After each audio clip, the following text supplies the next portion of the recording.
so, but maybe you're right. Corporate predators, environmental predators, nuclear predators. Life is a hunt. I've seen it.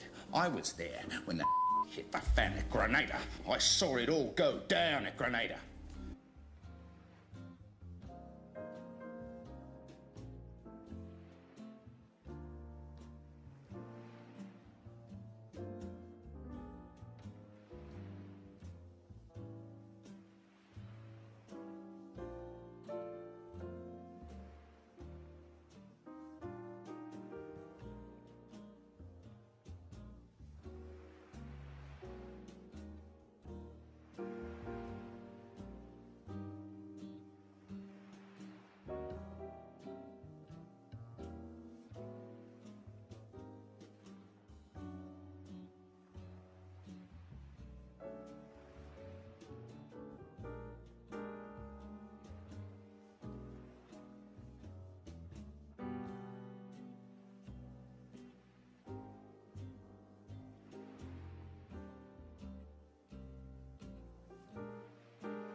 Hey, everybody, welcome to Noir Bar, live from the shadiest district in Noir City in the year of our Lord, 1942. Come on in, grab a seat, get your drink orders in for a laid-back time of banter, booze, broads, and bullets. And joining me tonight at the bar are Sam and Far. Far, how are ya? Yeah, I'm all right, thank you very much. Besides being quiet, that's fine, we can fix that. What, am I quiet? Well, yeah, I'm but sorry. it's a technical problem. Don't you it's change fine. anything. I'll bring I bring my mouth closer to my mic. Blah. You don't NPR us. Blah. See, that's what I was talking about. Don't It's do that. ASMRing. You will no.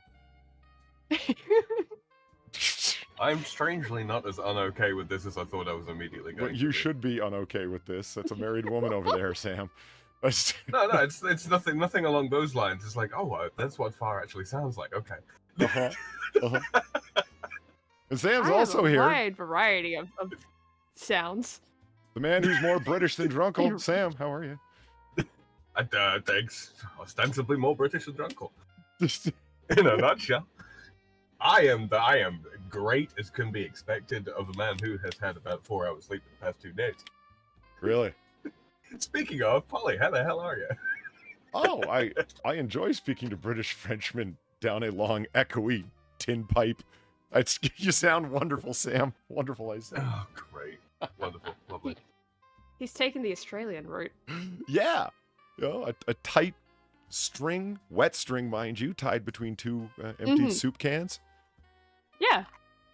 Yeah.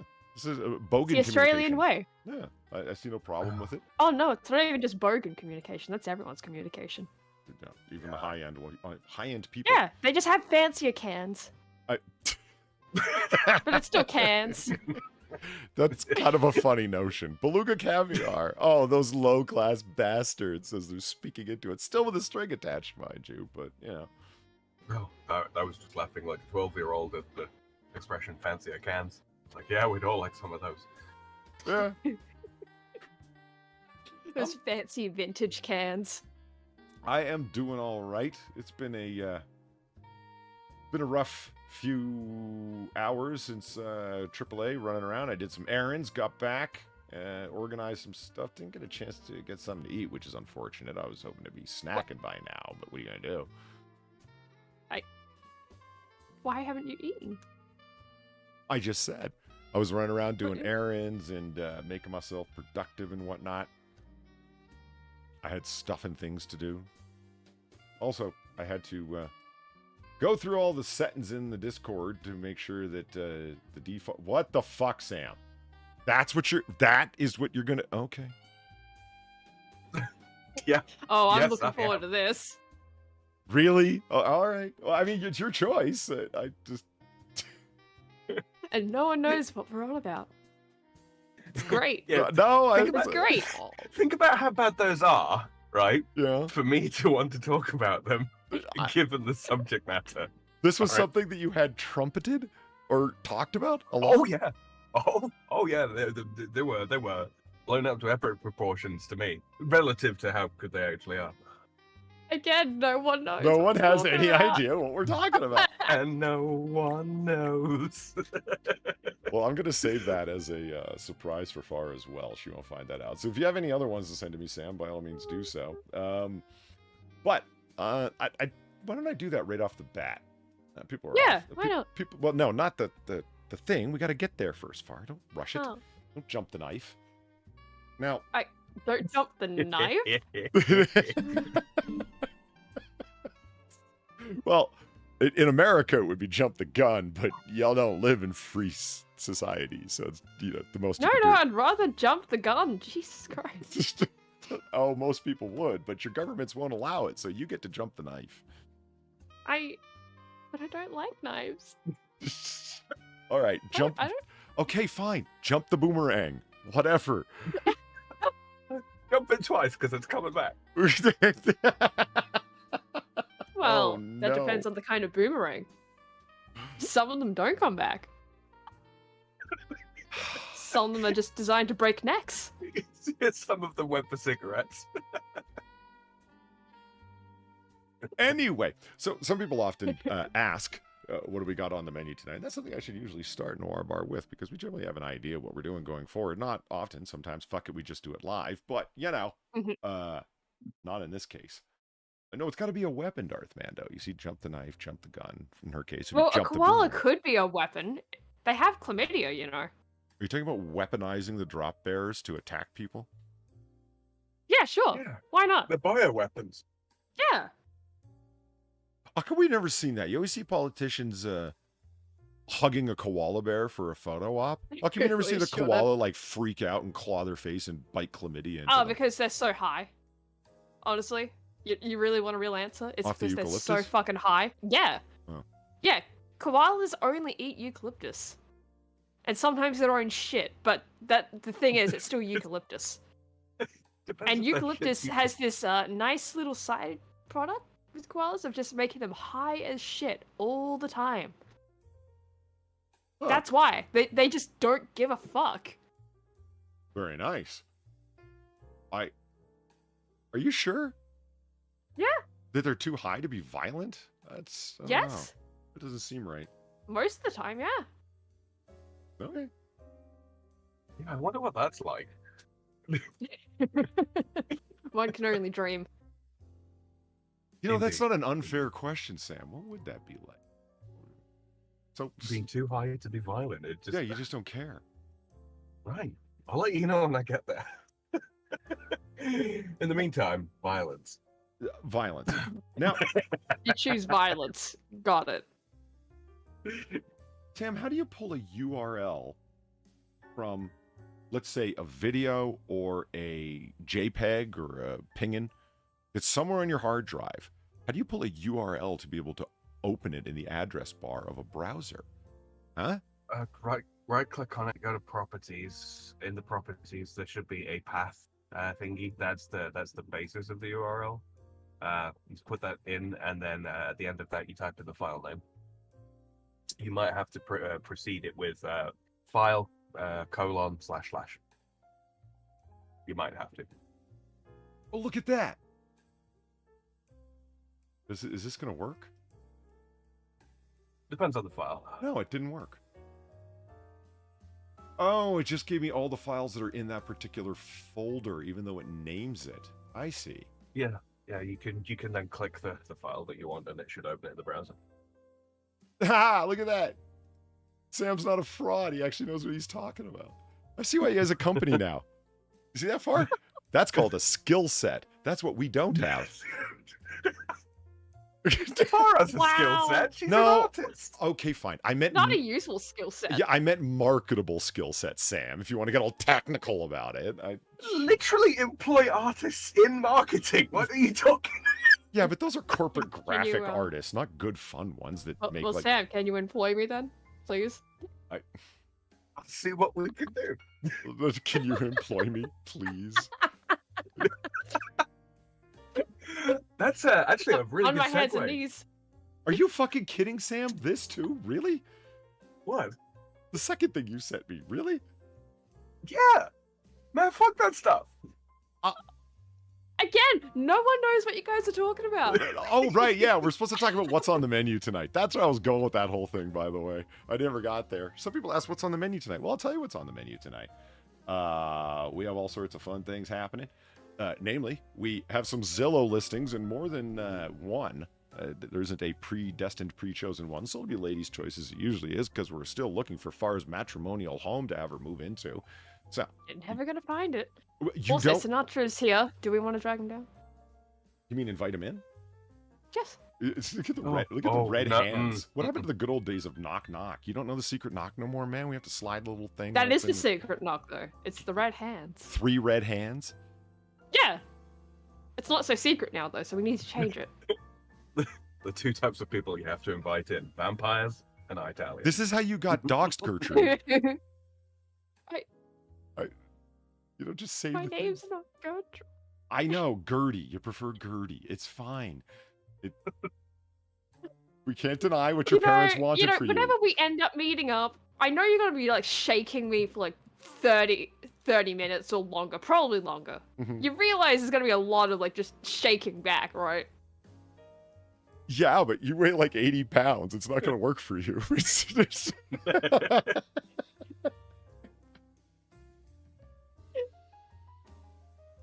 All right. So are we bringing bring her Sinatra under down or not? Are we bringing him in? There we go. He's been invited. Hello, Sinatra. Sam, Hello. Gertie. Oh, fuck off. You wanted to invite him in. And now I'm regretting it. Well, I put the secret knock in the chat. I don't know what you want. I even said insert secret knock. I did see that, and when that happened, I was like, okay, hold on, let me get over there.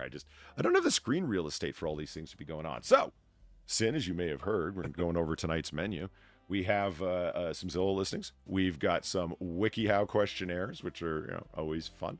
We got a few stories of this and that to cover. Plus, we have a special feature for this week and this week only, where we go over food that we have been told, where we're told, was wonderful. You have to try it. It's a must try. You gotta go for it. And then when we did eventually try it, we were like, ugh, what the fuck? What were people thinking? Let's call it failure food. Food fails? Food fails? Yeah. Yeah. What's the Yeah, opposite food of fails porn? Degenerate. No, that doesn't work. What's the opposite of porn? That's a good question. Celibate? It shows?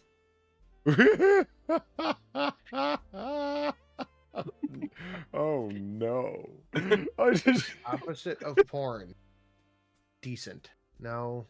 Pure? Absolutely. No. None of this. An extremely boring televangelist talking?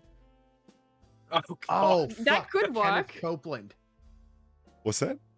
Kenneth Copeland is the opposite Yeah. of porn. Food cope. Food Food cope. cope. Yeah. Bang.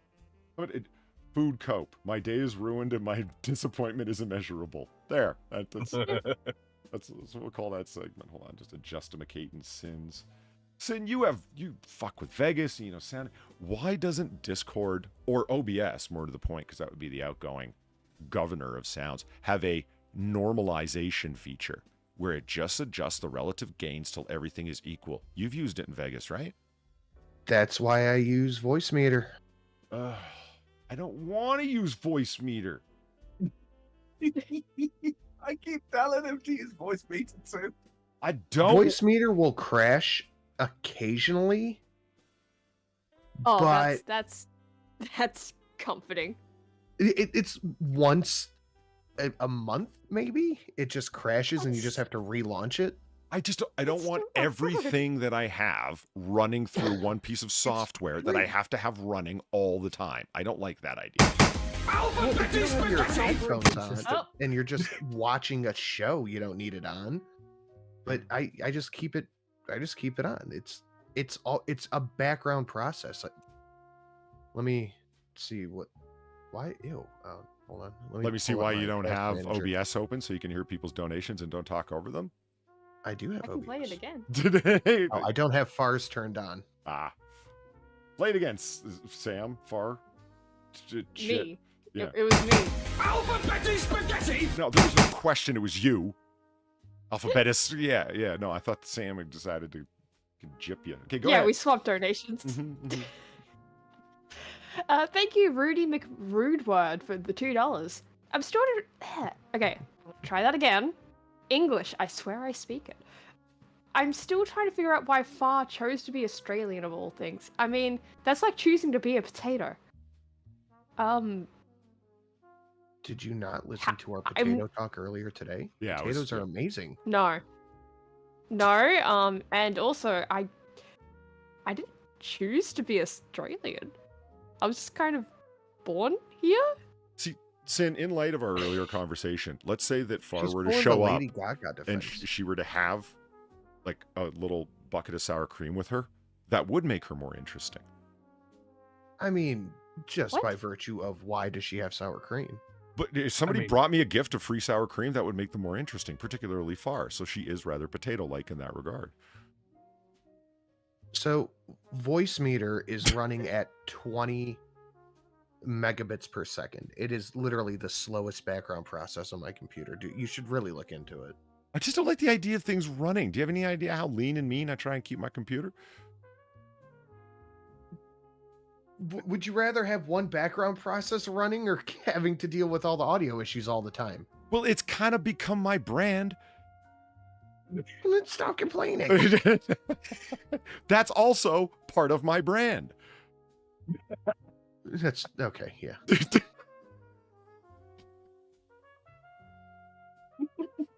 Wow. I have audio issues and I've been moon things.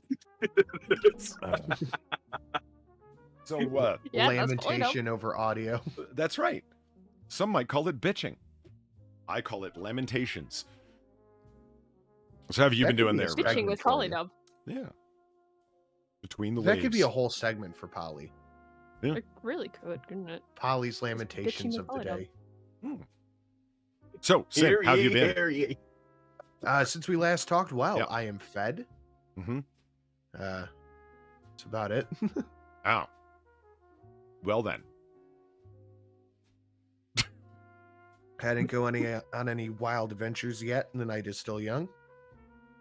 Yeah, it's it's past midnight, so it's the time to fuck around and chill conversations and whatnot and be strange about things.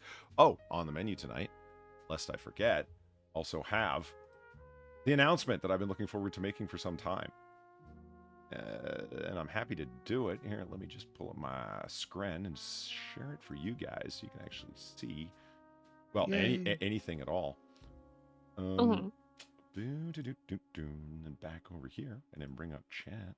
So I am announcing, as I have wanted to do for some time, oh my god, we're actually going to go ahead with Noir Bar merch. Holy shit! Holy Nice. shit! Yeah. And it launches here and here tonight. The Noir Bar logo. There it is. Which will be available on the front of the shirt and on the back of the shirt. Security. So, do you want your Noir Bar security shirt? By all means. Yes. Yeah. Hook it up. Yes. There it is.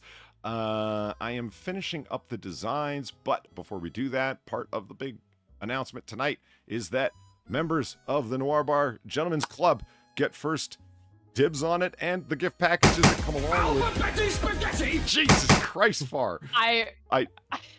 So loud. Continue with your announcement, Oaken. It's so insistent. It's just What? Whoa, what was that? Did someone turn the Holy wind tunnel feature on? What happened? It wasn't me.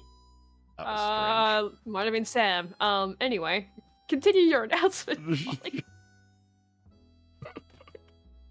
So that is the Noir Bar logo. With do you like the Art Deco surroundings? I worked hard on that. It's very era particular. Yes, there will be patches, there will be stickers, there will be T-shirts, and of course, Sin, shot glasses. I mean, kind of a no-brainer, isn't it?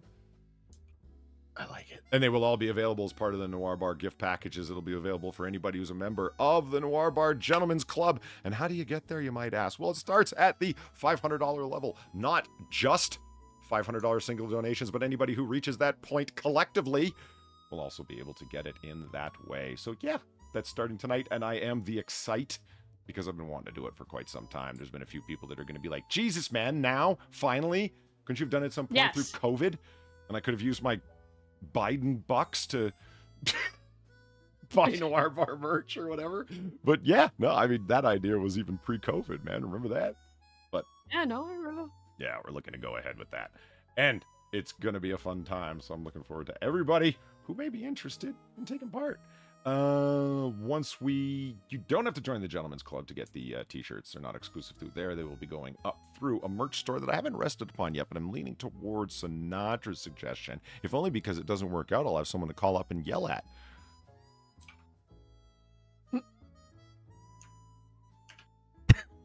That's why Shelly moved in with him. Now, anyway. I mean, yeah. That's what she suggested. Sin's pretty even-tempered, so, do business with him, and if it doesn't work out, you can scream at him. It's how I get my tensions out, and I thought, Shelly, that's a really good idea. I'm going to go ahead with that. But it's also my take on business whenever I do anything. I like to hold as little personal responsibility as possible when it comes to big stuff like this. So if there's somebody else that can do it and that I can turn around and be like, hey, you didn't do this right. It's going to be the way I go most of the time. Yeah. And we're also doing the lady with the smoking gun as a t-shirt because I got a bunch of DMs saying, Nice. why don't you go ahead and do that if you don't recall what I'm talking about? Well, I'd have to go find that. I'm thinking of also doing the Lindsay Ellis mugshot t-shirts. I'd probably get sued, but goddamn would it be fun in the meantime. You could do it as a, like, throw a filter over and make it all, like, noir-esque. Oh, you know what? That damn fool is all, like, artsy as hell and up her own butt with her artistic integrity and whatnot. I could do, like, an Andy Warhol, Lindsay Ellis mugshot image. Yeah. Oh Yeah, why my not just God. turn it into, like, just make it transformative in some way? Like, you're still using the image, just, you know, she can't can complain see if you do it like that. Oh my God, that's could- I should really do the soup can repetition, like the you know, Andy Warhol fake art thing, but each one of them is her behind bars over and over again. You know. Yeah. I Also would do a be, stool on fire. Darth I would be Vader says. iffy about that Like I said, just because you. I Well- might get a cease and desist, but it'd be a lot of fun in the meantime. It's just I would be iffy about making merch with people's face on it for profit. Yeah, I guess. It's- I mean, Do it in if you limited get a cease and runs. desist, doesn't that just mean that they're collectibles? Pretty Yeah. much, yeah. Get them Limited while edition. supplies last. You say what that bird you used to have. What do you mean bird I used to have? It's Happy Bird's still around. I like how he Shit. immediately goes from it's like that bird I used to have. What do you mean that bird I... I used to have. I still have it. Yeah. What? Should I read the donation out now? Yeah, absolutely. Yeah, okay. So thank you, Polly Word McDonald, for the $2. I mean, it wouldn't be a Polly stream while he tards out over technical issues and zoomerisms because he ain't busting for real, no cat. Like, all right, What? I guess, yeah. I think I understand what he's trying to say, but still, like, okay, Can you interesting explain way to of us? putting it.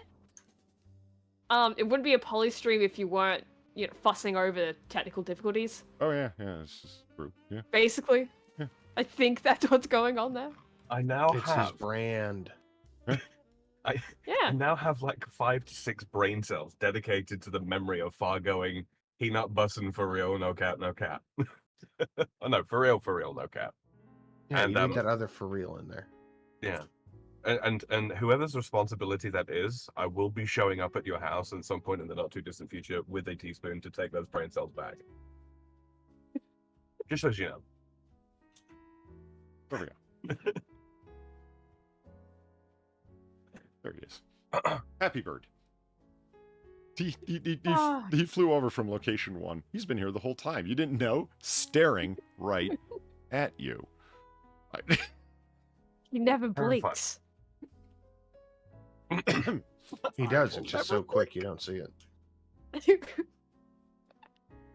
Okay, now let's talk about people's problems with not being able to understand what a good movie is. Oh, here we go. Alright. We're starting right with this. Well, put it on a shirt. Yeah, I guess I could. Oh, right. I can't do this. I got to do... There we go. I forgot. I got to be logged into Twitter.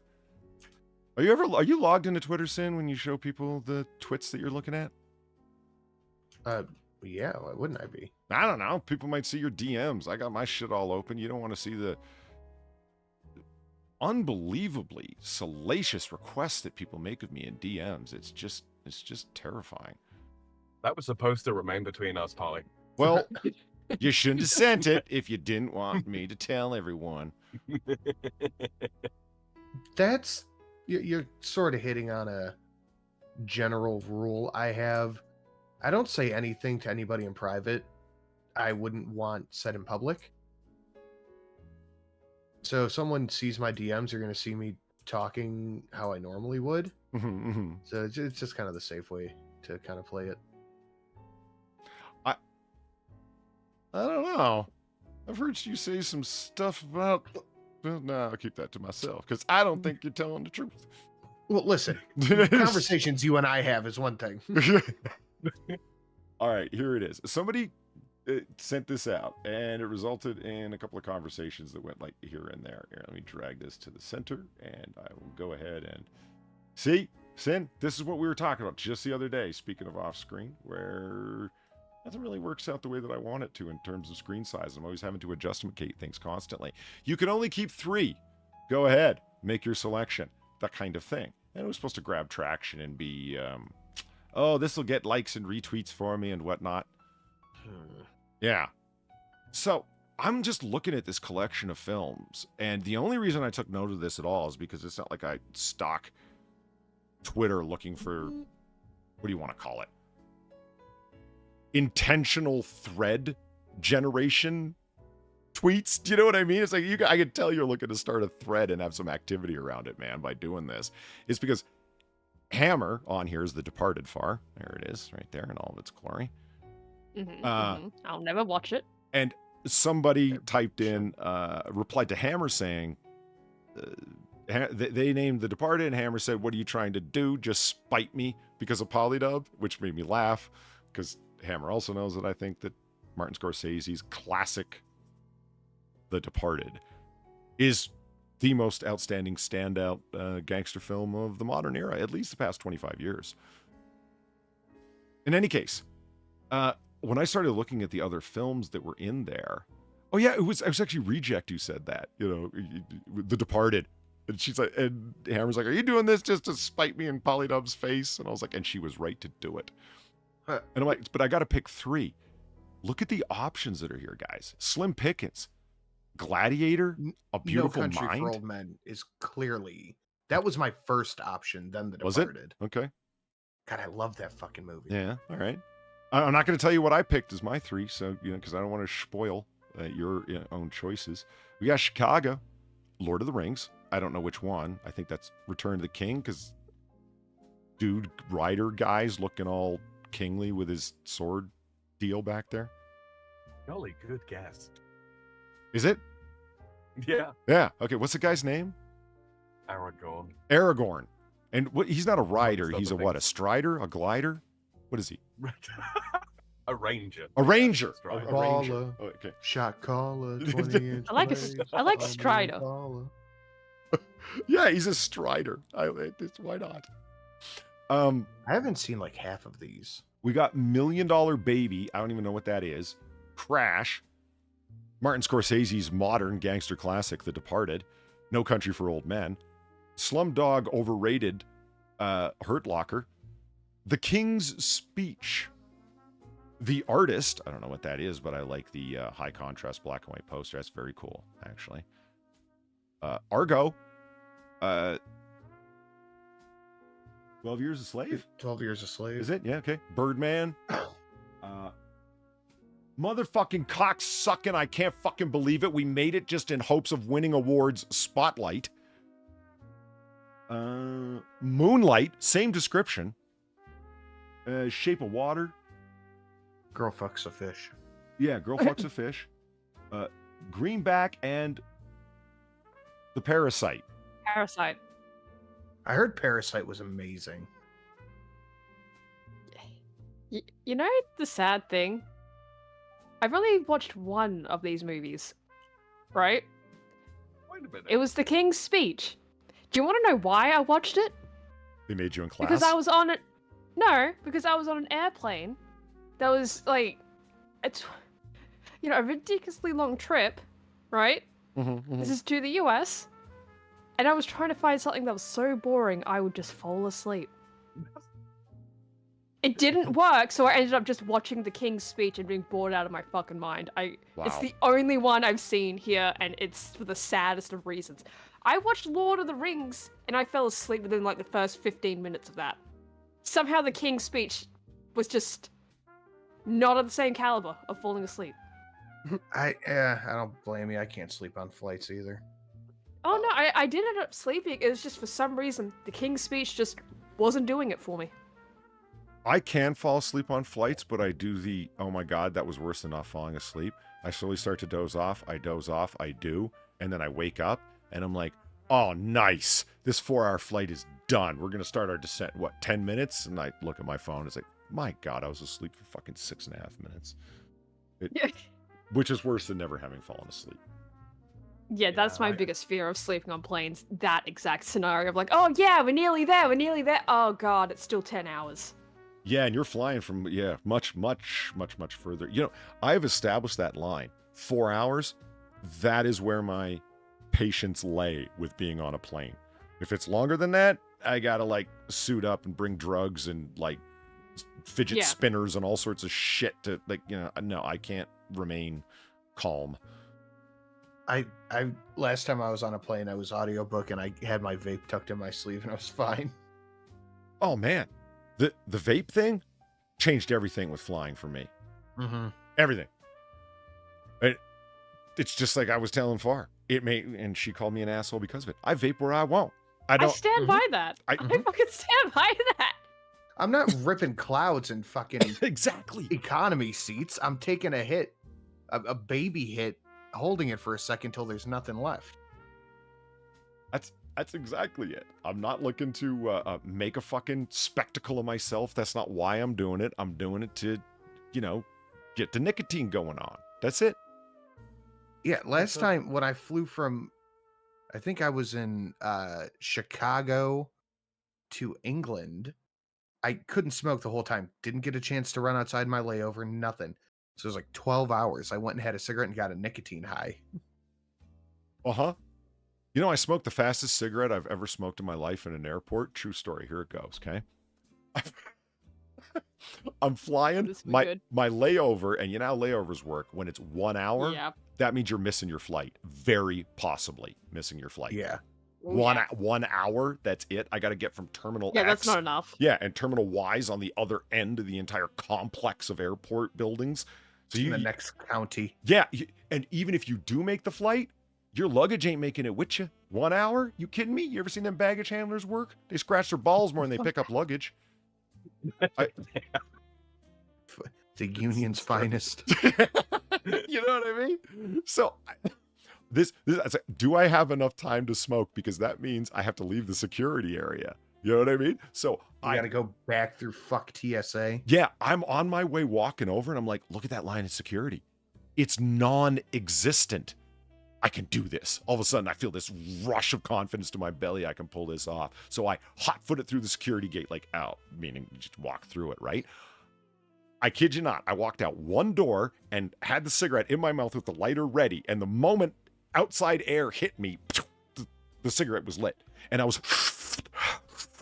was exercising the diaphragm, yo. I was pulling like you've never seen. 3 fucking drags and I had it burned right fucking down to filter. And when I was pulling in that last fucking drag, that's when I was opening the fucking door that was only some 8 feet away in the other direction. I went out and in. It couldn't have been any faster if I was in a revolving door.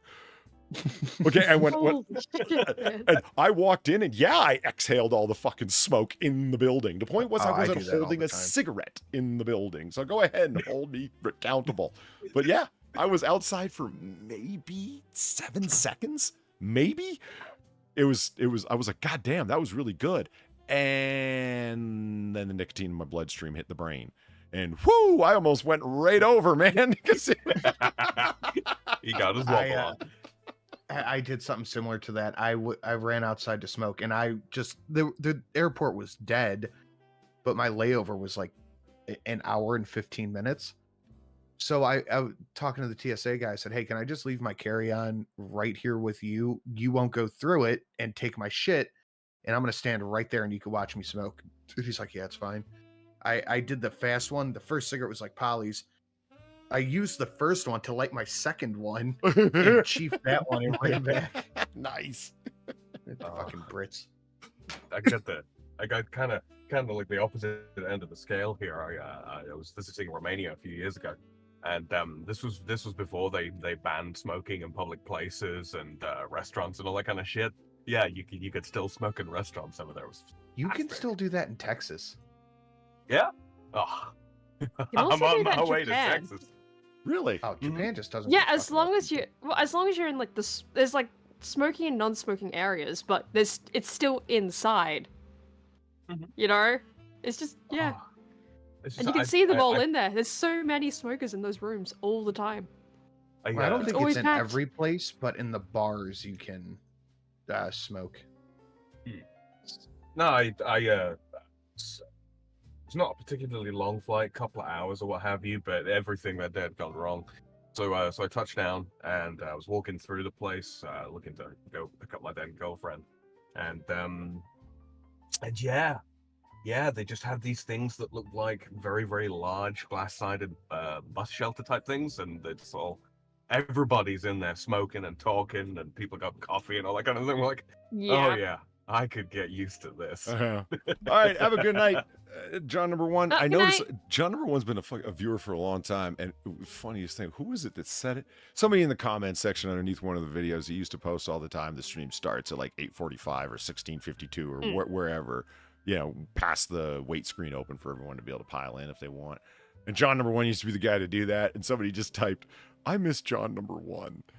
And then out of nowhere, there's John number one going, "No, I'm still here. I'm just lurking now." And that made me actually laugh out loud into the room. It's like, how did he know? How did he know? He just knows. His John senses are tingling. He knows. You pulled it right out of my head. No, and John number one is our Q, but he's beneficial. Kefki just came in. How you doing, Kefki? Hey. Always nice to have here. Her here, there, full words. So Sam, you were saying Oh, I don't remember. cigarettes, Hello. Romania, then girlfriend. So many Spaghetti. people are wanting alphabeti spaghetti. Oh my god. Can you blame I mean, them? not complaining, I but think they're just trying to blow out all right. eardrums, but that's cool. I need a fucking cigarette now after that. Jesus Christ. Mm. My heart rate's been fucked. so Yeah, no, thank you, just... Am I Lie?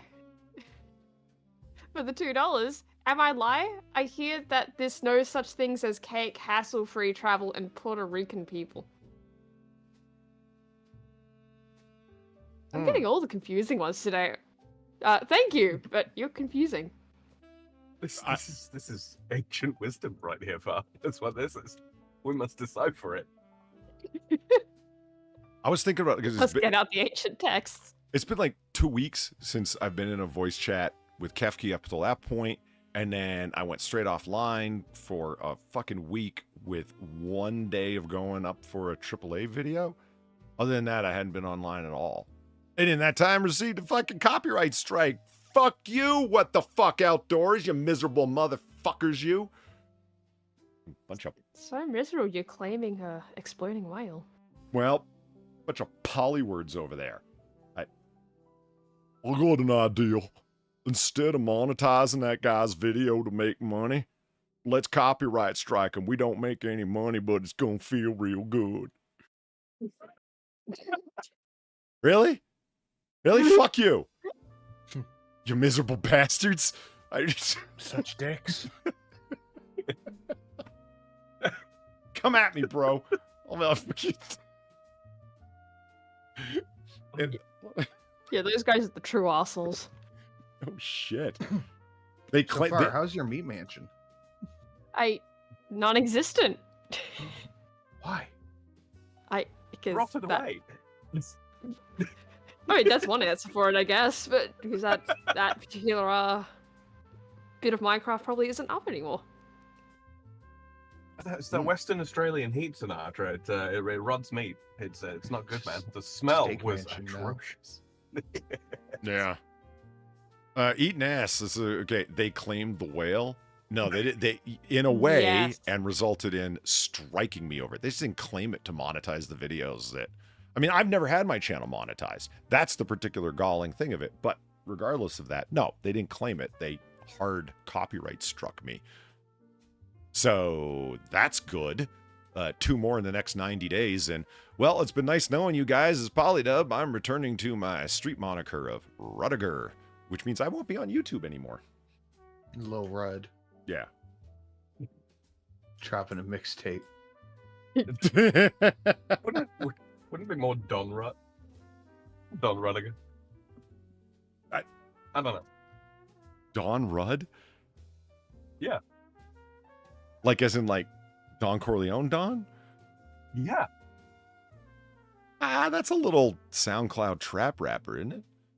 That's the point. That's the point. It's your boy, I am Don. not getting face tattoos, okay? I'm not doing it. Dude, you're getting a big one on your forehead that says Don Rudd. Yeah, Don Rudd is so similar to like XX Tentacion XX. Yeah. Mm-hmm. I do adore how everybody, when they say his name, and I mean, okay, so he's dead, and when you hear the circumstances of how he died, he wasn't in a shootout. He had no violent intent. He hadn't done violent things towards people. I think he was a questionable talent, but what's that got to do with him? At any rate, His that is life, what we're going you know to what I try mean? to do. Ooh, there it is. Fucking Polywords donated $3.50. We need progress on the meat mansion with the beef curtains. Little Rudd the otter face. Little Rudd. Yeah, Don Little Rudd. That's the way you do it. Well, thank you very much, fucking Polywords. That guy legitimately, the people who are fans of him, they really got to get into the accent with it. They go XXX Tentacion. They got to put the flourish on the accent. And I'm like, man, the guy's name is just not that creative. And no offense to him, he didn't deserve to die. Of course not. But he just wasn't that creative. His music either. It's just not that good. What do you want from me? He used his Call of Duty name, for fuck's sakes. Yeah. I mean, if you pick some... That's what it sounds like. It sounds like pronouncing somebody's really fucked up online handle they came up with, like, when they were 12. Yeah. You know? No offense, Far. Now... What? I didn't come up with FarZoosme when I was 12. She was a solid 13 and a half. No, I was 19 actually, but you know, whatever. She just looked 12. I look 14. There's a difference. Yeah, this was a couple of years ago. Tragically, that 14 too far. It's unfair that we get bullied for this. Sadly, that man went to a car dealership, was looking at expensive cars he wanted to buy, and he had a bunch of money come in because he had some really popular singles, right? That guy wasn't a street dude. If you know what I mean, like hanging out on the corner, yelling, slapping dudes' hoes, and therefore starting beef. That's not what was going on at all. It's just guys that were jackers that didn't even know who the fuck he was. I don't know how you couldn't tell with one half of his hair painted blonde and the other half done out into busted out braids. He's kind of a noticeable guy, but whatever. Anyway, they see him with the mad cash. They follow him because they think he's going to like the next high-end joint. And they're going to rob him for whatever Cartier watch or whatever he's going to buy, right? He ends up going to the bank and making a massive withdrawal because he wants to buy in cash. Now, why he just didn't get a blank cashier's check, who knows? But the point is he turned around and went back to the dealership and they fucking jacked him there for his cash and shot him. And he lay there and bleed and died. So are you... That is usually what happens when you shoot someone. Well, not really. A lot of people can get taken to the emergency room and survive. It's not like he was shot in the head where death was immediate. He, unfortunately, had time to bleed out. I am drunk. So drunk. I cannot get up. Yeah. Well, I mean, you hear about all these guys getting into fucking stupid beef and end up getting themselves shot over it. Or you were hanging out where? At what time? With who? You know what I mean? Like way out of your league. Over your head in terms of the seriousness of people that you're hanging out with. What the fuck were you doing? They were LARPing as gangsters when they were not aware of how easy it is to step on toes in an environment like that. And they were staring at the wrong guy or whatever. That's a classic. This guy was just out and about and got noticed by some jackers. That's it. And they followed him and then followed him back and jacked him. And they already had the money. Why shoot him? Because they were going to end up in jail one way or another because they weren't the smartest bunch out there. Because they proceeded to go tell anybody and everybody that would listen to them that they just jacked this guy up for this amount of money. You don't think all those people you told are going to get arrested for like an eighth of weed in the next 3 weeks and have a reason to spill their guts to the cops and not catch a charge? Think about it. Anyway, I digress. I disappointment in murderers and other various violent criminals. It's... C. Thomas, thank you for the $2. There is no such thing as a good SoundCloud trap rapper. They are all the same unintelligible trash who all look like a graffitied bathroom wall. Not unfair. Not unfair. I'm going to have to disagree. Occasionally there's interesting graffiti on the bathroom stalls. Ouch. Ouch. For a good time, fair call point. Janice. When you think about the idea behind, the intention behind SoundCloud, at least in terms of musicians, it was just a server service, if you know what I mean. Yeah. But allowing the possibility of purchasing either collections, i.e. albums, or individual tracks. Red Letter Media is still up on SoundCloud to purchase their commentaries for different movies. They did one for Ghostbusters. Really? Yeah, for Ghostbusters, for Aliens, for whatever. So they're up on lots of audio stuff they're just a server service, if you know what I mean. But Yeah. obviously it's going to be useful for up-and-coming musicians who just want their stuff available. They're out there working, DJs with their mixtapes and shit. Why not? But Yeah, why not? just like Instagram models, it went in the same exact direction. Every person out there doesn't want to get a real job and who thinks they're talented when they didn't even really work at their craft. They just, why go to the gym, Sinatra, when you can just get Photoshop to make your butt big? You know what I mean? Instagram models. It still doesn't work. I don't have a butt. Don't worry. Keep it going. You send it to me. I'll show you how to use the liquefy function. You'll have a butt. Whoa. Was I just propositioned? I am not the one who sent you alluring photographs from bathrooms, Sinatra. It sounded like you just asked for another one. I was horrified at the first one. Be wary, Sinatra. He's gonna work your butt. That's what I heard. Eating ass. Polly, have you ever thought about On topic, Yeah. as ever. Yep. Did you ever think about uploading the bar to Spotify? I'll tell you something about Spotify. Google Play, Apple Music, every one of them makes it easy. It makes it look easy to get on compared to Spotify. Spotify, and the name of your next of kin is, and your blood type is, in case we need your kidneys. You should see their online sign-up forms, and those are the request forms, not to get an email address at Yahoo Mail or Gmail or whatever. We have to type this information in. No, you submit that to them, and then they'll get back to you in the same way that YouTube will get back to you. Meaning good luck. I'm still impressed that Gina Samuel's Chris Chan documentary is on Spotify. I remember when you told me that, and I was impressed too. I was like, dude, good on you. It's not easy to get up on there. All the people that you do know that are up on there, they either, like Gino Samuel, either busted their ass and made it work, or they're part of a multi-channel network or have an agent. So drunk, I cannot get up. And that's not to criticize them, I'm just saying that's how they managed it. Imagine when your Yeah. job is not to content create, it's just to know the avenues, paths, backdoors, and connections to be able to accomplish things, because that's what you... God. Fucking nightmare. Did you just lean closer to your mic to do that? That was creepy, man. Yeah. No? Right, okay, it's not just me, right, Sin? That was weird, right? Yeah, I thought I there know. was a donation. Oh, yeah, so did I. That's why I stopped talking. Well, there was a donation that came through. No, it was, but it Yeah, wasn't. Yeah, I know. Like, whoa, far, Jesus. That's... Yeah, I had a frisson on down the spine. It was most uncomfortable. Somebody I clip swear, that. I I want that to didn't- freak myself out with.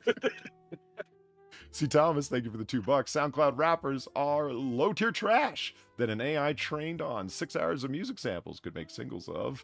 That's leagues better and more unique than those tatted up Ubermensch. Undermensch. Yeah. No, well said. Dude, bro, mensch. It's supposed to, like I said, it was supposed to be server service for anybody who wanted to upload their stuff, local talent, they're out there, they're touring, whatever. No, now it's homeboy in his mother's fucking basement that managed to pick up a fucking Blue Yeti. No offense, Blue Yeti, good mic to start with, but that's all they got, and they think they're an MC, and they're willing to come at big people, and they're backpack rappers, man. No one to take seriously, and that's sad because anyone who's actually good is going to get lost as the weed amongst the chaff. Know what I mean? Sure you do. Mm-hmm. Yeah. That also reminds me, thank you very much generously for all of the donations to Far, myself, Sam, Sin. That's how we keep the candles burning. It's how we keep the Noir City detectives paid off, because they are among the most corrupt in the country. Right outside Philadelphia, you fucking kidding me? The cops that couldn't, stop from beating people and getting kicked off the Philly force ended up in Noir City.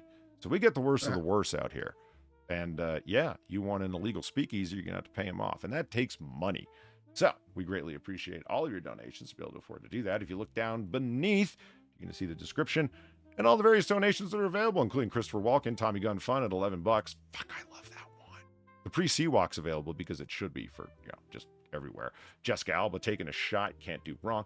Better Off Dead, what are you kidding me? And then, of course, Jessica Alba with cookies for the big 50. So anyway, as your abilities dictate, feel free to hit that up. Becoming a member of the Gentleman's Club gets you into the new donation, gets you into the new list for... hold on, I'll bring up the right screen here in a second. I'm not professional. It's fine. I don't have to be. Don't judge me. Judge yourself. For the Noir Bar packages that are coming out to everyone who's a member of the Gentleman's Club. And yeah, I will have the merch up in a merch store before it's too long. But if you want it as all part of a package and stuff you can't get on the merch store, by all means, join the Gentleman's Club. You're donating below. Now, I believe we were talking about movies and then I got off topic. I'll own it. Fine. It's my fault. So, I'll tell you what I picked, Sam. In this order. I went Departed, No Country for Old Men, Argo.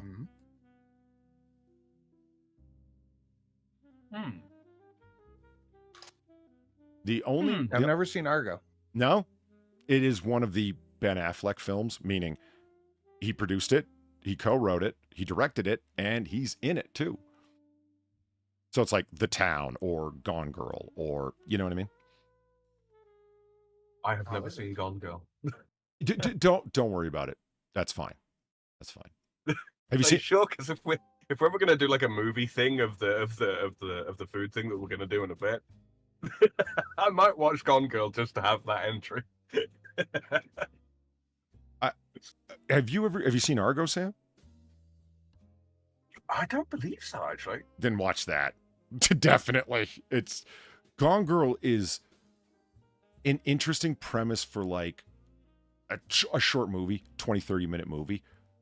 Yeah, you can drag it out to 2 hours to tell additional aspects of the story, like the man's rise to media infamy or fame then infamy.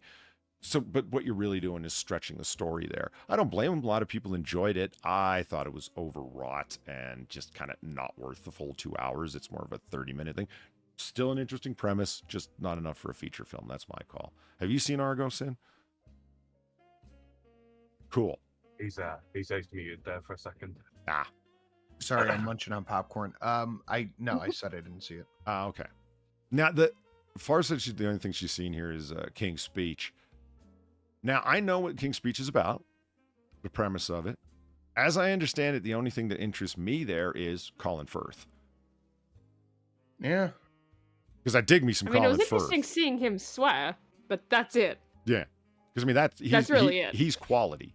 You know, he's one of them small stable of British actors we were talking about the other day, Sam. And he was really good playing Stuckert of the Nazi Party in 2001's Conspiracy. Agreed. Right? That was... Hey, the people in chat, you want a movie recommendation, you watch that shit. Yeah. That's good stuff. It's got what's his name? Kenneth Branagh? Kenneth Branagh. Yeah, man. Oh, terrifying. I believe it is terrifying in that. Frightening. You want to see a man never yell, but just through the look on his face and the subtlety of the words he uses make you feel afraid for your life, like the menace.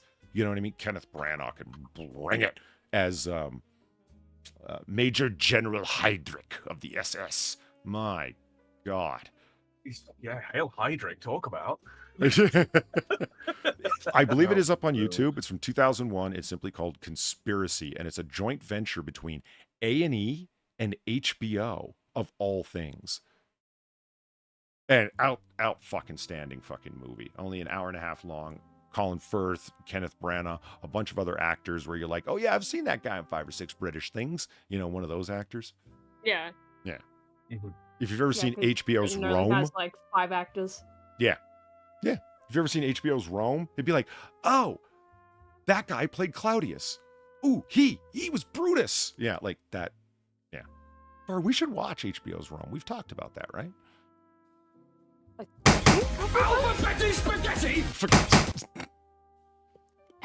Alphabet spaghetti is just everyone's loving it apparently. All right. Yeah.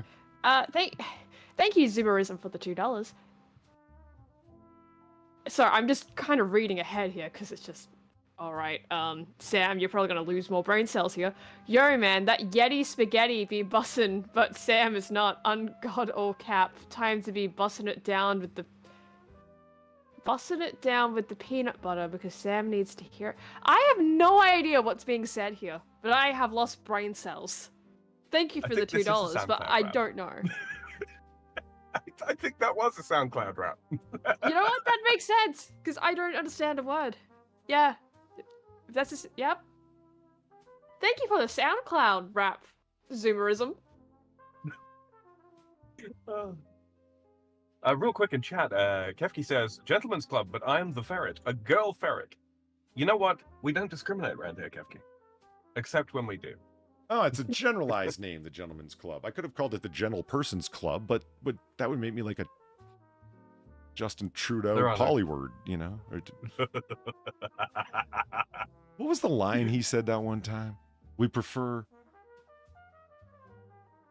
What the hell did he say? I think I know what you're referring to.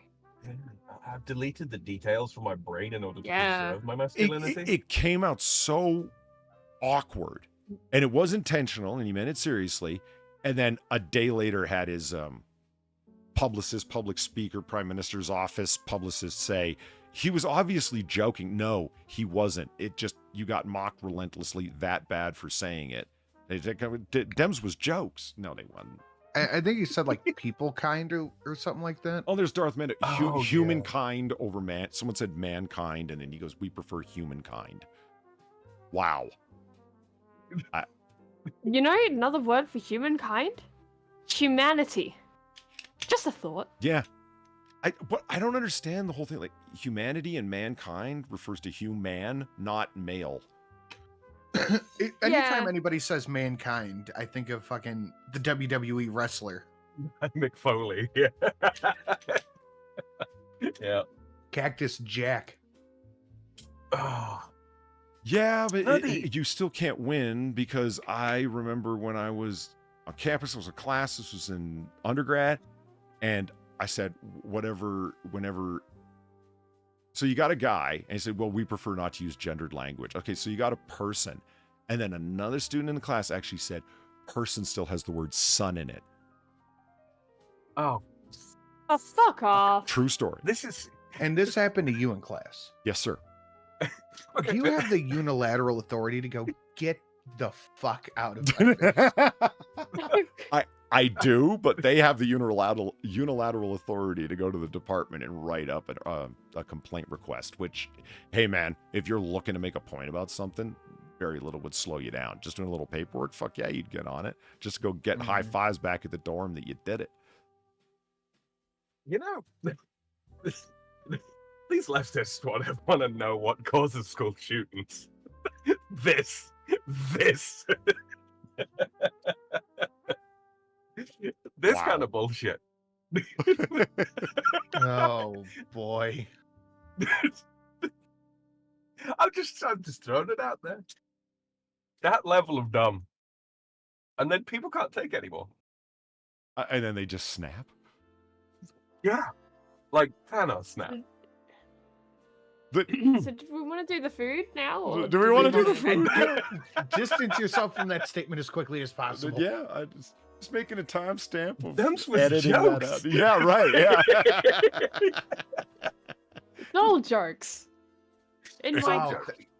Eaton Eating ass. is right. Look- Dude Love. That's the name I couldn't think of. It's Mankind, Mick Foley, Cactus Jack, and Dude Love. I couldn't think of that one. Unfucking-believable. Okay, so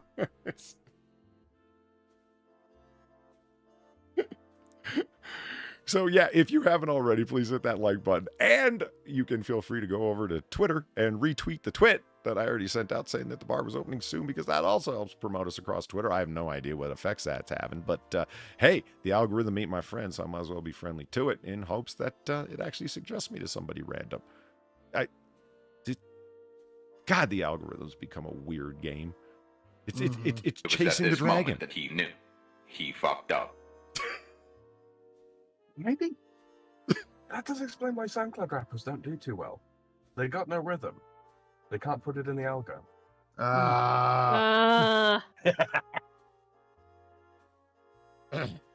Now, why that donation came up, I don't know. But, you know, hey, fuck it. One time Streamlabs did something funny. See, Thomas, thank you for the $2. The only time we bring up humankind up in this house is if we're talking about the superior nature of man within the imperium of mankind.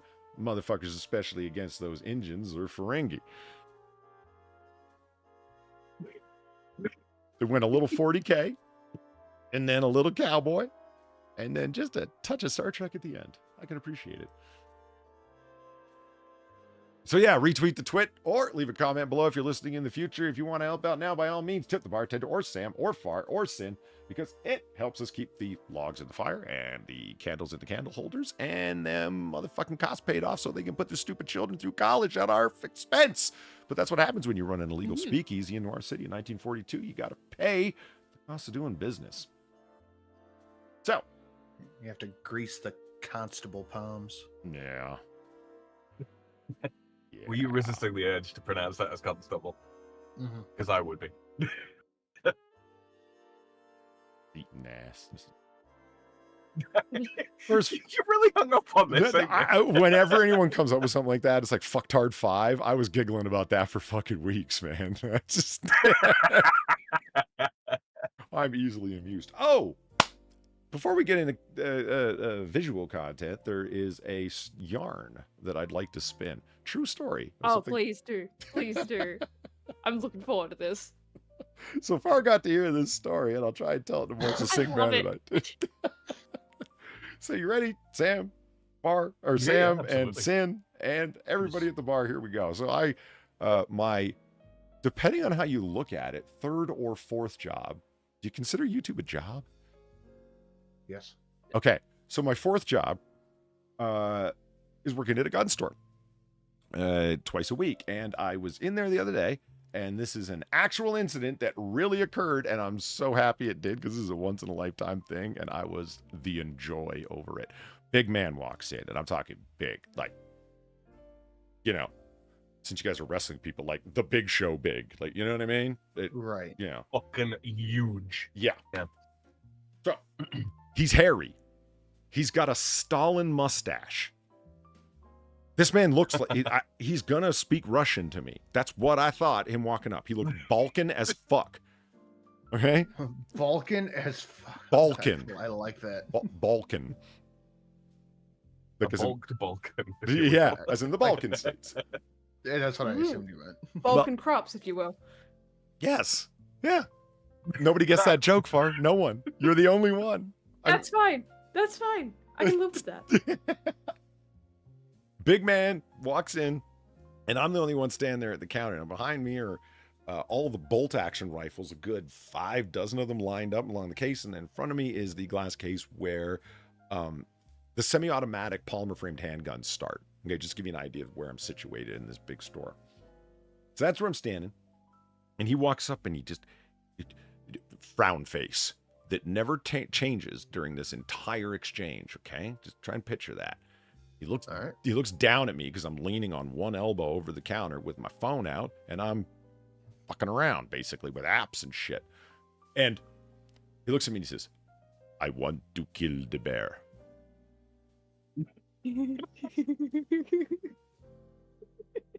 He needs a bitch who fight bear in forest. Yeah, well, I thought of the joke, man. Believe me, it didn't escape me. I was like, "Oh, it gets so much better." And I looked at so he says, "I want to kill the bear," and I said, "I'm thinking, right? I'm a little tweaked at this point. Maybe I had drunk a little bit too much coffee, perhaps, and it might explain some of my actions to follow." I said, "Which one?" Because he didn't say "all bear," he said "the bear." It sounded like he had one in mind. You know? Who's gone too far? So I said, "Oh, which one?" And he goes, the one in the forest. Fuck. Jesus. And we have a rivalry. I'm like, to our childhood days. You can't go wrestle it, you big galoot. He could have, but yeah, exactly.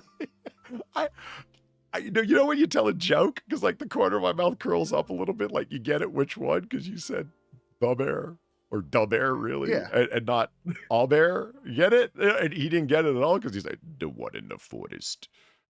And so I'm like, oh, okay. So I just kind of like blinked at him, you know, that confusion, unknowingly look, right?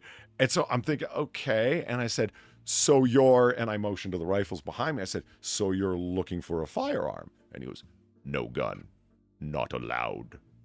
No, Ooh. you're missing a line from what you told me yesterday. It's like Hold on. He said, the bear. No, because you said there was a follow-up. oh, to this, right. like, Yeah. what did Okay. he Right. do? No, you're right. Okay. So he said, Yeah. he said, okay. He says, the one in the forest. And I said, what'd he do?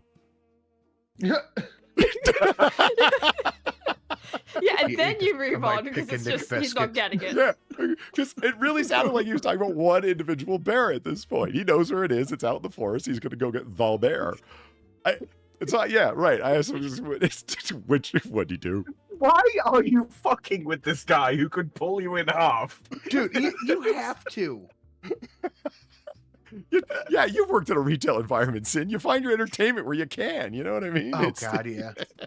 Usually only fucking plebs See, that that's the can't thing do you is- any real harm. I don't know if I would have said, what did he do? Or did he steal your picnic basket? Like, just 1.5 million jokes would be running through my head. So I said, Fair enough, but not with like a I would've think- 7'6" monster of a man. You know what I would have actually said?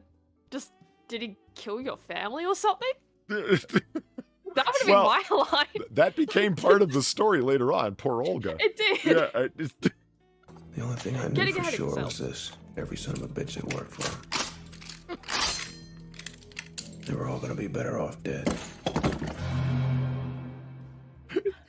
thank you, Gamer That's the Feline. guy. But yeah, Speaking of bitch who fight bear in forest. yeah, exactly. And yeah, it's that guy just would have been better off dead. I mean, holy shit, he scared the shit out of me. I was just having fun because there were a lot of people around and I was surrounded by guns and ammunition. So it's like, yeah, come at me, bro. But yeah, Gamer Feline, thank you for the $9. Wait, before you move on from movies, I need an apology and an explanation from Sam about the French claim on random filmmaking terms and why they translate to the most vague and broad definition. Because they're used by the Western Hollywood polywords. We don't come up with them. Oh, really? Artur is not a French word? Sam? No, it is. It is a French word. It's just completely and totally. It's cultural appropriation. That's why. Oh. This is why it's bad. So it's not Don't the do it. French's fault. Yeah, for I once. believe him, actually. Good. that sounds good. about right. Good. Honestly, for English, that sounds about right. But anyway, the bear. Well, actually, hold on. I want to ask a side question here. What does I know what Artur means in terms of film theory. Like, I know what Lindsay Ellis would argue Artur means, and I get Artur film theory. What does it mean in French? What does that reference? Author. Just author and that's it? Nothing attached? Yeah. No shit. It's like the expression déjà vu. It doesn't mean anything. In fact, we wouldn't even use it. I am drunk. What So would you use drunk. I cannot get up. What would you use instead of deja vu? Yeah, how do you say Now I'm deja vu in curious. French? I'm going to ask people now. We wouldn't because we're not superstitious morons. What? You don't have a thing for like, I've seen this before? I wonder what that could I mean, be. we would probably refer to it as like precognition. You know, if we wanted to But you allude don't- to something along those lines. So you don't have a shorthand for deja vu, basically. No. No. You don't get the VU? The voodoo, if you will. I don't really, I don't know if, because we're not superstitious morons. I mean, there's nothing metaphysical, supernatural, spiritual implied with deja vu. It's just the creepy feeling that I've been here and seen this thing before. I've been in this situation before. You don't Okay, have that stop in French. contradicting yourself, Polly. What? There's nothing metaphysical implied in what I just said. It's just a feeling I've that been we here have. before. It's I'm sure I've seen this. I've seen this before. Yeah. Oh, fuck off. So you're telling me there's nothing in French that translates No. into what we Oh. consider deja vu? No, not really. I'm calling bullshit. Yeah, I don't know if I buy that myself, but I want to hear this bear story. What did this fucking thing do? Yeah, right? You've heard it all Oh, before, crap. so don't worry. Oh my god. Okay, look. So the guy, what'd he do? And he just stared. I gesture to all of the bolt action rifles behind me, and I say, "So you're looking for a gun?" And he says, "No gun, not allowed." Now I thought he meant, I didn't assume that he was going to try and fight the bear in the forest by himself. I thought maybe he was going to be bow hunting or whatever the fuck, and very, very limited supply of hunting bows that actually are available there, but I was going to suggest somewhere else. Like, man, you need to go to Bass Pro and get like an actual, don't try and hunt. Fucking compound bow. Yeah, like we have compound bows, but more for like target shooting or small game hunting. They're not really up to snuff for deer and elk and shit. Not really. Right. Yeah. So it's like, why don't you go to Bass Pro, man? Whatever, they'll have a better selection. Not that he would have understood most of what I was saying, and he just actually said the words, "I borrow." Okay, now I was weirded out. It wasn't me having fun anymore. Large, big show Stalin is there telling me he's going to borrow a gun to go kill the bear in the forest. Okay, first of all, in my state, that's very illegal what you just described, because it's not just, the county sheriff who's going to be coming after you might have a problem with you doing that. It's also like the fish, game, and wildlife people that are going to have a fucking problem with you doing that, man. Right. And I got to hear the line that I've been waiting, I didn't know my whole life, to hear a Russian man say. He went, "I need the papers." The stereotype from movies? It's like, "Let me see your papers." You know what I mean? Yeah, I actually got to please. hear a large Russian man look at me and go, "I need the papers." And he was talking about the permits and the, do you need tags and, the whole thing, right? Yeah. Yeah. And I point him to the front of the store where that all happens, the front left of the store. I'm like, "If you go over there, that corner, they will be able to help you." And the man's response was to do this. He, quick jerk of a head nod, goes, "Hmm." Jeez. Now, are we sure this man wasn't secretly a bear? Yeah, he's just looking for information on his rivals. Actually, that would be a giant. So is that the end of your story? It is. I mean, I spent the rest That's of the fucking nuts. I spent the rest of the shift having fun with his sin, because like I didn't really have anything to do in terms of like make work other than make work projects for myself, right? It was just handling shit as it happened. I ended up sorting a bunch of fucking ammo for the rest of this shift. It was like, and people got annoyed with me because I wouldn't stop having fun with it, because it was just such an entertaining exchange, right? When I'm going through the ammunition, I come across a box of 416 Rigby that, if you don't know, is like a big The only thing I African knew dick. for sure was this: every son of a bitch that worked for him. They were all gonna be better off dead. Before you read that one out, before you read that one out, because I am sensing an actually coming from Valine's direction at some Well, point. you're named I don't right in the wanna point- beginning, so yeah, it's for you. Oh buddy. yeah, oh yeah, I'm sure I am. I'm not even looking at it. Yeah, the expression "déjà vu" was coined by a Frenchman initially to describe the phenomenon, but yeah, it has taken on. How can I describe it? An almost preternatural. At any rate, that is what we're going to try to do. Anyway, the donuts. You know what annoys me about phrases from French that people use? What's that? That we already have a phrase for that in English. It's the literal translation of that phrase, or goddamn near to it. It's like, it has that certain je ne sais quoi. Really? Why didn't you just... I don't know what. Yeah. It has that certain, I don't know what, that ineffable, that certain something, whatever. There's lots of ways to say that in English. That's all the French have done. Why are you saying it in French, you fucking poly word? That is an almost exclusive poly word right there. Yeah. Or any of the To get to the crux of the matter. or any of the noms. The nom de guerre. Shut up. Nom de plume. Yeah, nom de plume. I hate it when they say that, because they always mispronounce it. Talk about a literal translation. Why don't you say pen name? Well, because nom de plume is what it's called. That is literally pen name, you fuck. Yeah.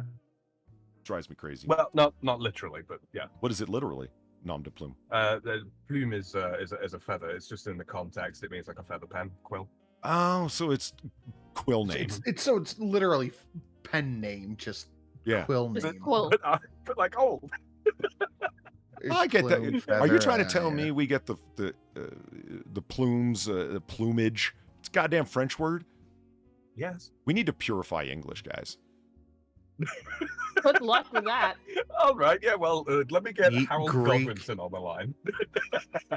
You can go back 1,000 Greek and years. French. You can't We claim. reduced to informed grunts. Oh, no. We got all of the Latin, Sin. All the Latin. It's fine. We'll be Okay. fine. Yeah, well, there goes like 90% of the English language. I was at the store today, just at the gas station. I'm a good son. Was a good. I'm an orphan now. God damn it. I'm a good son and a good nephew, and I was taking my aunt to her eye doctor appointment. And she's like, "Can you run by the gas station and get my numbers?" So I said, "Okay." I want to she stay goes, here "Here." and watch my stories. Well, she was just sitting in the car, so I said, "Okay." So I just run in, and she gave me a 50 to get her things, and it was $30. And the guy handed me back $23. So I looked down, and I looked up, and I looked down. So that's not right. He says, "It's $30. I said, "Yes. This isn't the correct amount of change."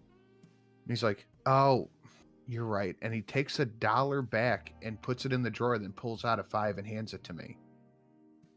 So now we are up to $27 back on a $30 purchase after I gave him a 50. So I looked down and I looked up and I said, "Are you sure?" And he goes, "Yeah." So I just looked at him and I took the money and I walked away. Like, all right. Not arguing with you. Well, someone's till isn't going to be balanced at the end of the shift. Fuck. It's like, I told you. I asked you 3 times. After 3 times, if you're not listening, I'm just going to walk away. I mean, it's fair enough. It's just real funny. It's like, he's so determined, like, yeah, that's fine. And it's only going to be at the end of the shift. Whoever's counting up that till. They're going to find out. Why are you $8 short? I don't know. I'm not sure exactly. Even though somebody tried to explain it to me. Hey, Festonia, welcome to the bar. Come on in, grab a seat. So, you have some donations to read there, Polly. I do indeed. I was waiting for the end of the money story. Speaking of money, thank you, Fridge Fucker, for the $3.50 and the IWGBI do. Waste makes haste, for time is fleeting. A rolling stone is worth 2 in the bush. Bad language makes for bad feelings. No one. RoboCop 2. Okay. He was OCP reprogrammed RoboCop to be like more friendly, and it kind of drove him crazy. So he's like, looks up at the sky and he's like, "Isn't the moon wonderful tonight?" It's like broad daylight. Yeah. Whips out his fucking gun and like lovely day moon. Yeah, whips out his gun and blasts a fucking hole in the wall around the guy's head, and the cigarette falls out of the guy's mouth. And he's like, "Thank you for not smoking." He's gone fucking quite crazy, and he's going around spitting aphorisms like this little gang of little league kids is robbing a fucking store, a bunch of 8-year-olds, and he walks around and gives them all these. Waste makes haste. A rolling stone is worth 2 in the bush. It was a RoboCop 2. Frank Miller's a genius. What can I tell you? Speaking of... so it's a genius when he does it, but whenever I come out with does the Pope shit in the woods, I laughed every time. I don't know what you're talking about. Does a Pope shit in the woods is hilarious. Yeah, that's a good one. Gamer Valine, thank you for the $9. Yeah, they are better off dead. I agree. No, Sam, I'm not talking about the Film Actors Guild. Don't acromatize that. I'm talking about the techniques first described by the baguette dealer. Mise en scène is anything that gives exposition without conversation. What the actual fuck? Mise en scène? M-I-S. Mise en scène. Okay, sure. M-I-S-E with the little polyword mark over the E. But that would be musée. That's not a real thing. I think it's probably misremembering it, but yeah, mise en scène to literally to set the scene. Ah, it's an interesting notion, the idea of giving exposition without conversation, because most writers can't handle that. Thank you, Nick Pizzolatto, for showing us just how bad things are in the state of writers today. Yeah, and thank you, fucking Stephen King, for showing us how to do it wrong. Sam, I'll never forgive that man. They need to know where the scratches on the coffee mug in the corner on the shelf came from before they can start talking about what the fuck's going on in the room that the coffee mug's in. Stephen King let us know. Hyper uber detail is required for good storytelling. I do like a bit of exposition that's not just outwardly told to me, you know what I mean? Absolutely. Like that's appreciative, but if you have to find the right balance. I've heard this referenced a few times, that an example of all things, I love that they go to this. These are film students saying this, and I love that it is their go-to. The classic example of a perfect movie script is Back to the Future, the first one. Like they're talking structurally, the way that things happen, story beats, etc. There isn't a single moment of that movie that you could edit out and have the movie persist. Like, in its value, something would be missing, something suddenly wouldn't make sense. Everything either tells you something about a character or moves the story forward. Every single moment. The only editing you could do would be, well, let's cut off a second and a half at the end of this scene because you didn't need to see the person walking quite that far. That's it. But if you cut a scene, the whole thing starts to fall apart. That's how tight, interlocked, and boom, boom, boom, the whole thing is. I'm like, really? Back to the Future? That's awesome, because that movie rocks. I'm surprised at the whole... I am drunk. So drunk, I cannot get up. Speaking of great writers, Gamer Valine, thank you for the $2 and the line from Bret Easton Ellis's ultimate classic, Rules of Attraction. I'm working on a solution to expel French influence from the English language. I just haven't finalized my solution. I'm sorry, I missed C. Thomas's from 10 minutes ago. Sorry about that, C. Thomas. Thank you for the $2. This Bersef Stalin? Bersef? Yeah, like Joseph Bersef. Oh, fuck. All right. Lack of sleep and overcaffeination's catching up with me. Okay, right. This Bersef Stalin motherfucker sounds like one of my old liquor store regulars. Also, yes, fuck around with everyone you can get away with because retail chews chode. Yeah, it really does. Even if you're fucking around with guns, yeah, it's fun to fuck around with all the new guns that came in. And yeah, you get to see what's on order and play with the different kinds of ammunition and whatnot. But really, that's just like tweaking your gun nerd interests. Ultimately, it just becomes product. You know what I mean? Like, yeah. Sin, even if you're interested in all the TVs they got at Best Buy, it just becomes product after a while. You know what I mean? Yeah. And the same old thing takes over. It loses its panache. Oh, different French word. Okay. I don't want to hear your penchant for picking up French words, Sin. No. You mean his penchant? Oh, see? Penchant. Penchant. My I peanut. Oh, it's fun. It's as regards to what Valine said there. I love the fact that the that expression contains so many French words, like finalized and solution. Solution from the See, what did I French, say? la solution. Like, what the fuck, Sam? Yeah, literally, solution. See, that's what I was saying. Solution finale. Goodbye. 90% of the English language. Sam cannot claim Frankish words and Latin words as French. It don't work that way. I'm not. I mean, I'm not just saying French. I'm saying like just in general. If you want to just make it all English. Goodbye calling French bullshit. words. Goodbye German words. I'm going to claim bullshit on that, Polly, because I want you to tell me... name 3 Italian foods for me right now, and I'll tell you how you're wrong. What? Okay. Go on. All right. Spaghetti, lasagna. I was going to say, like, any kind of pasta dish. So, fettuccine marinara, for example. Ossobuco. And Okay. that's a good one. Okay, so pasta? Anything pasta? Chinese. Sorry. Not. That's like No, saying every what? gun is Chinese because it's got a precursor to modern smokeless powder in it. So The Chinese are French the word. only ones who ever made noodles. Right? No. You're quite right. You're quite right. Every Latin word that's in English got there through French. Yet nobody would have ever thought up the word final. Why would you ever Well, have no, a they need for didn't. that? Yeah, right.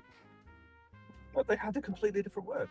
Just the Latin word got into English from French, which is why you preserved all of our spelling mistakes, mispronunciations, and general linguistic degeneracy. Look, you Thanks, guys might Rex. have been a contributor, but we just kind of made it better. Yeah. I mean, 1066, right? That's I when just y'all's want to know language why changed. the entirety of Europe hates specification. In what sense? Measurements, specifically. Spelling, adding U's to words that don't need them. Using things that are no longer yours, like minutes and hours.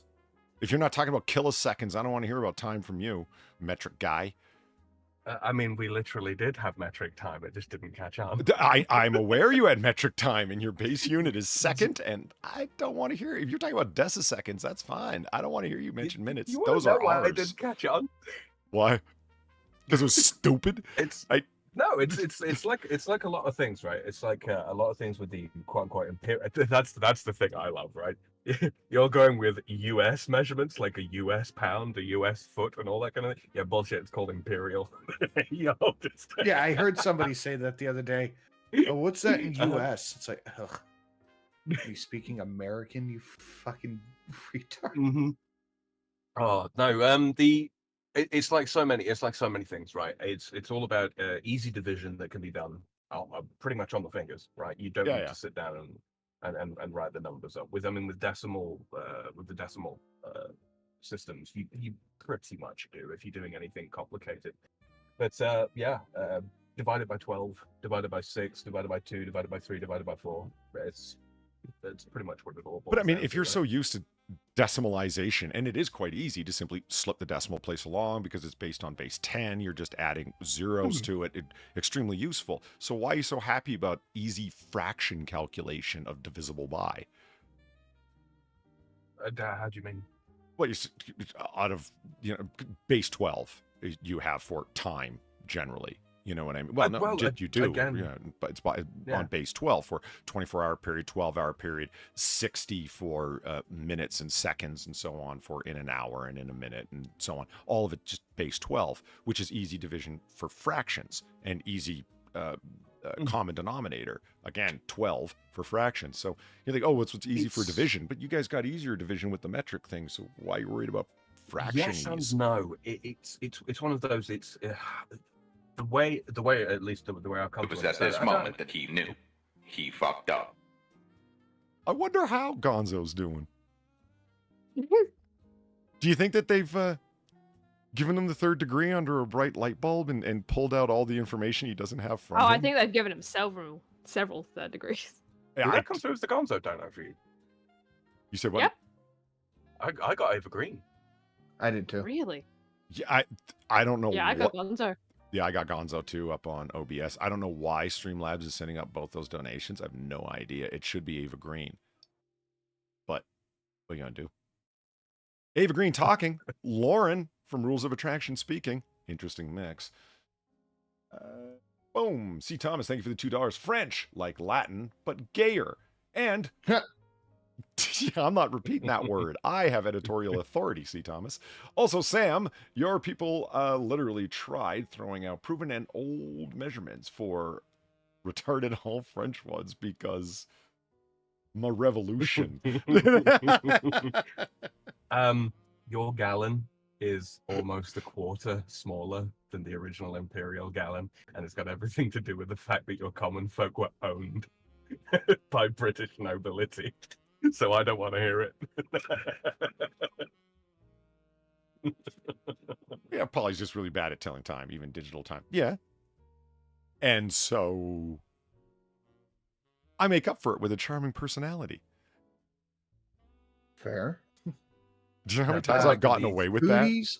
that? It's like, you're late. You said you'd pick me up at, 8 o'clock, but I'm here now, and flash my devastating smile, and usually the problem's gone. Men, women, doesn't matter. Always works. Foodie's Little Debbie stash for 3. I got your solution right here. I got a final solution. Ugh. Wait. Fight someone for a Little Debbie. Why didn't your donation come up? I've got you selected. It did. Did it? It was quiet. Okay. Didn't for me either. Yeah, Came up for me. I've got your donation turned on. That's strange. That one's just very quiet. Okay. Little Debbie please tell me she actually has a Little Debbie stash, does she? She used to. Oh my god. Now that she's over in Kuwait, she doesn't have anything. Wait, what?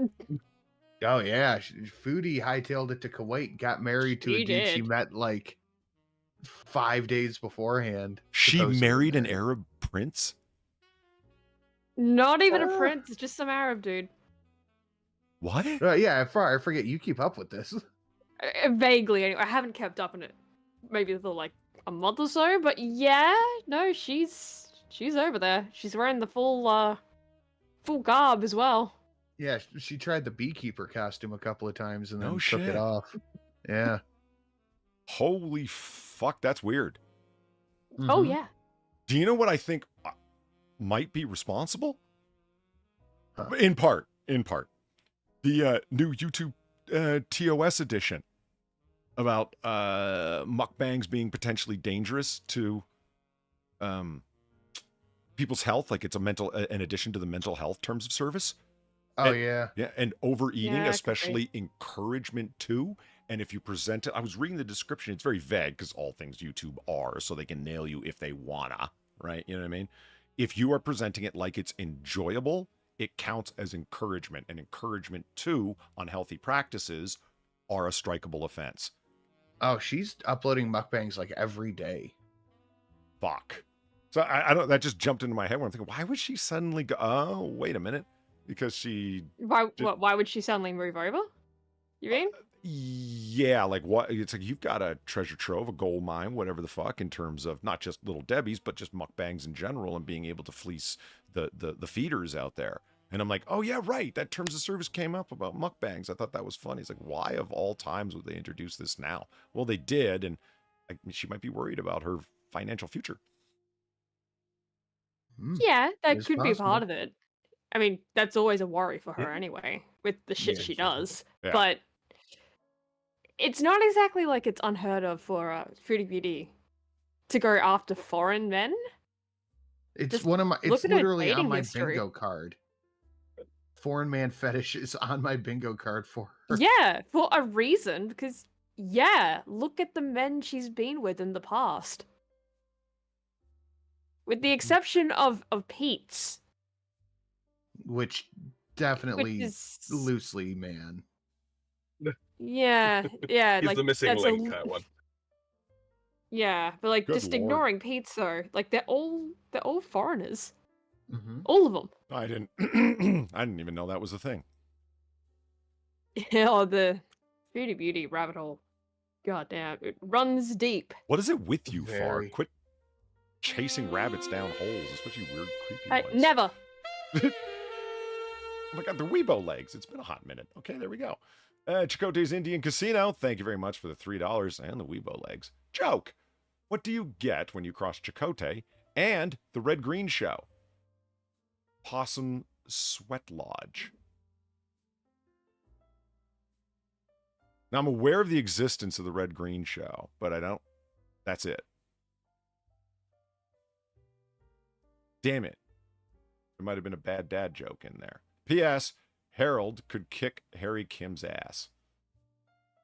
Well, most people could kick Harry Kim's ass. I don't know who Harold is, but I'm willing to bet that it's right. Harry Kim's a bitch. Why you want it that? Mm-hmm. The perpetual ensign.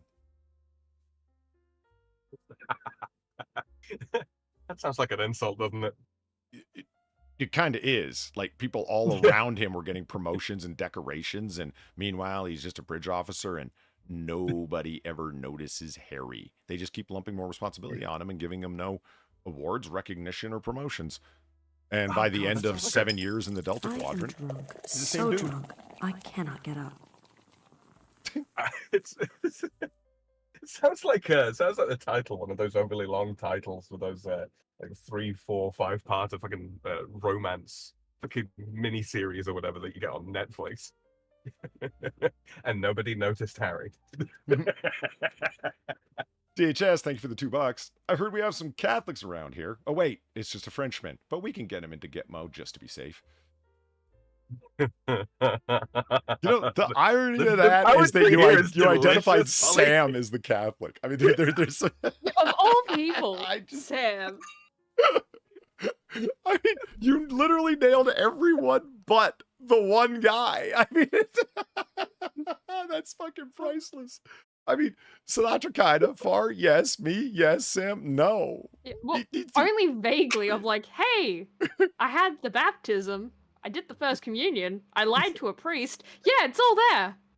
I think really Far and care I are on the otherwise. same page. Well, but My mom's funeral was the first time I've been in church in fucking Oh god. a couple of You know years. what it is?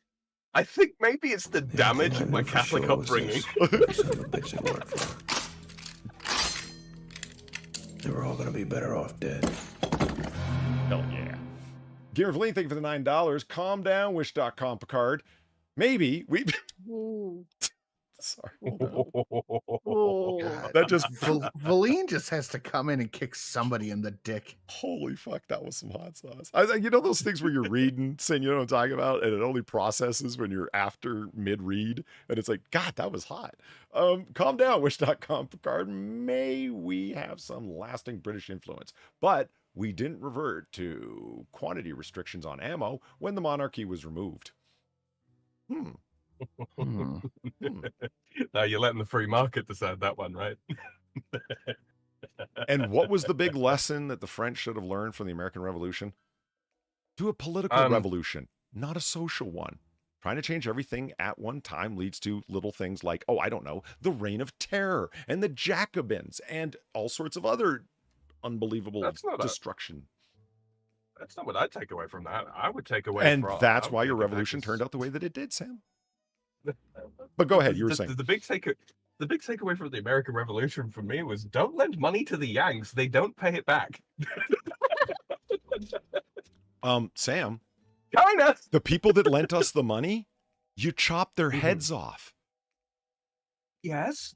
So, They weren't lending you their money, were they? They were lending you ours. We were left in the very enviable position of owing money to a dead man. Meaning, no, because the money was everybody else's. It's fine. It wasn't. You can't claim a dead man's money. You killed him. I think you can. I think you can just through the sheer fact you killed him. Yeah, it's my money now. It's literally all his finders stuff is mine. keepers. No, at that point, it's like, come and get it, bro. It's like, seriously, the guy who lent us the money, you killed him. Shit. It was also said at the beginning of the American Revolution, Far, by brave farm boys on the road to Concord. It's true. On the road to Concord or Concord? Concord. The road to Concord. It's right off the river Thames. Yeah, you want to do disappointing? Yeah, ladies' choice, Far. Do you want to do disappointing food? Do you want to do some Zillow let's stuff? Just do disappointing food. Oh, right. We can do that. And if okay, just real quick, I have to address this one in chat. All right. Oh god. Cannibalistic Wizard, we saved you all 2 times from having to speak German, you Frenchie, and we saved you at least once from having to speak English. You're welcome. Sorry. And look how that turned out, Sam. True. I don't know. I really think that thing should be called pretty even, because we just didn't save you from the Germans. We saved you from something that was worse. The Vichy'ites. Oh, true. And you know my feelings on the Vichy'ites. they're the lowest of the low, man. Collaborators, they're the worst of the worst. They're It's worse one than thing the to be a invaders. Nazi. Yeah, Yeah. because the Nazis, at least arguably, are true believers. The Vichy bastards, they're blow with the They were wind, just whatever the cowards. fuck. Yeah, it's just Mhm. they're bottom feeders. They're as bad as it gets. Sin, back me up. I mean, do I need to? You're spitting Yeah, I think there's you're doing a something- great job. There's something disgusting about letting a bunch of demonstrably violent and very very much unknown interlopers across a border for political reasons. There's something inherently disgusting about that, isn't there? Now I know you're talking about history, but it feels How far relevant back? somehow. I don't. Yeah, what could be happening nowadays to So if you haven't already, before we move on to, content, Mhm. the content is the late night hangout. I get that commentary from people, don't change.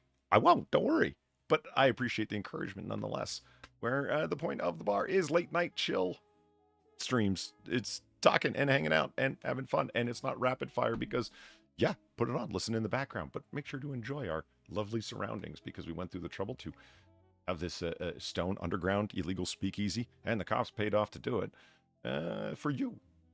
So by all means, welcome and enjoy. If you haven't already, hit that like button because the mysterious algorithm is out there and it affects who sees us. And I have no idea how to tickle its clit, but I hear the likes help. Well, I don't know. Whatever. Tickle its fancy then, Sam, all right? How do you say it in French? I don't know. So somehow that's dirtier when you say it. I don't know why.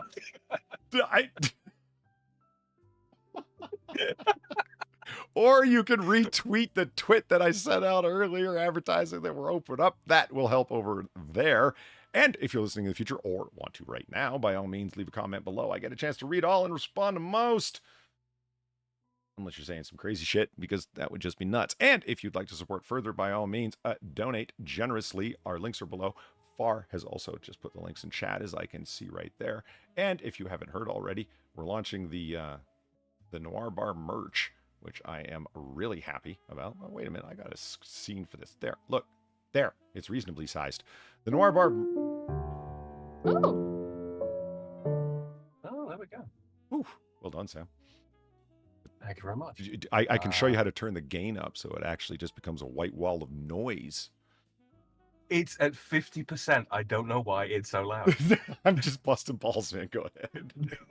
It's really that loud for everybody else on the stream. Because I don't think I have Sam's gimmick. do you need me to resend you the? It was at this moment that he knew. He fucked Stay up. on the other computer. If you sent it to me, I can just go back and find it. I think I did. Yeah, it's a big long link. Yep, got it. It's on my other computer then. Okay. Oh, Eva Green's bra. Thank you for the $2. There's the French gave us Eva Green. That is all we needed. Who else was going to star in the Dreamers? Kathy Griffin. Thank you. I'm glad we agree. Oh God, that's a fair point. Kathy Griffin and the Dreamers. Oh, it's okay. Yeah. C. Thomas, thank you for the $2. Very true, Polyword. I do have more sympathy towards an East German who got deep-decked by the soulless, blood-sucking communists than some fair-weather effeminate waif that we call Vichy. C. Thomas is on, like, are you angry drinking tonight, man? What's... I mean, I've been there. I'm not judging. No, I'm giving him that one. I just... He's absolutely goddamn right there. I too have more sympathy for the East Germans that got dicked over by communists. Oh yeah. Not only are you betraying your country, but you're doing it to actual human fucking scum. Yeah. They are the worst collaborators of the modern era that I can think of. It really doesn't get much worse than that. The Red Dawn collaborators come to mind. I was going to say, what about What about like in Romania, the ones that handed them over to the bloody to the Soviets? It's one They're thing. gonna be up there, right? I can think of people that sold other people out and handed them over.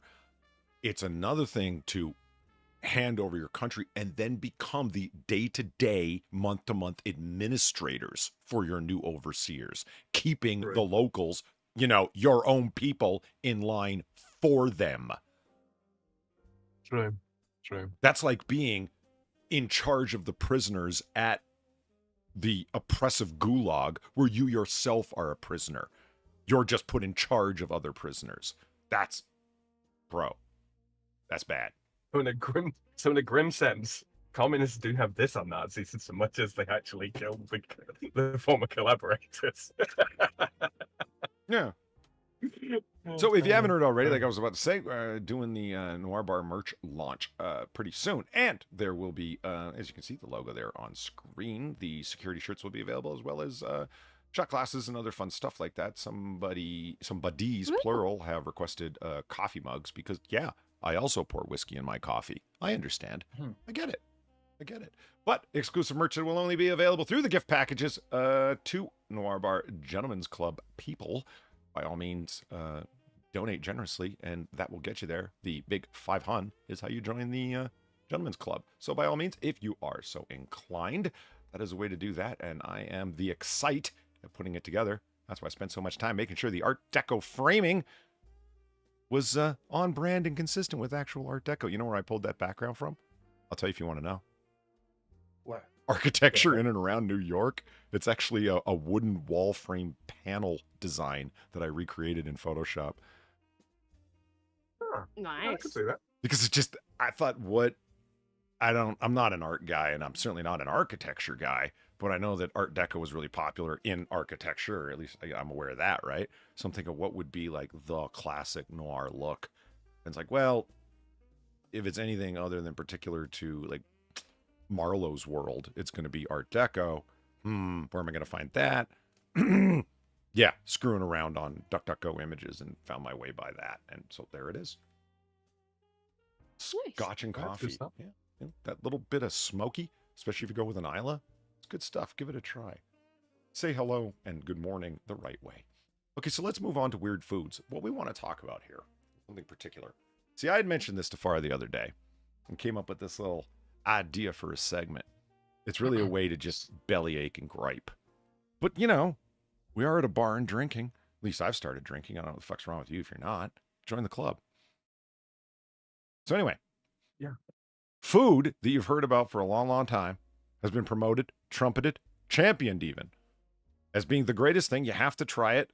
And then you eventually do try it. And you're like, what the fuck? The hell is this? This is what everyone's been talking about this whole fucking time?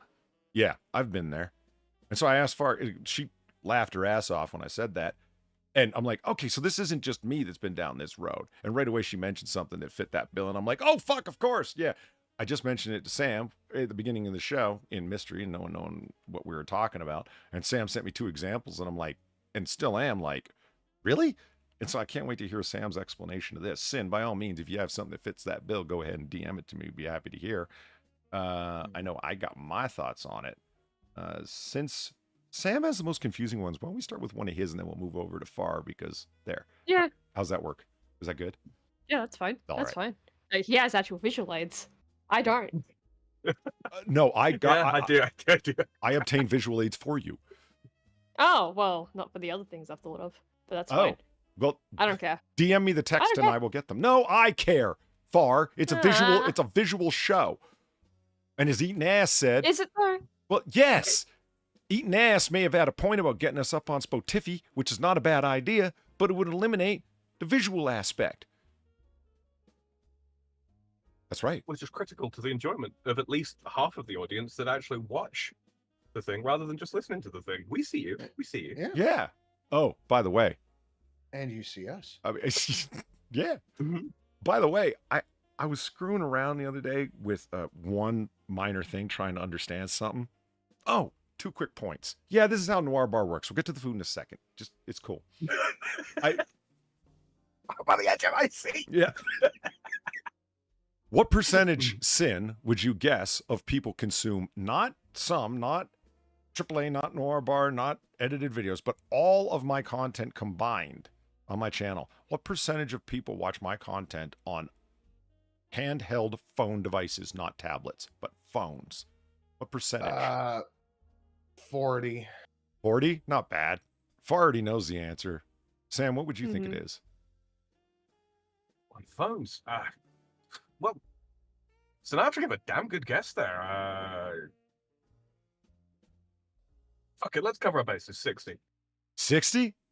Sam's closest without going over. It's 66%. Oh. Yeah. Wow. 60 fucking 6%. I am not somebody who consumes YouTube content on my phone. I've got it on there. And as Kefki knows, I showed her how to not use the YouTube app, but have all the advantages of the YouTube app, but sans commercials. It's pretty awesome. Fuck ads. I like how you just did the thing. What thing? Sans commercials. Did I? Damn it, Sam. Calling you out, calling out.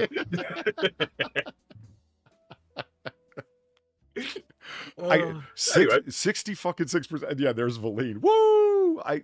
I'll tell you something. Back when I worked a warehouse job, I was not big up on YouTube or audiobooks or anything of that kind. It would have been a different approach to work entirely to go do warehouse work at night and be able to listen to conversational shit like this, to be able to have my phone in my pocket and listen to live streams and shit. I would have been all over that like a cheap suit, man. It just wasn't a thing for me when I was doing that. It makes me think about getting one of those Bluetooth earpieces that's disguised to look like a hearing aid and putting it in and then being at work and listening to audiobooks and live streams. And if anybody says what the hell's going on there, getting all irate and self-righteous and being like, are you judging me, ableist? Okay, it may be a little bit cowardly, but I'm getting what I want. What do you want from me? It's a strategy. I'm looking for the same analytics. We're advanced, maybe? Traffic source. I believe I clicked under more, the columns that you can see the various things like country, gender. By the way, my audience is 88% male. I would have thought more. Big up to the 12% females out there. I see you. Yeah, it's under more, and one of them was devices. So I was surprised at that. 5% tablets. I'm like, okay, people are fucking with the tablets. That's cool. 5% TV as well. I didn't think anyone was using a YouTube TV. Shows my ass. I didn't. Yeah, there you go. I'm fairly sure that's like all Valine, isn't it? Yeah. I don't know. Okay, you ready? Now, you know my chief crown jewel creative magnum opus work on my channel. 6 hours of a screen so dark red you'd think it's black. Yes. Oh, I love that one. Yeah, it is indeed my finest creative work. In the previous... Makes me cry every time. In the previous 28 days, because that's the default time segmentation, you know what I mean? You could set it for 2 months, 3 months, whatever, but the default one is the last 28 days. How many subs did you get? How many views did you get? You know, in the last 28 days, how many people do you think have watched that video? 6 hours of a screen so dark red you'd think it's black. 17. 17. Sin? 13. 13. Okay. No. 49 people have watched it. 49. Now, Far already knows this. I'm not ignoring Far. We already talked about this last night. Yeah, this is last night big for us. Like, this is the conversation we had. Now, this might not. So it's like, why is Polly doing like guessing games with this? Because it's leading to this, the most confusing statistic I have read in quite some time. What percentage of the 6 hour stream do you think those 49 people watched on average? So let me say that again differently. It's 6 hours long. How much of it as a percentage did those 49 people watch in the last month? 49%. Sam? Okay, so he went plus 9%, so I'm going to 51%. Yeah, I need to check something for real because something weird just happened. Oh. Okay, I just wanted to pull the actual number up. closest without going over, and I don't really see how you could have got much closer rationally. It's 49.7% sin. Wow. This is Well something done. they put on at night.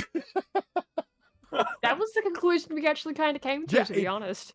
But we're still confused about it. The exact number, mind-blowingly, is 2 hours, 59 minutes, and 3 seconds is the average watch time for that. It's like, yeah, they got to be putting it on at night, but in the past month, people have watched 6 hours of a screen so dark red you'd think it's black for at least 3 hours. It's silent, guys. Remember that. That's part of the artistic. Yeah, there's no noise. I think that's the point. That's still... You It's know still what so I have strange, been though. enjoying? Because I've been staying at my mom's, and I don't lug my computer there anymore because I'm not there all the time like I used to be. Those things where it's like 8 hours of whatever Hertz thing that you can put on to sleep binaural better. beats. Yeah. Yeah, that... binaural Open beats, your yeah. third eye, make you thinner. Yeah, I get you. Yeah. Yeah, I like frozen those. tits. Yep. I already got some, thank you.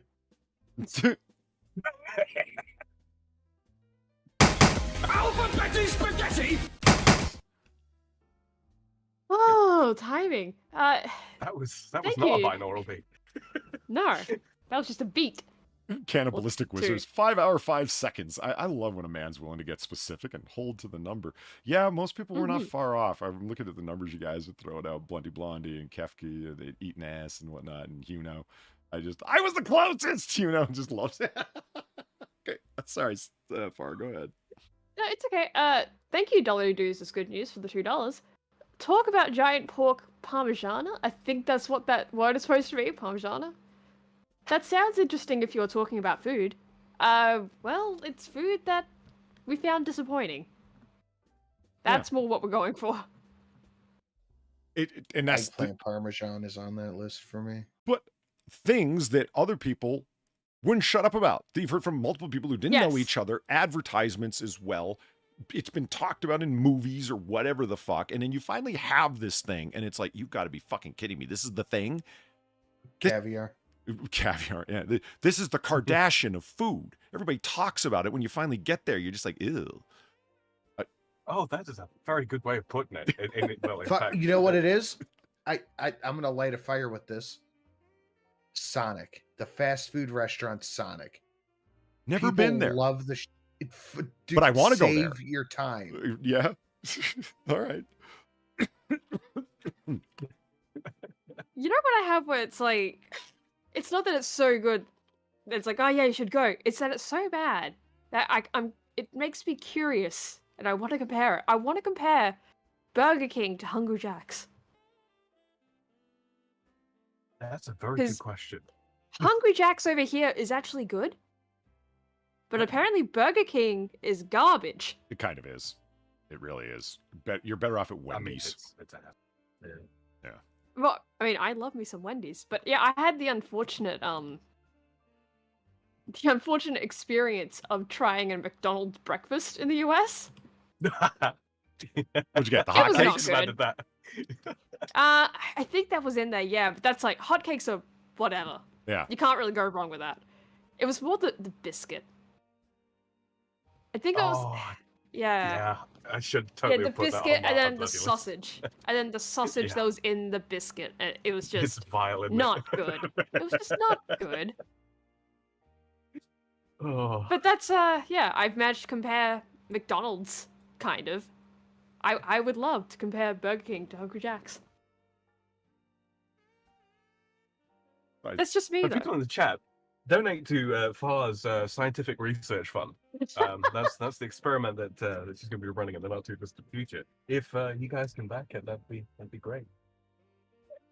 Yeah, fund my fast food trying. Jesus Christ, God. There we go.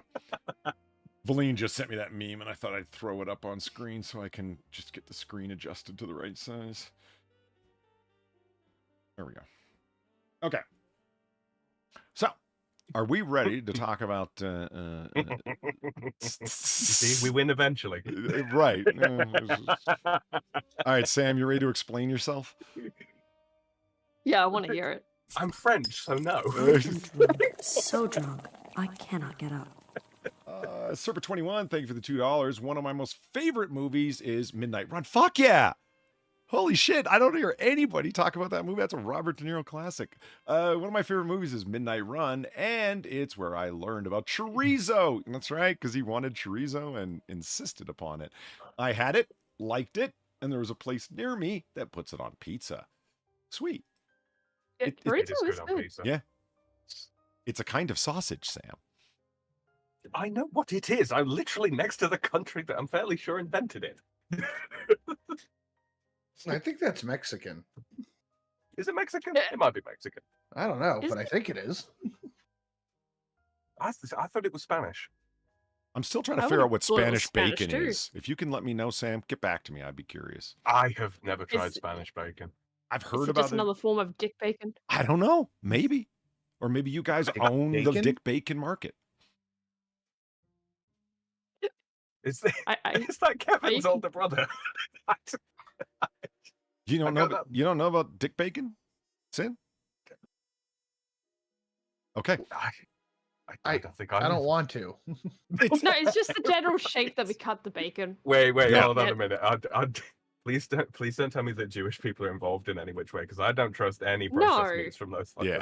fuckers. Oh, Sinatra, boy. imagine if I told you that the bacon strips that we know, right? American bacon, right? That there was a giant piece of delectable bacon that they have been cutting off of our bacon forever. And the Australians simply leave it on. Yeah, the Brits do that too. I'm getting angry. Do you want? Yeah, you- and the shape of it just looks like a dick, so it's just dick yeah. bacon. If you That's really all there is to if it. you have a dick obsession, it looks like a dick cut cross sectionally, but not really. It just They just the joke circumcised of the it. bacon. well, no, but it's the balls that are missing, not the foreskin. Oh God, that's They castrate somehow it. worse. There it is. Yeah, there we go. See, Sin? Oh, It's I our guess I can bacon, see it. but they've cut this giant, delicious piece of meat off of it. This is what the Aussies have that we have been missing out on this whole time. Isn't that maddening? that is very annoying. Can Yeah. I go to a butcher shop and get that? Yeah, if you were to Probably. yeah, it's like English or Australian style bacon in Kansas City. And it's like, yeah, this is where it's at, man. Imagine being able to go in and say, I want that Australian style bacon cut thick, please. Thick gut bacon is the only It's- way to enjoy bacon. It's also really weird in comparison because it's not just the fact that there's the extra length that you guys have. It's still cut in such a way where the first time I was cooking American bacon, I burnt it I could see that. because I wasn't expecting it to be so Damn thin. It's well, not flimsy. there, just quick to cook. Because I'm used to staying there for like a fucking while, just waiting for the bacon to just kind of somewhat think- crisp up. I think the balls of that wiener is what we used to make ham, like deli ham. Yeah, it's used for something else. Nah. And like, but it is, I forget It- that it's a certain cut of bacon. When you have that part cut off, It's that becomes Canadian. Canadian bacon. Yeah. Canadian. Yeah.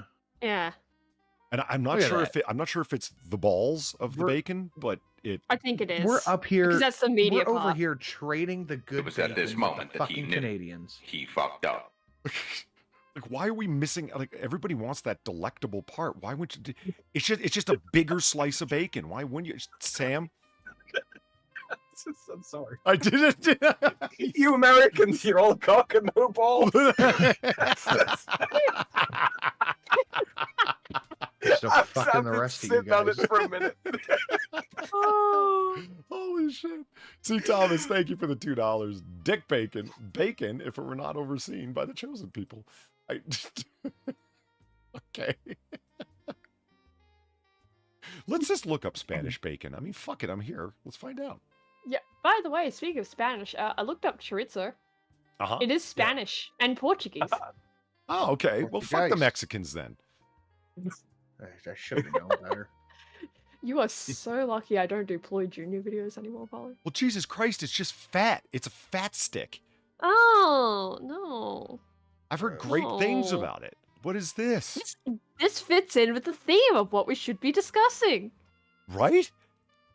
Like, maybe that's just I mean, this is just one image of it. Let's look at others. All right, that's...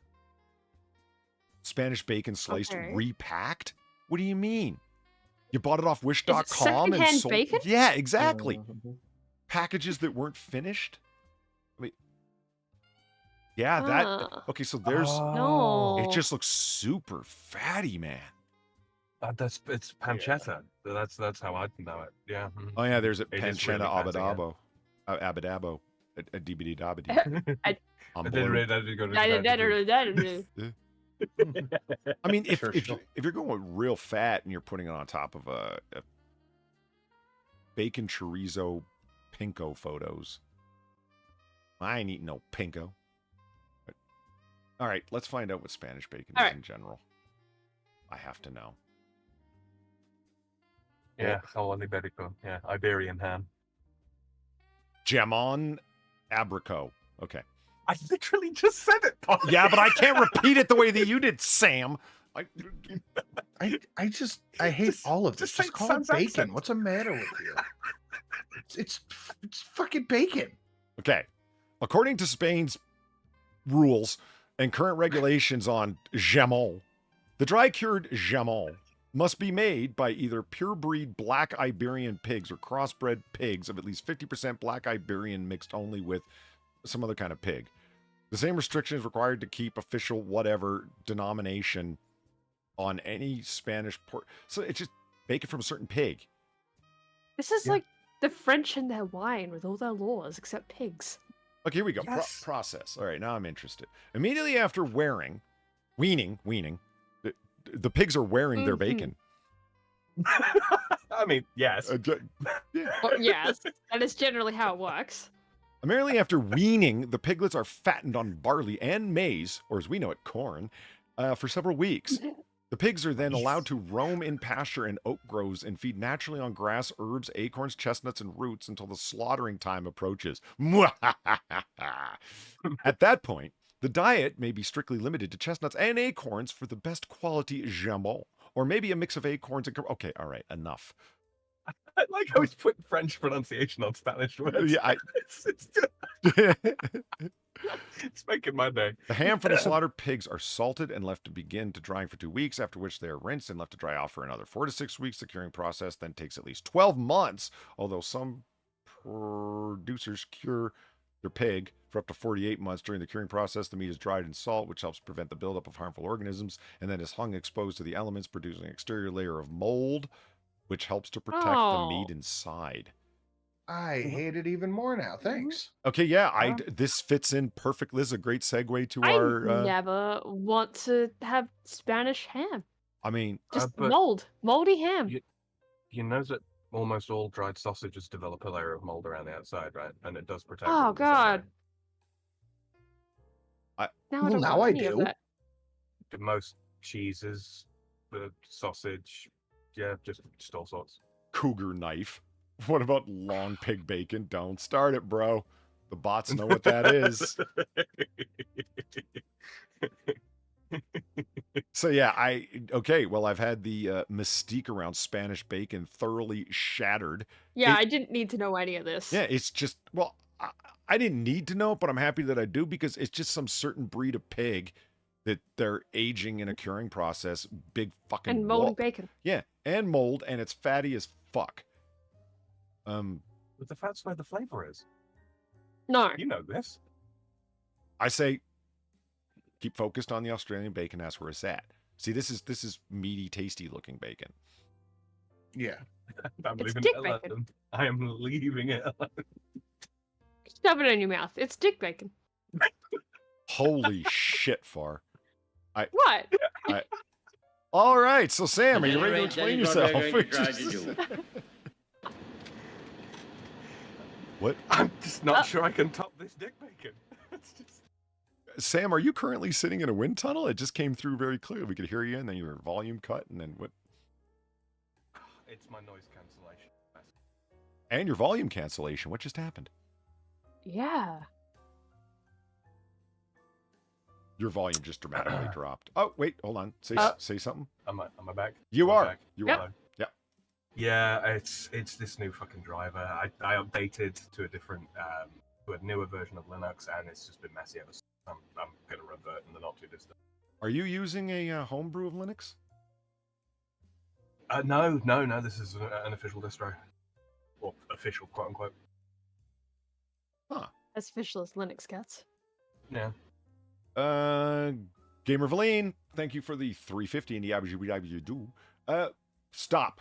I believe you are looking for tocino. Try that instead of Spanish bacon, like an uncultured swine. Swine! I see what you did there. But we just went over the fact that Jamon Iberico is literally cultured swine. So by all means, let's check out the tocino, if that's indeed how you say it. Homemade tocino recipe. Is this what Sam is talking about? Or okay, that does look really delicious. I mean, look at the grease pooling up underneath it. yeah, that doesn't look bad. Looks like Szechuan. Yeah, here it's claiming that it's Filipino bacon, but that doesn't mean that it's not. This looks really sauced. I'm thinking. Okay, here we go. I think this is more what Helene was getting at. Let me try tocino bacon. Because for all I know, that just means spicy. And yeah, I've got a language qualification in Espanol, but that doesn't mean I can actually speak it or ask where the bathroom is or order coffee. Fuck. Donde está la piss pot? Yeah. No habla All right, guys. Espanol. I'm sorry, I got a pumpkin time. I'm like nodding off in my chair. Oh, Are ya? okay. All right, man. Yeah. Thank you for coming by. Always nice to have you.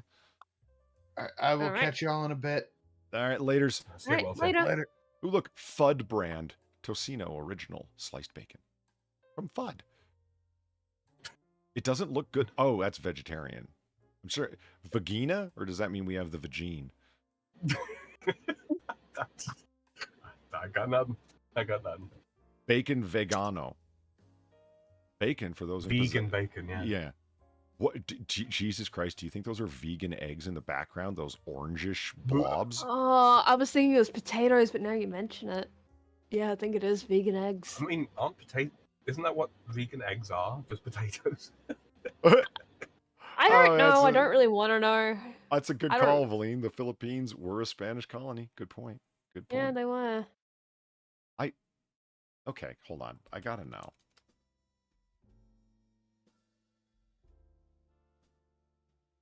I dropped the M, but they'll figure it out. Oh my god. Yeah, it is. Look how, like, Oh. yellow to the point of orange they are. Those really were. What the fuck? What's in them? What do you think? Soy, I would imagine, because it's so malleable. Some spice to make them so yellow. Yeah. So what? Turmeric, probably. Then? Yeah, that's what I'm thinking, turmeric. And I'm a It would have fan to of be turmeric, turmeric. wouldn't it? This is like turmeric-based curries are fucking epic. This is soy-free vegan scrambled eggs. What the fuck is in them then? Nut flour and dreams. Yeah. Okay, come on. Load, I say. It's trying. It's just really tired because it's vegan. Yeah. It doesn't have the proper vitamins and minerals to keep going. Oh. Yeah, of course it's up on Pinterest. Of course. Everything's on Pinterest. Potatoes are Irish guacamole. Do you mean mashed potatoes? I think I'd honestly prefer guacamole over mashed potatoes. That's just me. What? Really? And I'm really not a fan of mashed potatoes. Really? Huh. Yeah. Loving it vegan. There's a mad cope description, huh? They're made with chickpea flour instead of tofu. Oh. Okay, that means they are at least slightly edible. But see, this conforms to the old thing that I've heard about vegetarian and vegan food for a long time. It's not bad for what it is. It's bad for what it pretends to be.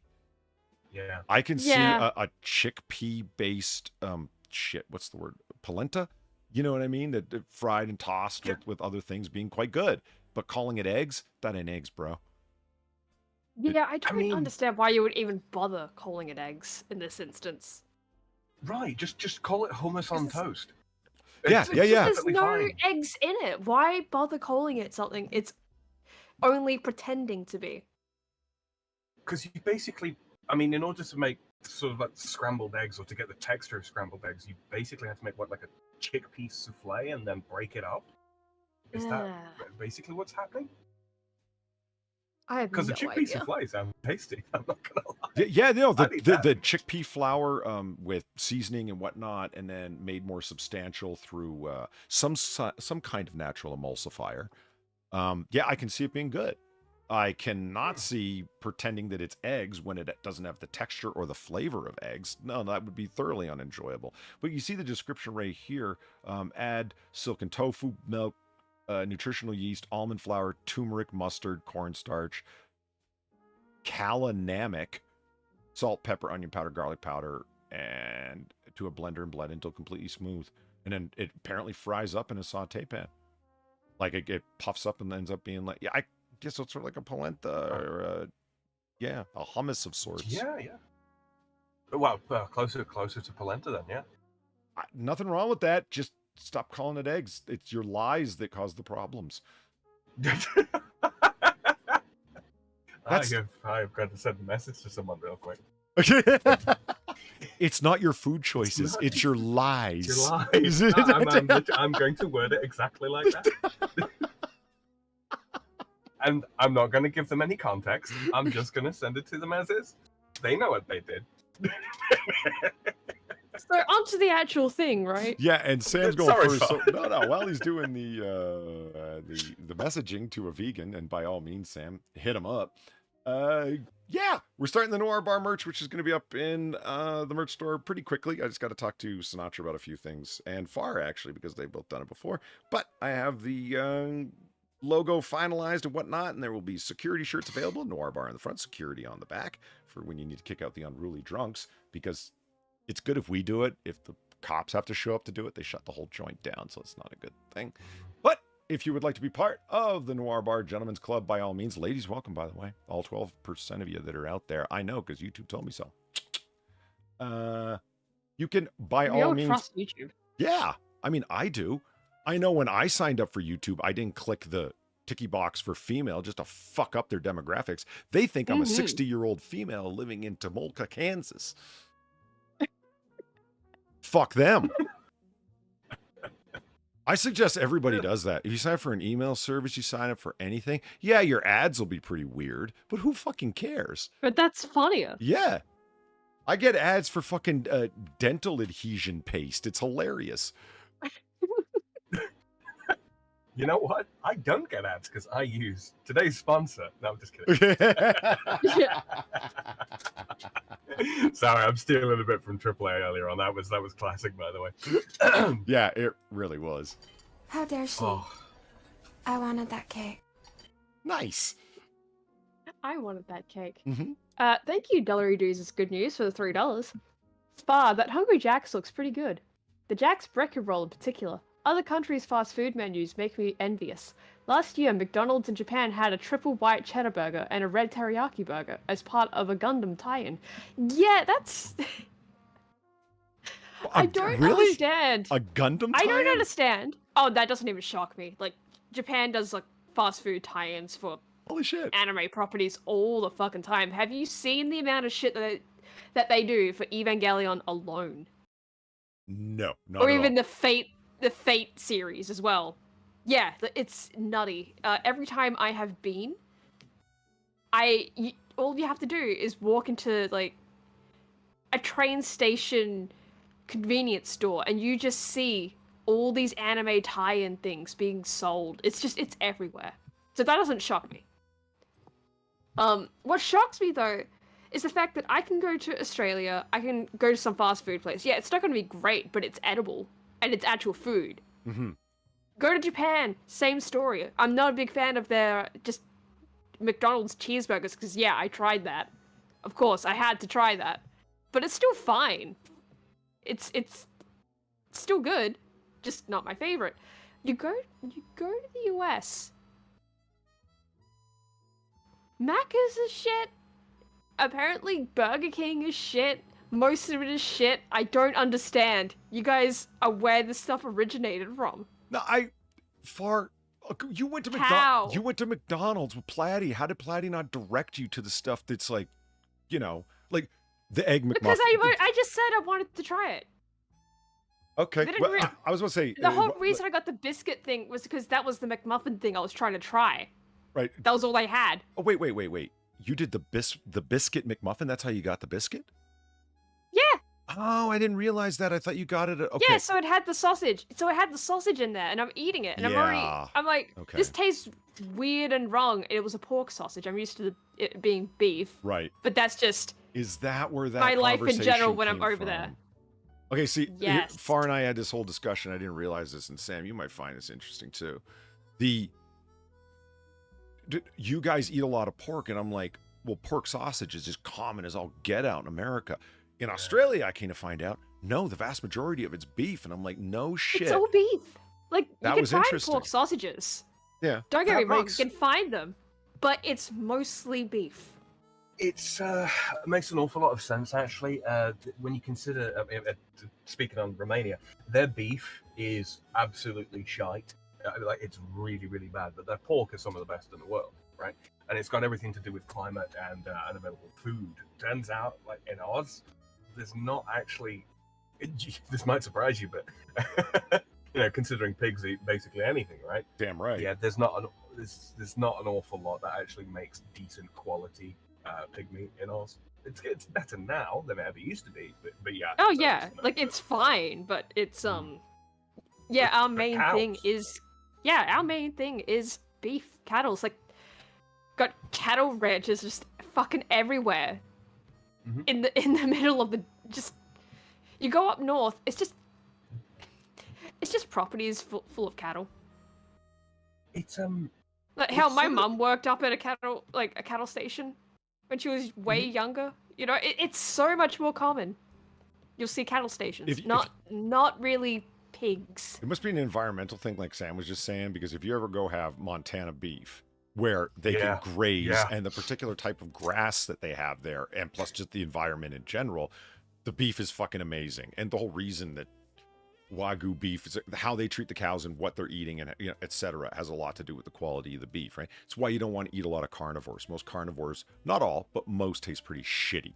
If you've ever had bear, you're gonna know what I'm talking about. Oh, that Russian guy wanted that bear though. Yeah, no shit.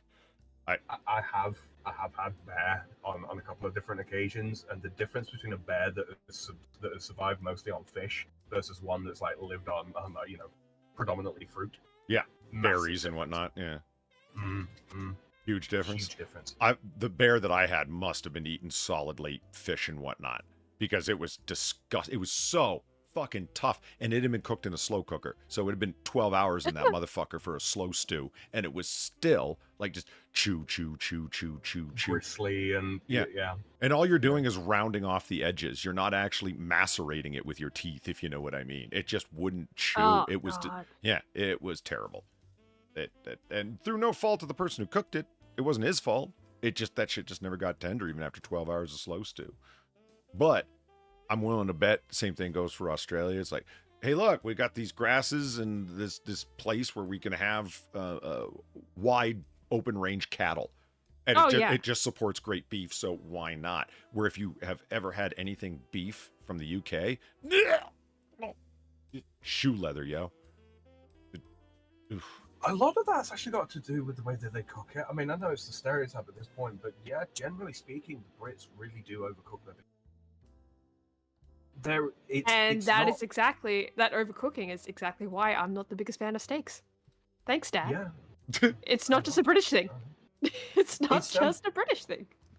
I remember when I was last over there. I mean, this is a couple of years ago now, but when I was last over there, there was a buffalo ranch, and I remember having some buffalo steak that had come from that ranch, and they're just fed on standard British English grass, I guess. That was really good, really decent quality.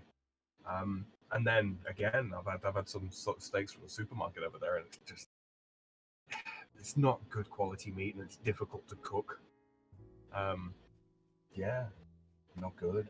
Not good at all. So finally, we should fucking move on to that. We should, can ramble about fast food later to finish off the idea. Mm-hmm. Yeah, by all means, if you haven't heard already, going to be launching the Noir Bar official merch sooner than later, and there will be a whole bunch of exclusive merch to come along with the packages exclusively for the Gentlemen's Club members, and you gain membership, as you can see towards the end of the stream, by simply joining the Gentlemen's Club, and that starts at the 500 level. Yeah, it's way up there, but it's an exclusive club, so it's worth it. Yeah, anybody who's feeling generous enough and wants that exclusive merch that can only be found through there, by all means, hit one of the donations below. And speaking of generous donations, it's been appreciated this far, and that's how we keep logs on the fire and the candles burning and the liquor full and the cops paid off.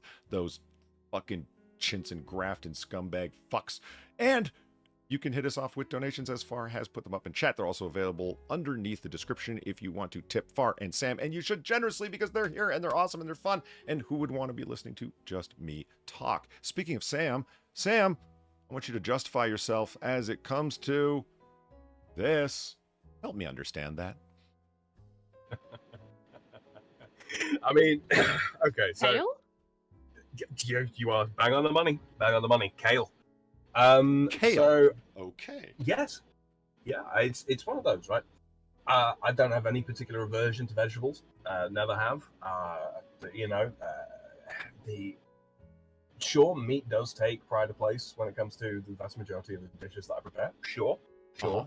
But they tend to be set off quite well with vegetables. You know, be it cabbage, be it potatoes, be it carrots, whatever. I heard so much about kale, about it's a superfood and blah blah blah. Yeah. It's like cabbage, You etc. bought into the hype. It's not so much that I bought into the hype. It's just there was the craze of it. And I wrote it off as a craze. And then there were I got talking to a couple of guys at the gym, and they were just like, "Yeah, no, we put fucking kale in all of the fucking smoothies that we have before we come here."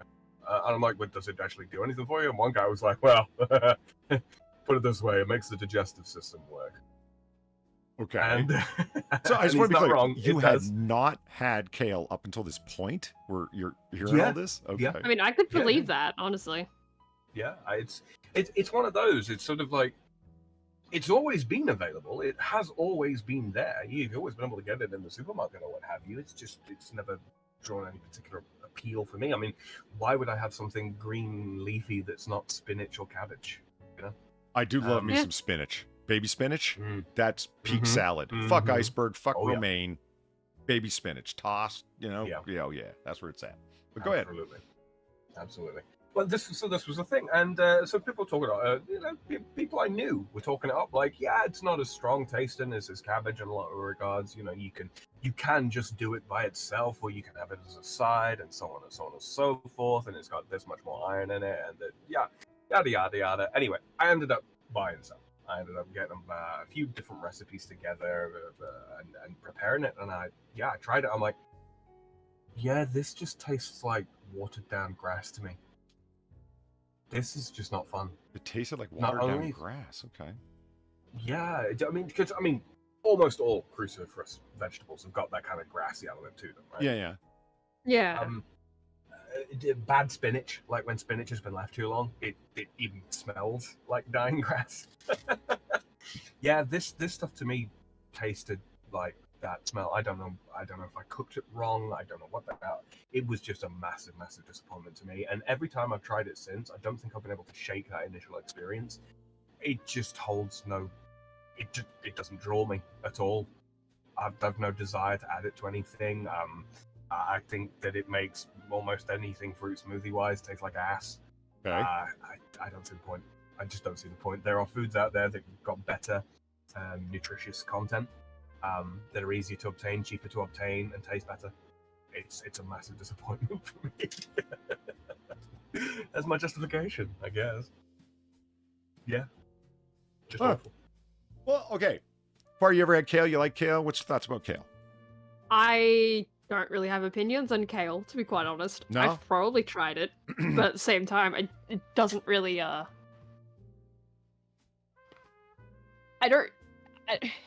probably tried it, but at the same time, it's like, that's how little of an opinion I really have on the taste of it. It's just, it's a leafy vegetable. Mm-hmm. I'm not really looking at leafy vegetables going, yeah, I expect, like, it to be the best thing ever, or whatever the fuck, you know? They're all kind of just the same to me. Like, they have their little differences, that's really it. Fair enough. So But to put it into context, I'd rather have stewed broccoli or cauliflower leaves than kale. I really would. And a lot of people don't like those. I mean, I like me some cauliflower cheese. Amen. Amen. Yeah. I am not a fan of the albino broccoli. Really? That's right.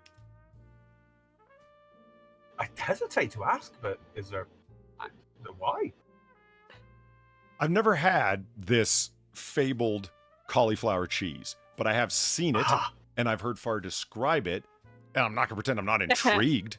Like, it sounds really good. Yeah, I've described it over the years. It is one of my favorite things to eat, honestly. Especially some of the ones that I've seen in the description. Because I went and asked some other people after looking at some pictures of it, right? That first time I'd ever heard of it is when Far mentioned it. And so I was like, cauliflower cheese? Like, because the way she said it, I didn't realize it was a dish. I thought it was like, you know, dill Havarti. Cheese made for it. You understand what I mean? It's like the Havarti has dill in it. You know, I didn't realize it was a dish, and that was just the name of it. And she went and described it, and I looked it up, and I'm like, oh, wait a minute, this looks really good. Because some of them are baked and kind of browned on top, and, you know, like... Oh, that's the best ones. Yeah, they're the best ones. Ooh, melty cheese with the... Like, I mean, that's some pizza awesome. You know what I mean? Melty cheese that's been browned. That's, you know...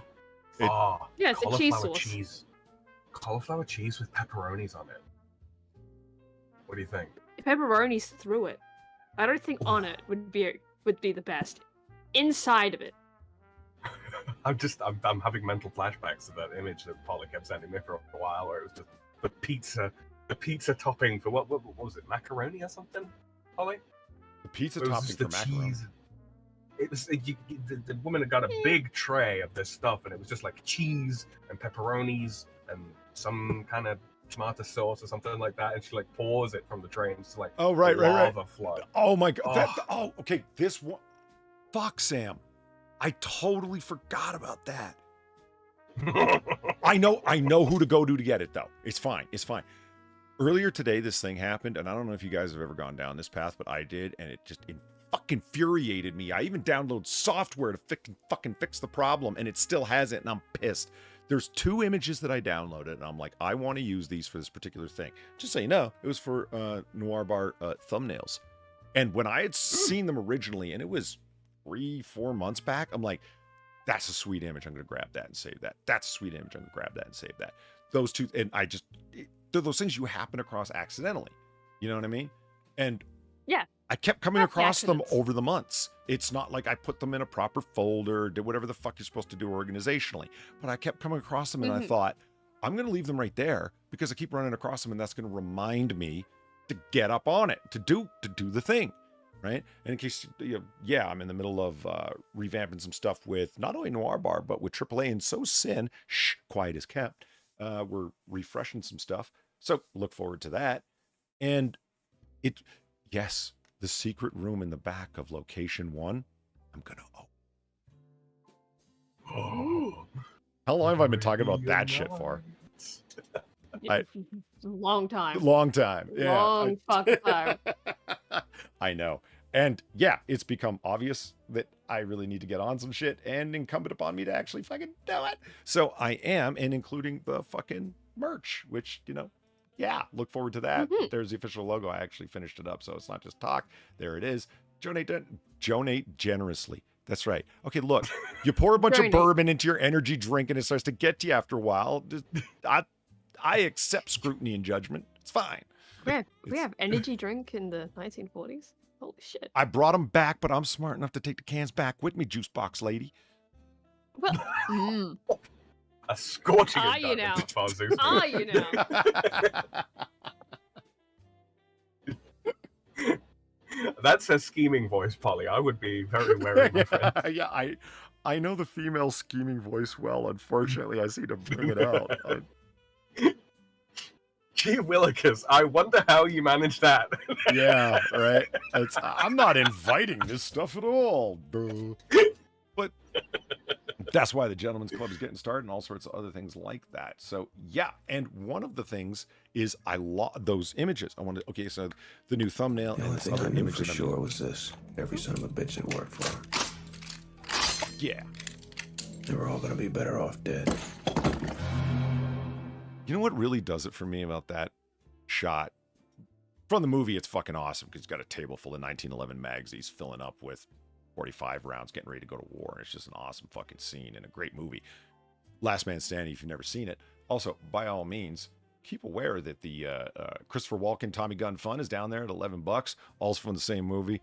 And Walken firing off with a Tommy gun and everyone ducking for cover is just awesome time. So anyway, just remember that's down there. I'd love to see it if you're interested. Those images, what do you think happened when I went to find them? Gone. Yeah. Where was it that I kept running across them all the time? I don't know. For months I'm running across these fucking things. I go looking for them. Did I rename them like a wise man would have so I could find them easily by searching? No, I didn't. Because I kept running across them. I thought there's no need. I went looking. I looked in my Noir Bar folder, and inside the Noir Bar folder is all sorts of subfolders for the intros and content. Yeah, for all the various things that go on with any live stream. You know what I mean? I have one for AAA and one for combo curation when I did that and all the other things. Did I throw them over there so it'd be easy to find? I went looking through there. I went through each folder individually while watching a movie the other day. No dice. Can't find them.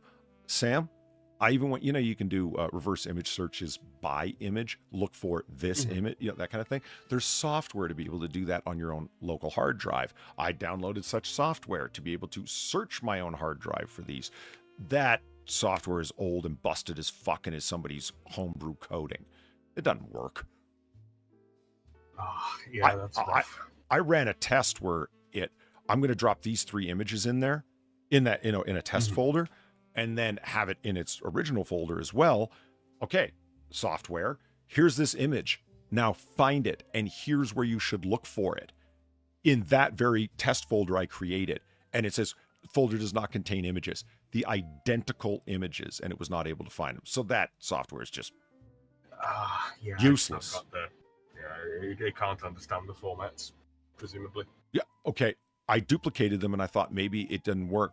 I saved them as PDF images, JPEG images, and PNG images, PNGs. And nope. Regardless of file format, container, whatever the fuck, nothing doing. So I don't know where the fuck I'm going to find those images. I went back and started looking for them through Google image search, Xanax, not Xanax. I just have pharmaceuticals on the mind. What's it called? Yandex image search, DuckDuckGo image search to be able to find nothing doing. What a piss off for. What a fucking piss off. Eating ass brings up steak and eggs. Now there's American breakfast for you. Steak and eggs. I'll tell you my only history before we move on with kale. I've never eaten kale as part of a salad. But I did come across it when I got really into smoothies, and still am. Smoothies are awesome. And I know you mentioned smoothies, Sam. I didn't want to interrupt you because you were saying it makes a smoothie taste like ass. I think the big difference there for me is I love sour candies, citrus drinks. You know what I'm talking about. Yeah, sour is great. Yeah, absolutely. And I start all my smoothies off the same way. You buy the bags of frozen fruit because they're cheap as shit. Why add ice cubes, as so many recipes talk about, to your smoothies when you can add frozen fruit? Like, you're already there. So I take a handful of frozen whole cranberries, which are as cheap as sin, which is great, and dump those in because chock the fuck full of vitamin C, and they add the epic sour to it. So every single smoothie I make starts with, all right, big handful of cranberries. And then plus I also top it up with a nice hard spritz of lemon juice as well. And then whatever else I'm putting in there. But I always put a fuck ton of kale. And I don't know, maybe it's the citrus, but there's all kinds of fresh, leafy, dark green, superfood, mineral kale in there. And I don't taste it at all. If I were to eat it on its own. Yeah, it's probably hidden by all the sour shit. Yep. If I were to eat it on its own, no, I probably wouldn't like it because it seems like romaine, like a thick, sharp leaf. I'm a texture guy. I don't think I'd like that. And I did like, here, let me just taste this and bit into it. Yeah, it tastes like wheatgrass, very lawn clippy. You know what I mean? Tastes like lawn clippers. Yeah. I was not a fan, but up in a smoothie, it's only there for the vitamins and minerals, man, not the taste. That's the greenest, leafiest, healthiest thing that I eat is the kale up in my smoothies. Thinking on those lines, though, real quick before, because I do want to hear something fun. I do. Have you ever done sort of like just a lemon drizzle over spinach before? No. Because it does really heavily mute the flavor of spinach. So that doesn't surprise me. Yeah. It's how I used to get the kids to, well, not my kids, but my younger siblings to eat spinach when they were younger. Yeah, I used to just make up a quick lemon drizzle for it. The kids, not my kids, but you know, some kids, some kids I was taking care of. Don't worry about it. Don't ask questions. Yeah, look, the lemon drizzle evaporates in hell, so not my kids. Oh, look, it gets bigger. Behold the kale. Kaiju kale. High def kale. Yeah. It's Kaleolithic. Oh, damn. All right, that was funny. That was a bad pun, but I laughed. If I couldn't resist laughing, I'm not going to pretend I didn't. You know what I mean? And thank you. The whiskey laughing. Thank you, Far, for putting our donation links up there. By all means, hit these two up because what the hell would the bar be without Sam and Far to keep me company at the bar? And enter the Gentleman's Club for Polly. Yay! Because you get the exclusive merch that isn't available anywhere else. Yeah. And yeah, I'm going to keep it like that. It's like, oh, put that shit up on the store. No. I won't. No, other things can go up. Yeah. You know what we forgot to do? What? We forgot to do something. Oh, what? Shit. Oh. Oh God, I started talking about. God damn, the bourbon and energy drink is getting to me. I went okay. Let's just handle things in proper ordo salutis here. Mm-hmm. Gamer Valine, thank you for the $9 from 7 minutes ago, and I tangented right off of it. Don't eat mutton in New Zealand. It's cannibalism. Jesus Christ. One of those things I've been only processing after I've read it. Don't eat mutton in New Zealand. It's cannibalism. Now, the white-tailed deer in the mountains of western Maryland are gamey. The ones in the eastern shore are destroying corn, and the soy crops are sweet. I can see that. I've had deer that my dad shot, and I know where he got it, and so I have a very good idea what them deer are eating, and it is peak awesome delicious. And yeah, well done, BG and Jim Beam. The fuck? Is it charred though? No, it's cooked tender. Good. As Razorfist said, there's nothing wrong with well done because I enjoy my food cooked, and just because you don't know how to cook your meat to be tender, well, that's not a problem with it being well done. You just don't know how to cook. Well said, Razorfist. Yeah, that's all my dad's steaks because he doesn't like the blood. So he super fucking cooks it. So it's not even tender. It's not even tender. It's just charred. That's what I grew up with. That's rough. That's where well done fucking dog meat comes from. There's just people that are scared of a little blood. Yeah, like, I remember one time as a kid, I think we had it wasn't charred all the way. And I'm like, oh look, I love the juices, and he's like, that's the blood. I'm like, oh, it's the blood? Yeah, that's disgusting. Oh, is it? Like actual fucking exchange. Like that's gross. That's blood. That's not good. That's not good, Far.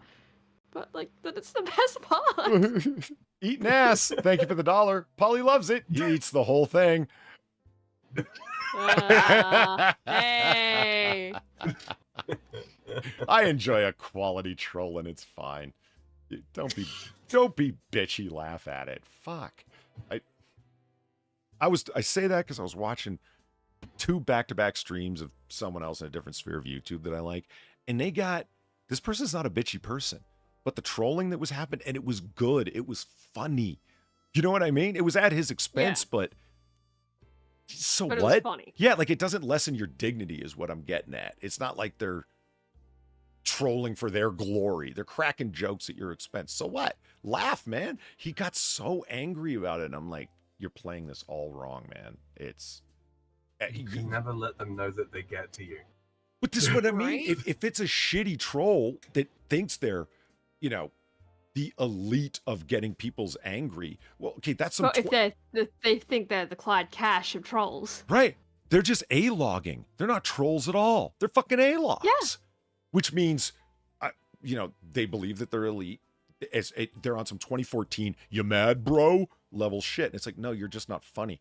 I could name off the people that are trolls and have been fucking with me for years, and they're funny as hell. I'm not going to name them because, well, their egos don't need the help. You can see them. Yeah. No, we don't feed the trolls. Some of them are here right now. Tell me, Polly, point to where the trolls are in the room with you right now. Tell us where they hurt your feelings. Point on the doll. In my heart. Where did the right trolls here. touch you? Yeah, they hit me in my heart. Point on the otter plushie. I don't get it. It's part of having a not boring. Have you ever been to a stream and the chat is full of just nothing but people congratulating them? Oh, have you ever watched a stream with a fucking titty streamer on Twitch and it's just people in chat going, "You're awesome, you rock"? How fucking boring is that? You want some people saying that you said something funny when they actually think it's funny, not because they're trying to get on your good side. You want people telling you to move the fuck on when they get bored. Well, fuck you. This is Noir Bar. It's how we roll. It's not trying to get on the good side. It's trying to get on the inside. When That's I'm having the problem. Right. When I'm having those days and I can't English and read for shit, Lord knows it happens. Chat, you fucking know it happens. When people start busting balls over that, they're not wrong. Like I said, I've just been watching a lot of fucking streams lately where you're not interacting with your chat right because these people don't dislike you. They're audience members. Yeah. You know what I mean? They're just busting balls, they're watching man. for a reason. Yeah, they're having fun with the stream. They just don't want to blow rainbows at you like you're a titty streamer, man. You want that fake shit anyway? I would say not. Oh, it's one of those. It's like you want to know. Hecklers. If you don't have hecklers, you're not a good entertainer. Sorry, folks. Right? No, but you want to know what one of my previous streams, because I've been doing because I got a new Switch, right? So I've been, showing off some of my terrible collection of both good and bad. Right. In one of my previous streams, I think I had Evolved Potato. No, it was like Fritz. It was Fritz saying, "Wow, you have the reflexes of a dementia patient." And then Potato response was like, "No, that's mean. At least like dementia patients can possibly break out of the home." Or something to that effect. Yeah, that's at my expense, but that's funny as shit. Yeah. And to be honest, I kind of deserved that, because I was playing that. I was playing like a platform where it wasn't even that bad. It was a shockingly one of those ones where it's like, oh my god, Microids they actually published something that's fine, and I'm just fucking up with the platforming. That's all that's happening there. So yeah, I kind of deserve some heckling from that, but still, you know what? There's nothing wrong with that. Proper heck, because Far repeats it, we laugh because joke existed. You know what wasn't funny in some game trolling, whatever? Remember when we were watching Deadwing Dork when he was playing Metroid? Oh god, right? I know I bring that up as an example, but it blew my mind. For those who don't know Deadwing Dork, he's funny as fuck, great streamer, watch his content. If you're into like lolcows and weird people, and him finding strange shit on the internet. He does a lot of like mocking flat earthers and things of that sort. People that are into that crazy cosmic, I can channel dead aliens from other realms. It's hilarious. That's always the best. Yeah. It's always the best. I love the space shit on Deadwing Dork. But the man, so fantastic. He happens to have one arm. Yeah. So what? Yeah. He was born with one arm. Yeah. And it's a joke to him, hence the name Deadwing Dork, right? He games and plays the guitar. He's got it in one fucking arm, yo. Whatever. Yeah, it's really impressive. Damn right. And you can hear him typing rather fast, considering he's doing it with just one fucking hand. Anyway, he's got a good sense of humor about all this shit and loves busting balls. He plays this new Metroid game, and that was like over a year ago, but it was really eye-opening. His chat loves him. Like, some people take it to weird, creepy levels of like calling him Daddy Claw and shit like that. All of these people, as soon as he started playing, well, I shouldn't say all. a good segment of these people, as soon as you start playing, it's like, you don't know what you're doing. Go to left. Fuck's wrong with you? You can't game at all. Keep in mind, this guy's playing that game competently, just not up to their level, and you try fucking playing it with one hand, bitch. Yeah, that's the crazy thing about it. He's playing it with one hand. They do play these things with one hand because the other hand's used to congratulate themselves. Yeah, and my whole point about that is like, oh, don't make fun of the guy because he's only got one arm. No, not at all, because he does, and it's hilarious. The point is, you're not cracking jokes. You're just saying, you suck, fuck you. And it's like, and somebody actually typed in chat, and I'll never forget it, can't handle the trolling when it's aimed at you, somebody asked. Because he said, are you fucking kidding me? You guys aren't even remotely funny. He's hilarious. That's the difference. Yeah, but the thing is, I do wonder with that particular situation, right? If the whole reason why they were so quick to jump on him there is because that's kind of the content he usually does. I mean, and yeah, he is funny. Don't get me wrong. I like Deadwing Dog. You know? But you have to acknowledge, like, that is a part of what he does. You know, like, he finds the weirdos and he comments on it. And it's all funny. It's all valid. But did his audience look at that? Or at least the people that are commenting in chat, right? Because it's always just a fragment of the audience that does Damn right. that. It's never everyone. Mm-hmm. So this particular fragment of his audience, did they look at what he does and think, oh, now it's free game. I can do this to Daddy Claw because he's kind of not doing the best job here. I think that might be what happened there. Yeah, Which is still shit. Like, that's still not good, but, and I'm not trying to defend anyone here, but that's just me trying to rationalize what the fuck happened. Yeah. And I mean, you got TC. What's up, TC, by the way? It's like, don't you just love the backseat gamers? It's like, you know what? No, I don't think anybody really likes backseat gamers. No, you shouldn't let them get to you. I've heard game streamers on Twitch like talking like that. It's like, man, I never pay attention to you guys anyway, and the moderators usually eat them, especially if it's a titty streamer where the moderators are fucking orbiters, let's be honest. God, yeah.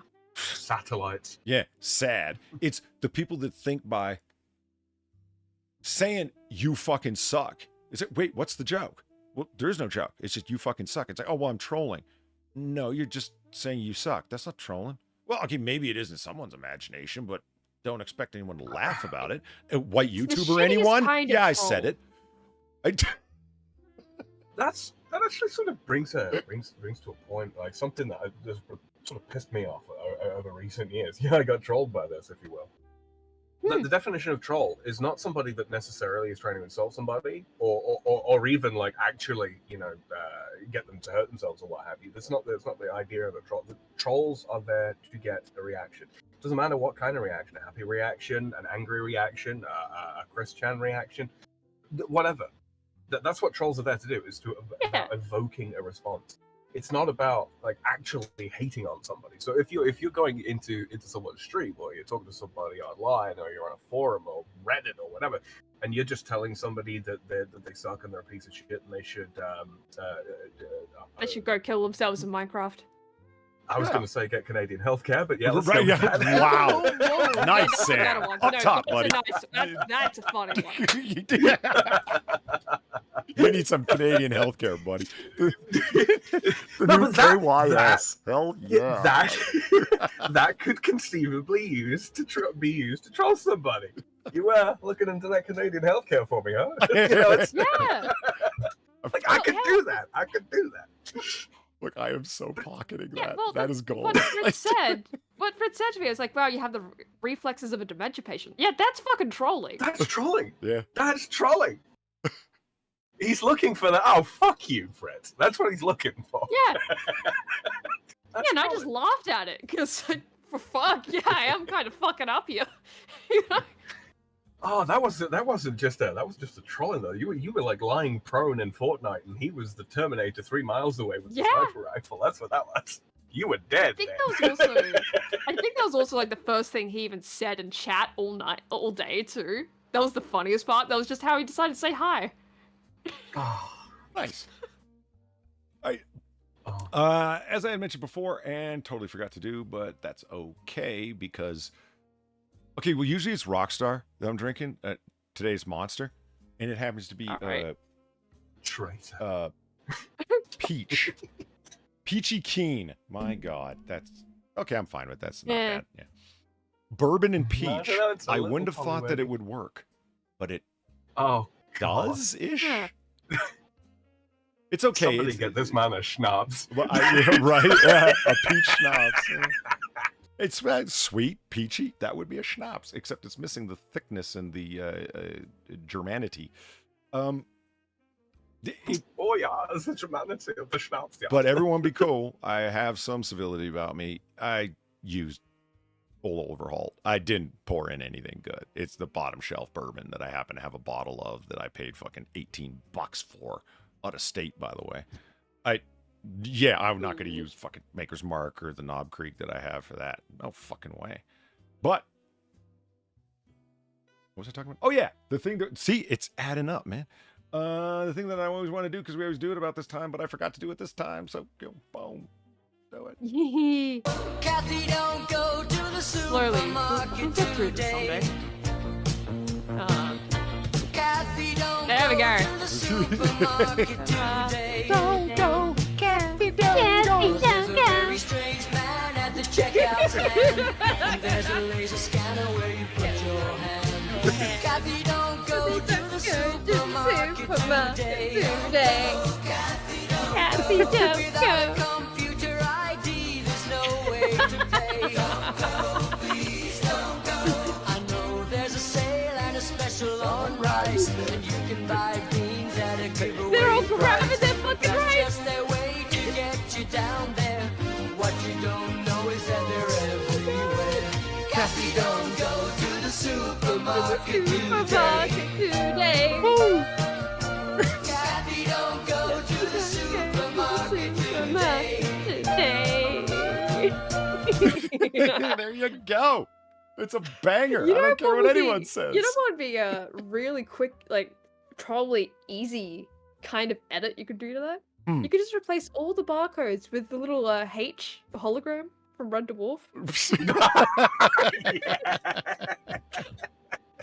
all you'd have to do is what? Like, yeah, because all you'd have to do is what? Because they have such white makeup on to obviously make their faces paler, right? So it's a pretty solid color going on. You just have to white it over and just put find a H.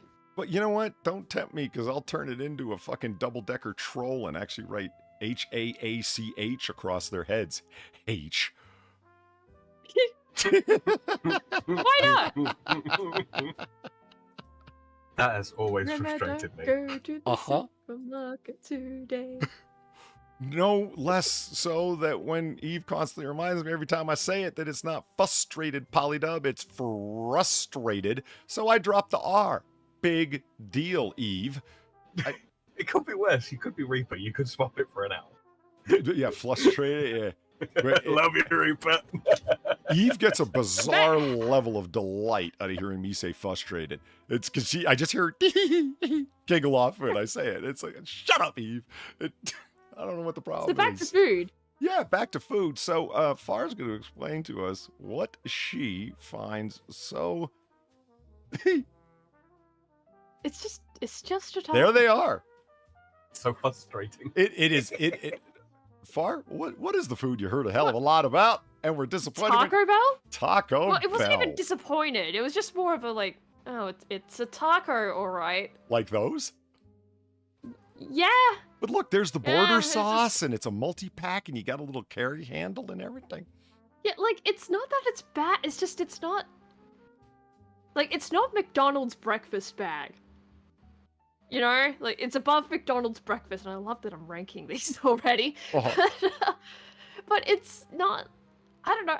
I could make a better taco at home. So could I. That's not the point. We've talked about this. Yeah, I know that's not necessarily the point, but it's just, you know. Full disclosure here, I've never actually had a taco of any description, hard shell, soft shell. No shit. I'm aware that they exist. Really? Yeah. How? Yeah, how? I'm... Oh my god, it's like Fritz with the Burger. It's like Fritz with the Burger thing all over again. Oh my god. Cougar Knife asked, What did you... self-respect? Cougar Knife asked, what did you get? You got a basic hard shell taco, no? Yeah, basically. Yeah, just basic hard shell taco. Okay. It was nothing fancy. It's literally just taco. It had cheese, it had lettuce, it had the meat. This is what taco. I'm gonna ask though, right? In the picture with the multi-pack of them there. Yeah. Are they really all just meat, and then there's like lettuce and cheese on top of that in the taco? Yeah. That seems wrong. Okay, but I will tell you this. This is an advertiser image. This isn't somebody bought. Yeah, that is an advertiser image. The lettuce is browner than that, and the meat is grayer than that. Greener. Yeah. It's like, to me, like, okay, so you got the tortilla, right? You got the tortilla. To my mind, you should always have a barrier between tortilla and source of grease. Otherwise, the grease soaks into the tortilla and it falls apart. Well, that's why you make the taco and then you eat it. You want to eat it like pretty close to after it's made. Otherwise, sauce makes things soggy. And notice they got like the red hot sauce up on top. That's the good stuff right there. Oh, hey, Looney Lenny, what's up? Welcome. Grab a seat. I don't. Yeah. I think. Okay, Far's heard me say this again and again, and it didn't really change her opinion when she finally had it. She said, I can make a better taco at home. Yes, so can I. That was never the point. This is I get that's not the point. It's just even then, it's like, I don't know. I guess maybe not. It's not even I could make a better taco at home. Because I've had tacos from other places, like not taco, but with just other, I guess, Mexican establishments where it's like, it tasted better than Taco Bell. Like, there's a taco cheaper? place, probably about the same price, honestly. Or like probably a bit more. I don't believe you. But I don't know. Yeah, probably a bit more actually thinking about it. But again, I don't know. It's Australian prices. You never fucking know. Right. Zambreros in Australia. That's a taco plate. And like, yeah, again, it's like I could probably make something better at home. Not the point, but you know, like that's what it is. It's still fine. I like Zambreros. Look at this. Look. But that's a better taco than Taco Bell. They want you to believe their tacos look like this. Oh, yeah, that's such a fucking lie. No, they don't. There's not that much meat in them. There isn't a perfectly syringe dispensed layer of sour cream like that. Who are you fucking kidding? Yeah, okay, no, that does look edible. I'm not gonna lie. It looks edible, but that's such a fucking lie. Yeah, they look nothing like that. Real quick in chat, Eaton says, "You're French. You have no self-respect." No, you're quite right. Eaton but you know, when I feel judged, I deflect with barbs. That's what I do because I'm French. Frank Cap understands. He's like, but can you make a cheaper taco at home? Is it? Yeah, no, you can't, and that's the beauty of them. And I have maintained for years that this is it. The top tier of quality. Yeah, Here. I have to say, this is one of the best looking Taco Bell, because it's actually authentically a Taco Bell. You can see in the wrapper and everything. This is one of the best looking Taco Bell soft tacos I've ever seen in my life. Look, the lettuce is green. That's impressive. What you can see of it is green. Yeah, that's true. That's a black and white image that's been colorized. Taco Bell colorized 2023. I maintained for years that Taco Bell is not food, it's not nourishment. If you're having Taco Bell for dinner, that's like saying you had a bag of chips and a soda for dinner. You didn't eat, bro. You just filled your stomach, right? This is junk food, man. And really great junk food. That's my fucking position. I don't know. I just don't. I mean, I just don't really like it that much. Well, that's the disappoint, Far. That's just sad. Yeah, like, it's not as if, like, hey, you're having a Taco Bell taco, I won't eat it, but it's not. I don't know, I guess I'll be wishing I'm eating something else. Gotcha. Oh, God! Like, I'll be eating it, but it's like, well, it's fine, but there's so many other things I could be ingesting right now. Look at this. They want you to believe their stacked taco actually looks like that. They got some kind of nerve. Look how perfectly positioned each little shred of cheddar is on top. Yeah, cheeseoid-like substance. Well, and that's the other thing that kind of confuses me about Taco Bell tacos.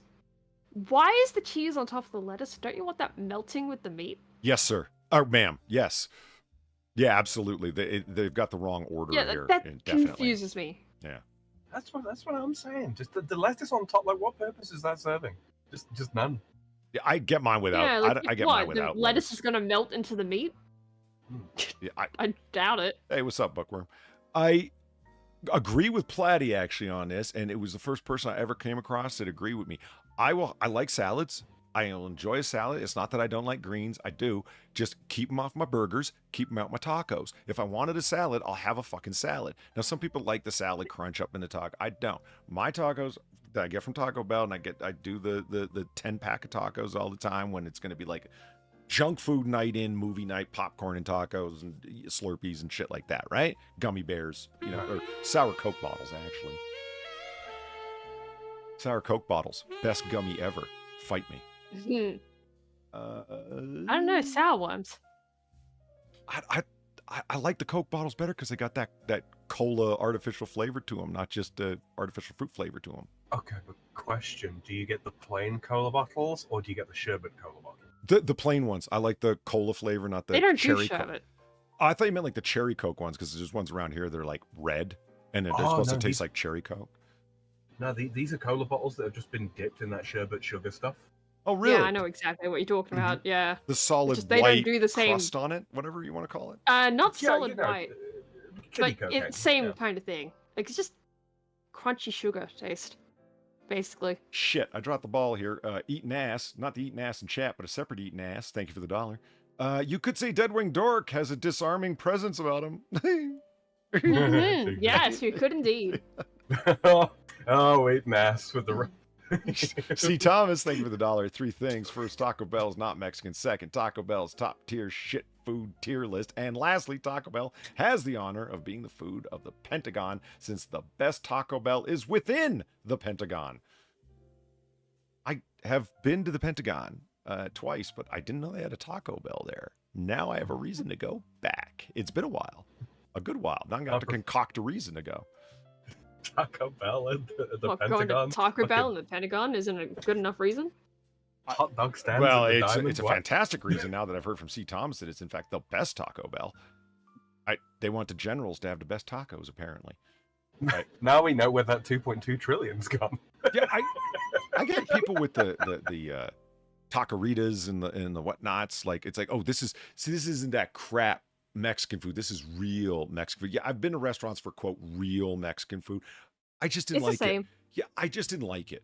Like, did it look like it? It certainly did look like it was well prepared. It looked like better ingredients, quality of ingredients had gone into everything, et cetera, et cetera. I'm not criticizing it for what it is. I'm just saying that's not where my taste buds are at. That's the only claim I'm making.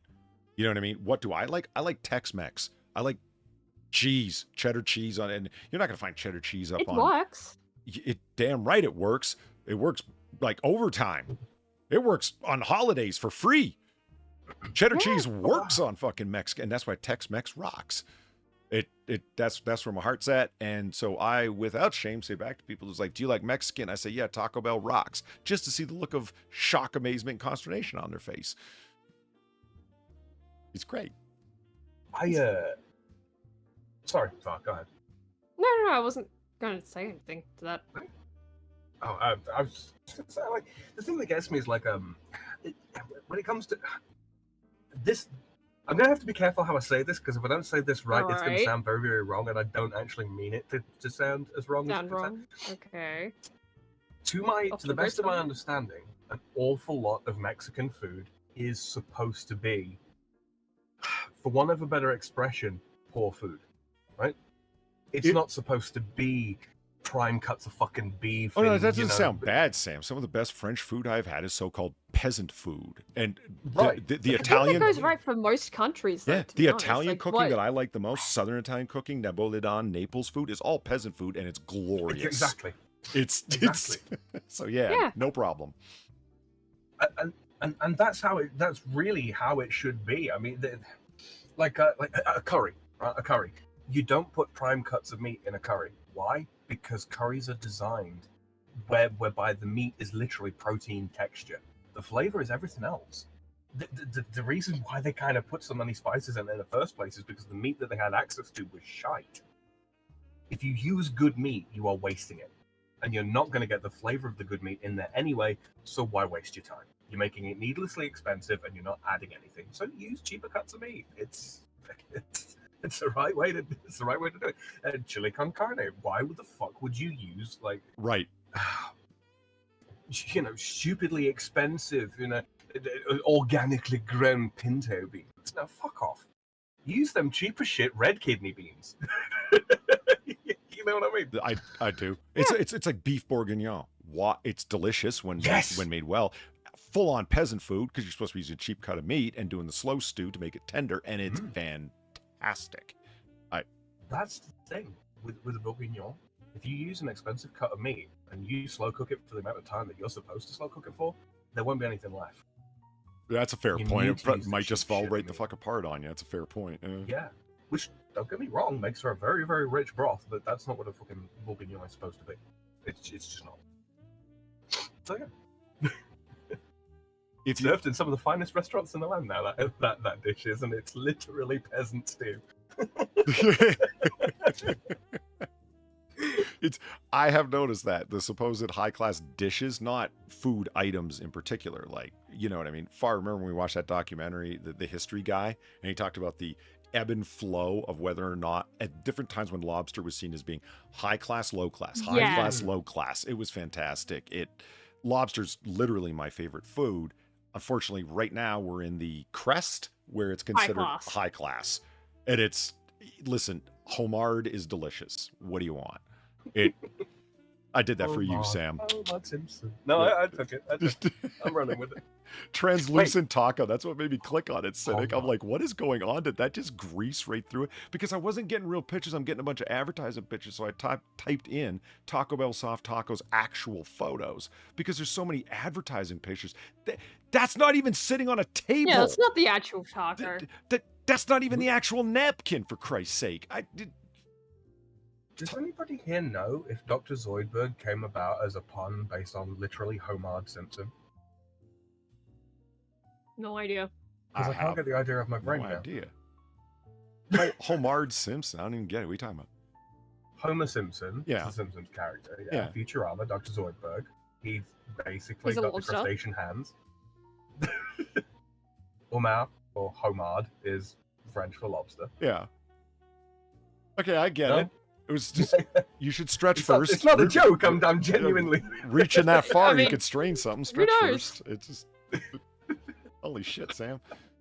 All right, so we're gonna go to one of my things that started the thing that we're talking about here. Food that when you finally had it, you were like, "What the fuck?" Okay, for me, Boston deep dish pizza or Chicago deep dish pizza. Look at that shit. For the longest time, I'm not a Chicagoan. I've been to Chicago. Unfortunately, I've been to O'Hare more times than I care to remember or repeat ever again. That airport is a fucking nightmare, man. You fuckers need to get your shit straight. But yet, Weibo still has the Girl Scout cookie. She does have my Thin Mints. You're right. I forgot about that. Why the fuck does she still have my Thin Mints? I don't know. Bug her about it. Well, I'm kind of asking out loud. Haven't given her a PO box address. Yeah, that pesky little address. I did give no. Fair enough. I did give her my address.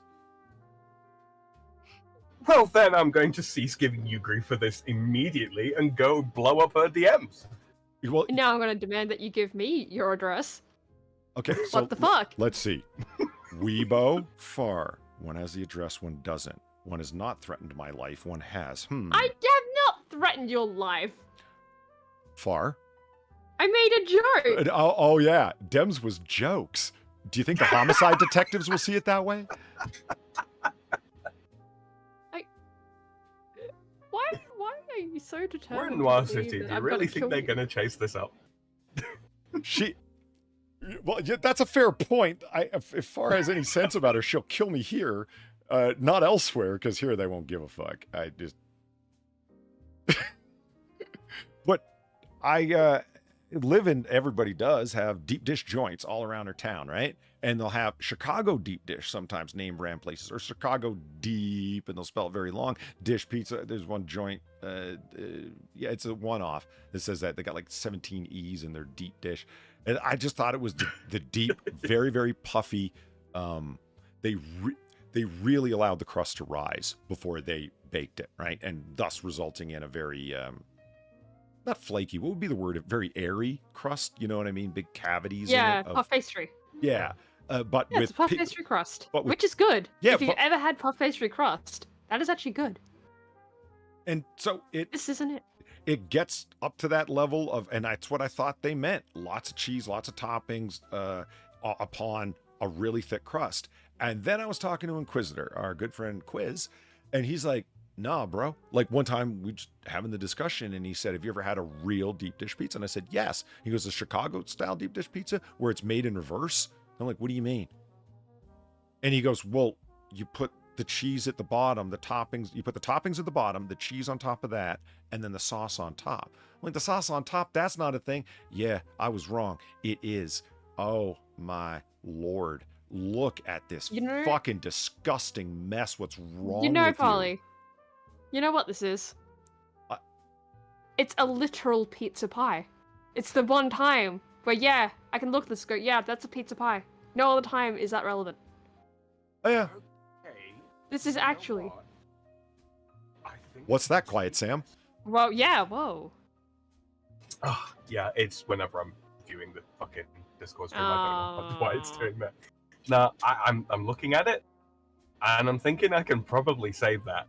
I'm thinking I can fix save that. This? You know what you could do to save it is put more cheese on top of it, let the cheese melt and bake, and call it a multi-layer pie. But go ahead, Sam. What do you think? I think that, because I think they're using chunks of tomato there, right?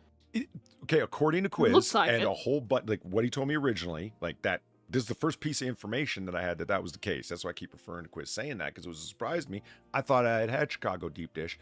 Nope, not traditional Chicago deep dish, I guess, right? And he's one of the other things he says, yeah, the sauce is traditionally rustic, chunks of tomatoes in it full on, which made it extra gross to me. But you were saying, what I'm thinking. Okay, so imagine lasagna, right? But remove the pasta entirely. You got the layers of the tomato and whatever the hell toppings you would normally have. So basically layer that shit up. So you've got tomato, the topping cheese, tomato topping cheese, as thinly as you care to have it, and then use either that really good what's it called that British use it for pork pies, watercress pastry, because it won't get soggy with all the moisture and such, right? Or go for the puff pastry. And I think you can rescue that, because then you can cut it up into bits. You can eat as much of it as you fucking like. It's not going to be a soggy, sloppy, horrible fucking mess. And you cut the tomatoes into slices rather than chunks if you wanted. Before you do the stewing process. So you end up with a thinner sauce. I think that could save it. Yeah, I love Cynic's comment. Looking at this, I can understand why there's so much crime. Yeah, I'd want to shoot somebody after having that on my plate, too. You know how much these things cost? Look it up on fucking... Too much. Yeah, on Yelp and the various review sites. Look at it, because every fucking joint in Chicago claims to be the original home of the deep dish pizza, right? And look at what they asked, what they want from one of these things. And Mort's going to be like super disappointed because, I've called pizzas pies my whole life. It just... I mean, they are. They are, really. I mean, to me, it's I'm not even trying to... And I never have meant it otherwise. I'm not trying to make a fucking whatever. They're properly called. They fit into this category. It's a nickname. That's how I've always thought of it, because that's how my dad says, you want to go get a pie? And like, eat doesn't mean a blueberry pie, though I love blueberry pie. It means a pizza. It's just a slang term for pizza. That's all I've ever taken it to mean, but I definitely call them pies all the time. See, Thomas, thank you for the $1. Bro, deep dish pizza is fucking good, and you're literally getting all the amenities of a pizza. Calling a proper deep dish gross is absolute heresy, you overstuffed, bourbonized water rodent. Okay, Wow. okay. I'm going to Okay. take some tomatoes. I'm going to take some cheese. I'm going to take some dough, and I'm going to put them in a cement mixer. There's your fucking pizza. I am counter argument, motherfucker. I do have a response for C. Thomas on this. You know, with all of his various descriptions and what superfluous use of adjectives there. I would just Stephen Kingisms. Yeah. C. Thomas. Love you, C. Thomas. My response is no. That's it. You're wrong. So no. No. Yep. This and why? Because this is gross, bro. Come to the light. Join us here. The world of truth is a welcoming place. It's this is not the way to live. This is no way to live, C. Thomas. This is no way to live. That's not a pizza. That's depression. It's not a pizza. That's a pie. Oh, and I love the title of this article. Chicago-style deep dish pizza is overrated. Hell yeah, it is. Yeah, Oatsan is apparently a big fan of the deep dish as well. You know what, guys? It's like, I'm not telling you not to eat it. For real. It's just opinions. It's a taste bud argument I'm making. As much as I had heard about it, by the time I finally sat down at a table in Chicago and ordered a deep dish pizza, and the fact that I had no choice but to eat it with a fork and knife, and that's how you're expected to do it, that was like, wait, what? And I just, nah, man. I was just... You're thinking of like that fucking New York fucking thin crust type stuff, ain't you, when you think pizza? Yeah, when I think, like, if we're talking like peak perfect, like there's lots of good pizzas where it's just a basic pepperoni pizza, you know what I mean? And it's good because it's just a round the way joint and they use reasonable ingredients or whatever. But if I'm thinking like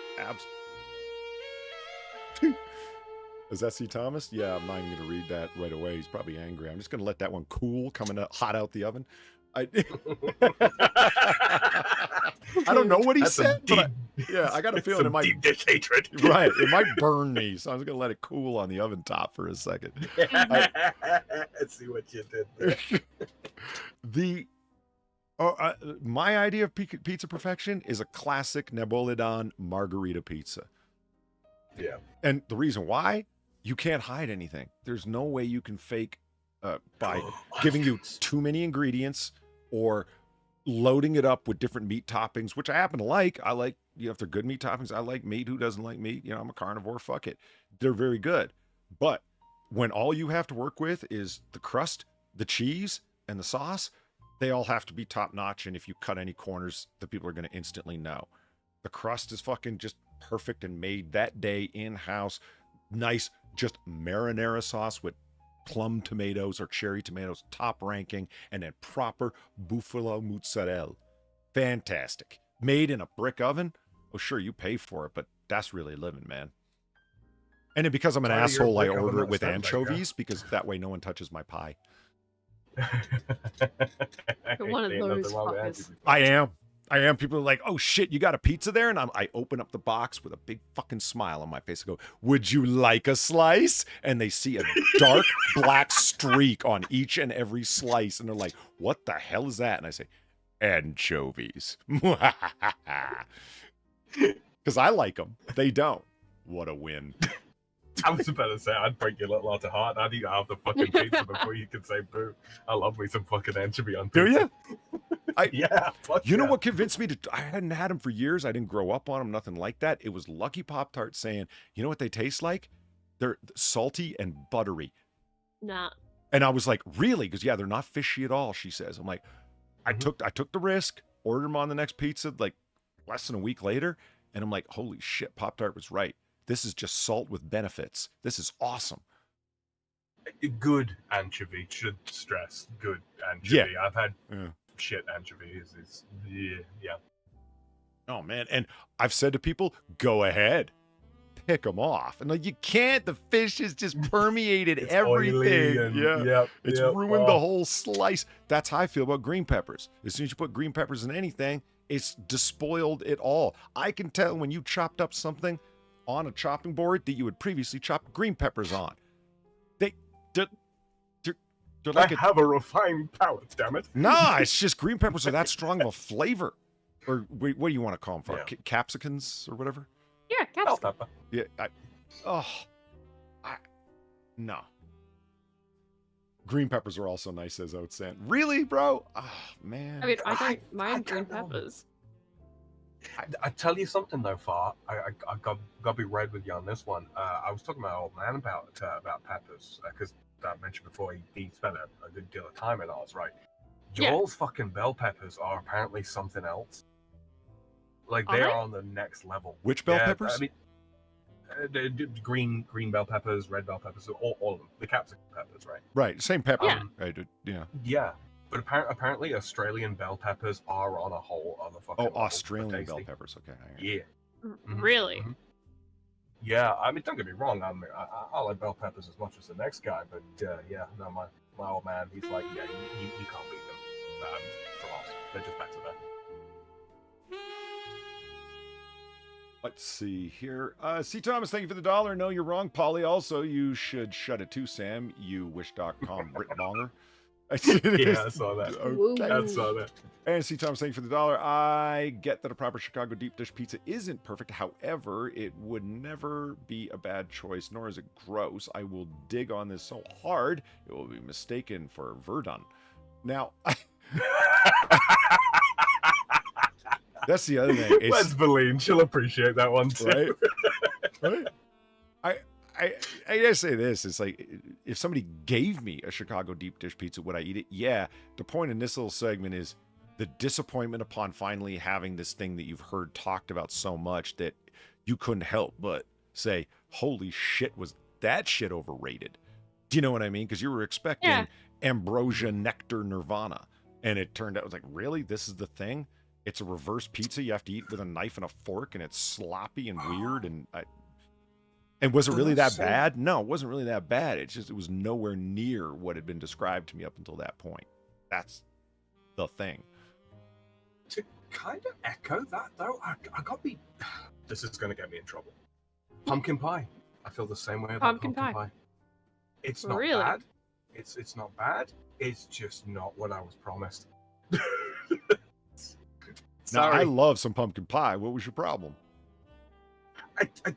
Well, first of all, it's pumpkin. Well, it's sweet food. Look, I like squash in general. I've had all of them Vietnamese motherfuckers, those Vietnamese pumpkins, the little green things. Not quite pumpkin, not quite, marrow squash. I like them. I do. I like butternut squash. That shit's good. Butternut is great.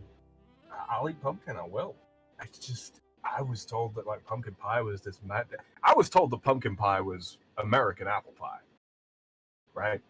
Apple pie is American apple. What? No, but apple pie is apple pie. We all can agree that apple pie is that's a common expression. Dope AF.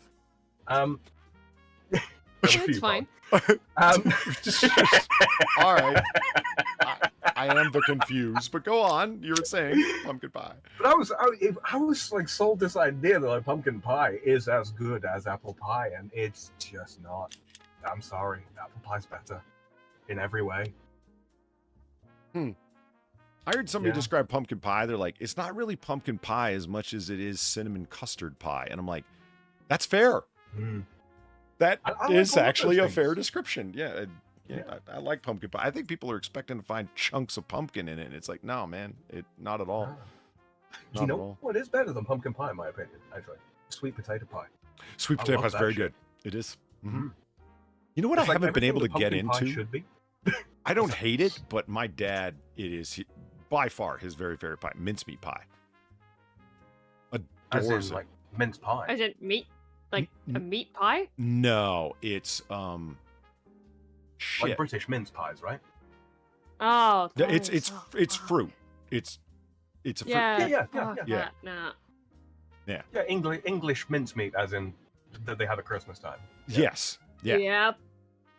Yeah, that with custard is fucking good. A little brandy over the top, set fire to it. It's great. So you might be like my dad, literally the only man I know that likes fruitcake. Depends on the fruitcake. Got to be moist, got to be heavy. A good amount of ginger. So he in likes there. fruitcake. That's all you need to know. Yeah, if it's dry, it's shit. Like everyone gives Christmases.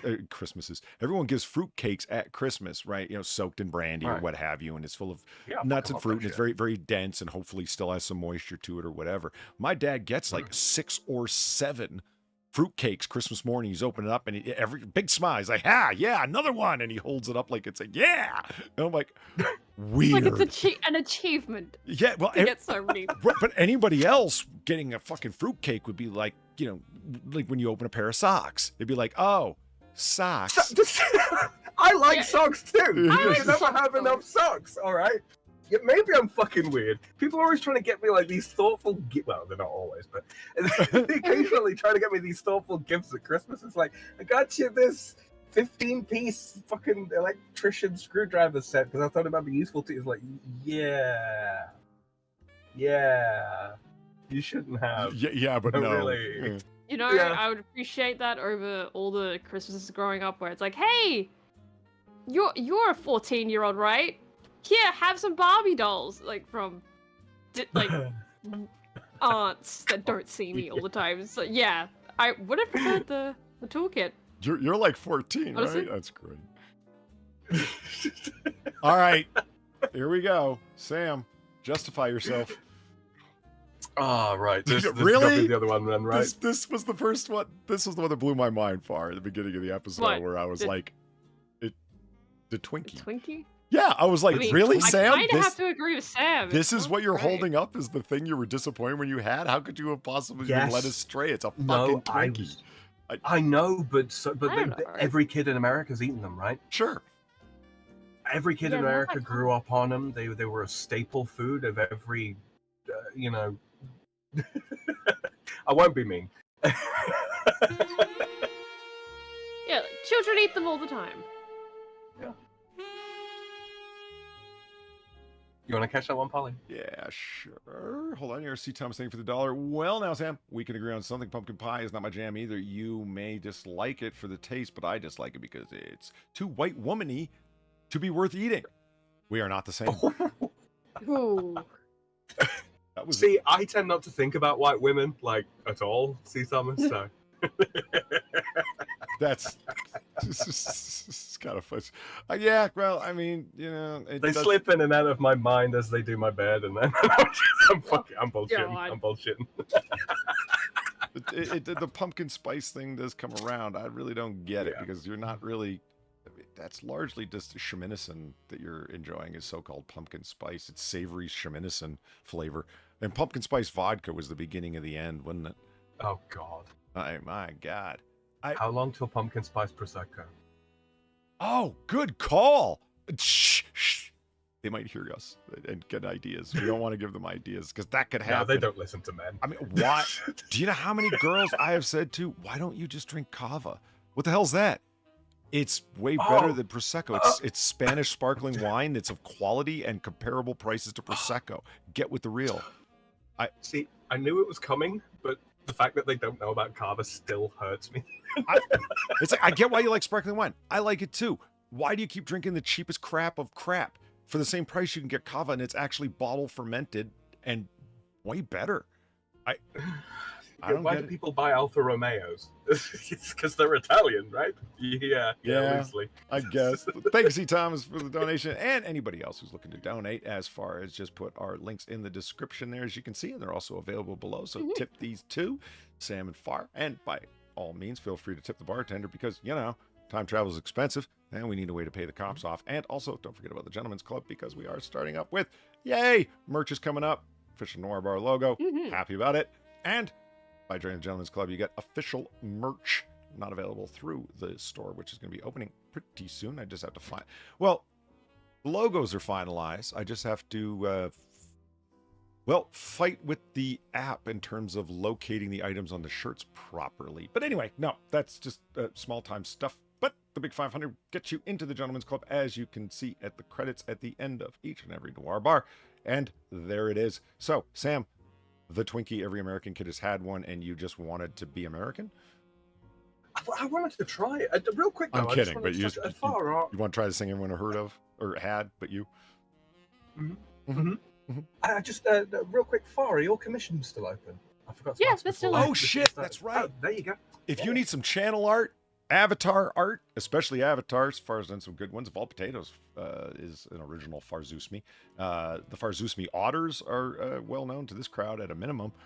By all means, hit Far up. Her Twitter link is below in the description, and just hit her up on Twitter for descriptions of what she has available, different packages if you need a collection of channel art or anything along that kind, or just a single piece of art for an avatar, and a price and all that stuff can be worked out. And her art is awesome because, hell, I've seen it for years. It rocks. So by all means. Thank you. I agree with Frank Cap. A deep fried Twinkie. If you've never been to a state fair and haven't had a deep fried Twinkie, that's pretty fucking good. But go on, Sam. I'm just gonna say, the sound of a deep fried Twinkie, just take out my liver, deep fry that, and put it back in. I feel like that would be. Let's cut out the middleman here, shall we? No, it was like I say. Everybody's had them, right? Every kid in America has had Twinkies at some point. And I was just told that it was sort of explained to me that they were basically the American equivalent of like a finger bun, and they got like marshmallow in them and all that kind of bullshit. Cream-filled lady fingers, I heard one say. You know, yeah, that's a good approximation of what I was told. So it's like, huh. And this was before I actually went to the States the first time. A friend of mine went overseas, and he passed through the States, and he brought me back this box of them. He's like, "Hey, I picked you up a box. You know, I heard you talking about it, so here's some." And the disappointment started when I opened. I like that. This is when the disappointment began. I love it. Because you know the expression, "the first bite is taken with the eye." Never has that been truer than in this moment. Yeah, I could see that. And you know how Far and Far's mom and I have got this thing where crunch is a flavor. I love that I have another person that's not related to me that agrees. Yes, crunch is a flavor. It's not. I love that. No, there's two of us now, Polly. It's 2 against 1. But Twinkies have a unique texture. That is an illogical position. It's an argument from popularity. 5 people can think.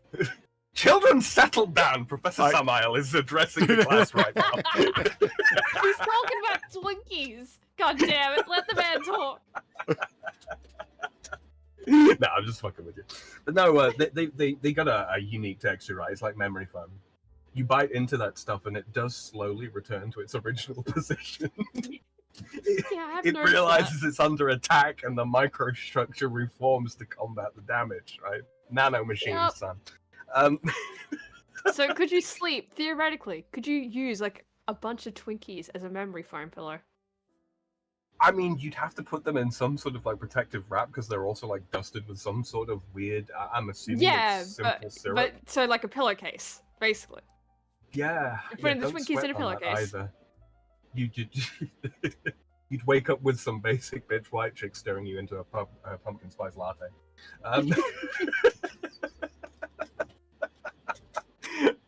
But yeah, it was everything about it was wrong and alien and very clearly synthetic. Like nothing plant or animal related had ever been near this thing. It was entirely a fabrication, right? It was like biting into a dish sponge, except less exciting. You know, that is exactly how I would expect a Twinkie to taste. Uh-huh. Honestly. And then you get to the cream filling. Oh, and no. That cream filling has not been within 150 feet, and yes, I'm using feet, of a cow. Oh yeah, no dairy was involved. Absolutely. Right. The only teat that cream filling has ever passed through is the metallic one that's in the factory that shoots it into that pitiful, pitiful ladyfinger abomination. There is no redeeming quality to a Twinkie. There just isn't. They yeah. Did you eat them all? Because you got a box, right? Did you eat them all? Fuck yeah, I did. You turn them?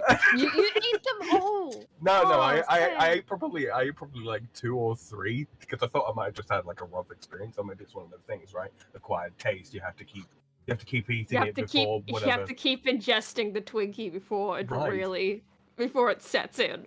I'll tell you. Right, I'll tell you a secret, Sam, to make them like much better than they actually are. If you know what I mean. What's that? Much like the cranberries and the kale, that kind of thing. Dip them in your dark. Blend them? No, dip them in your dark roast coffee. Like, Really? I got the idea from tiramisu, right, where you're going to soak the ladyfingers with espresso at the bottom, right? And I had a hot cup of coffee, and there was, I forget where the fucking Twinkies even came from, but it was one of the small boxes that had a 4-pack in it. And I thought, yeah, wait a minute, ladyfingers, like all the dominoes just fell together. I'm going to try this. It was really good because basically it's just a sponge for your coffee at that point that adds a sweetness, if you know what I mean. A really soft biscuit. That kind of thing. Okay. I could see. Again, I wouldn't want to insult the coffee. After all, I am putting that inside of me, and I don't want it to deal damage in spite. You know. Look, I am overselling this to a certain degree because I realize I kind of jumped on the Twinkie before really considering the question all that much. But they were not. They just. I don't know, man. I don't know. I was expecting... Like, I knew that they were supposed to be able to survive a nuclear apocalypse alongside cockroaches, right? Mm-hmm. That was already the thought in my mind. That's the power of the Twinkie. Yeah. Right. I didn't expect them to be... You know what it is? It's like someone did a drawing of a ladyfinger and then somehow managed to bring that drawing to life. And they did like cel-shaded pastel colors. Do you know what I mean? Mm-hmm. It's too yellow to be... It's too yellow to be proper cake yellow. It's too spongy to be proper cake sponge. Everything, the bubbles are too uniform. And that quote-unquote cream filling, yeah, that's... I think the only time I've ever had that same stuff or anything close, like a close approximation to it was they're called tea cakes in the UK. I genuinely don't know what they're called elsewhere in the world. But it's like a wafer biscuit with that same cream filling stuff on top, and then it's coated in chocolate. Do you know the kind of thing I mean? Yeah, I think so. Yeah, they've got a domed top to them, right? Yeah. See, if you ever want to find the way, the wafer biscuit on those is not usually very good. But if you take the biscuit part off, the cookie part off, I suppose you would say, and then the fluffy, marshmallowy, creamy stuff with the chocolate on it, put that in a coffee cup and then pour red hot coffee over the top. That's the way to eat those. There's a gooey, coffee-ish mess at the bottom of the cup. Really, really cheap ones of those. That's the only time I've ever had any fluff or cream filling remotely similar to Twinkie filling. And yeah. Yeah, it's more like a marshmallow filling, really. Mm-hmm. Mm-hmm. I just saw one of so I asked Far to send me some of her other ideas so I could pull up images where she would have to justify herself, and she has I don't care if this is a taste buds fight. Your taste buds are wrong here, Far. I was wondering if this. Yep. I am the offend. Justify I'm yourself, sorry, young lady. Justify yourself. Miso soup? Don't Are you like miso soup? Why? I just don't like it. It's savory. It's delicious. It's simple. I know all these things, and yet for some reason, every fucking time, I just don't like it. There's something about it. But you're such a weeb. I can't even like describe what it is that I don't like about it. There's something too strong, I guess. She was expecting miso soup, and she ended up with me kind of soup. I don't get me wrong. The green onions, scallions, whatever the fuck. No dice. But the soup, it's fermented red bean paste. If you've never had it, along with kombu, and made in a particular way where the red bean paste is dissolved into, and it's savory and awesome, and that fermentedness, and then cubes of medium, medium texture tofu. It's fantastic. It is the breakfast Sometimes throughout Japan. It doesn't even have anything. No, sometimes the miso soup doesn't even have anything in it. True, it's just broth. But and I've even had miso soup in Japan. Still didn't like it. I don't know why. But again, I've you're had the such authentic a weeb. deal. I've had the authentic deal, and I still don't like it. Ooh, look at that. That looks really... Like, it looks good. I think this all looks good. It's just, I don't know. I don't know. It's always just not good. Hate to To do me, this to you, anyway. Polly, but I'm with Far. Really? It's good, but it's not the eat it for every fucking meal like some weebs I've seen. You know, sort of some of the suggest. strange breakfasts from around the world. So you have that for breakfast? Like, I'm American. Like, if you're going to have a breakfast, the idea of what here in hotels gets called a continental breakfast, which means croissant, coffee, and then maybe fruit. And they call that a continental breakfast, right? Okay, I mean, I could eat that. I don't really think having croissant. I'd rather have a English muffin or toast or whatever if you're going to go that general carbo direction, if you know what I mean. That's just... There's one problem with that, though. What's that, quiet man? Quiet. I was looking at the miso soup and trying to find redeeming qualities. Sorry. Okay. Go ahead. You can't dip toast in... Well, you can dip toast in coffee. It's just wrong. That's why we have a croissant. Okay. See what I mean? Yeah, I do see what you mean. The only thing sweet that I've ever found that I like for breakfast is syrup on pancake or waffles. It's an aberration because I can't think of another thing that I actually like sweet for breakfast. Sweet. Of course, yeah. American croissants usually are quite sweet. Damn right they are. They're pastry in the confection sense of the word. You know what I mean? Like it. And it's not that you can't have a sweet croissant. Of course you can, especially like chocolate ones, for example. They're not uncommon. But for me, a breakfast croissant is, especially if I'm going to be dipping it in my coffee, it has to be extremely buttery because that butter has got to end up in the coffee, and that's the richness that some people get from adding milk to coffee, right? But no, I could see that. Yeah. There's a way. You think like the Mandalorian. This is the way. That's okay. So Mort brings up Frosties for breakfast. Okay, you know what? Okay. I give yes. Okay, you know what? On that note, I'll take you back. Like breakfast cereals, I'll give you best because I'm a big fan of Lucky Charms. But with that said, and then my favorite cereal of all time, Blueberry, is fantastic. And you can eat it for breakfast, but it's a dessert. You're eating dessert for breakfast because you can have a bowl of Blueberry at midnight and it's awesome. Do you know what I mean? Like you're having dessert for breakfast. So yeah, does it count as a breakfast food? Sorta. Should you have it for breakfast? Not unless your mom's not watching. You understand what I mean? Like mothers should be like, don't eat that. Have something. Mothers tell your children. Yeah. If you understand what I'm saying, like, yeah, it counts, but it probably shouldn't because, breakfast cereals are awesome, but they're really desserty. Question for you, though, Polly. I've never had Lucky Charms, so I'm relying on your expertise here, and Far too, if you've had them. I've had Lucky Charms, don't. Yeah. What? Okay, go ahead. Say again, Far? Sorry? I missed that last bit. I said don't. Really? Okay. Yeah, I don't like the marshmallows in there. Blueberry, baby. So... It's the only blueberry flavored cereal, and I'm a big fan of blueberry, so it's great. It's got blueberry marshmallows and blueberry flavored corn crunchies and milk, and it turns the milk kind of purplish. It's only available one time a year, and I get really excited around Halloween because I get my blueberry again. Anyway, you were saying, Sam. I am trying so hard, Polly, not to make some comment implying that you are infantile in your descriptions of this.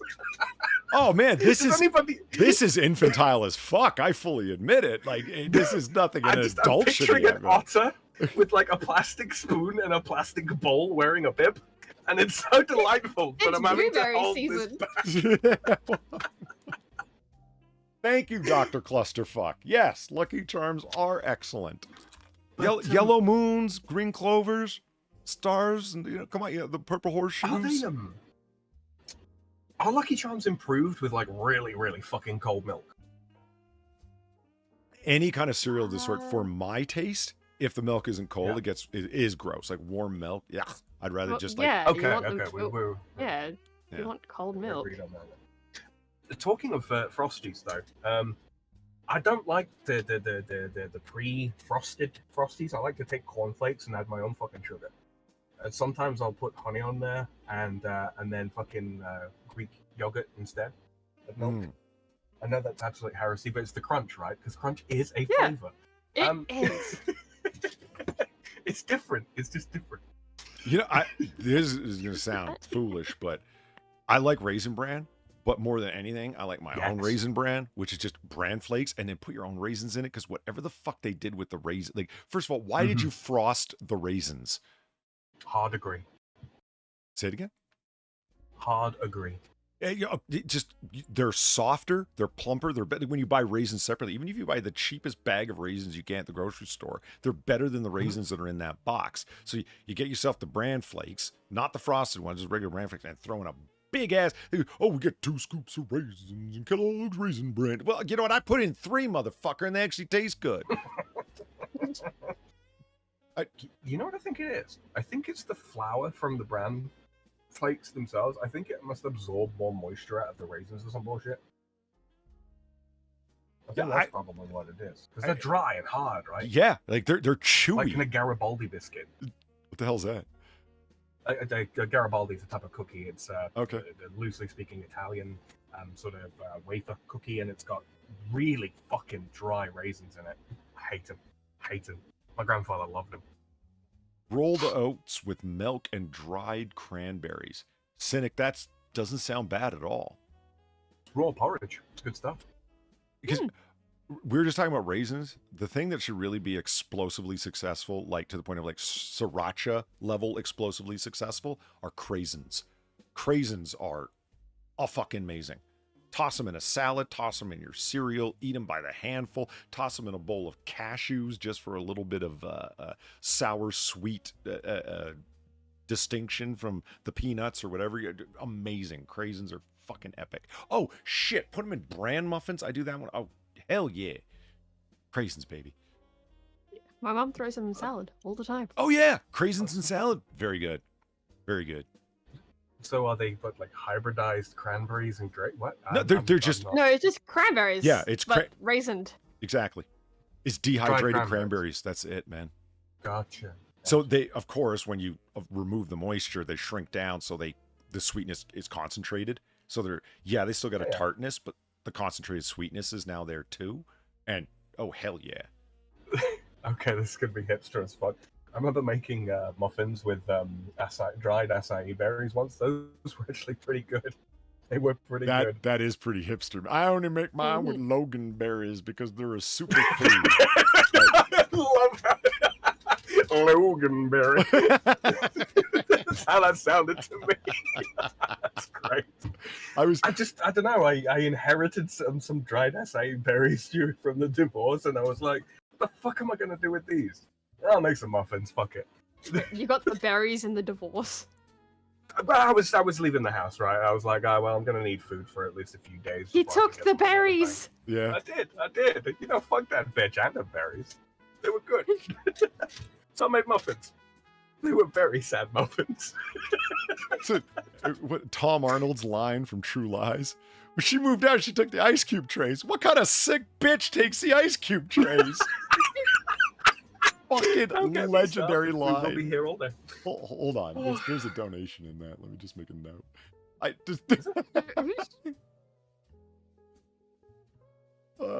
Tom Arnold, sick bitch. Okay, there. I'll remember that. Boom. Okay, so we done one, and me just one. So we'll go on to one, and then we'll move on to different segment because we've been here for a hot minute. So I will cover.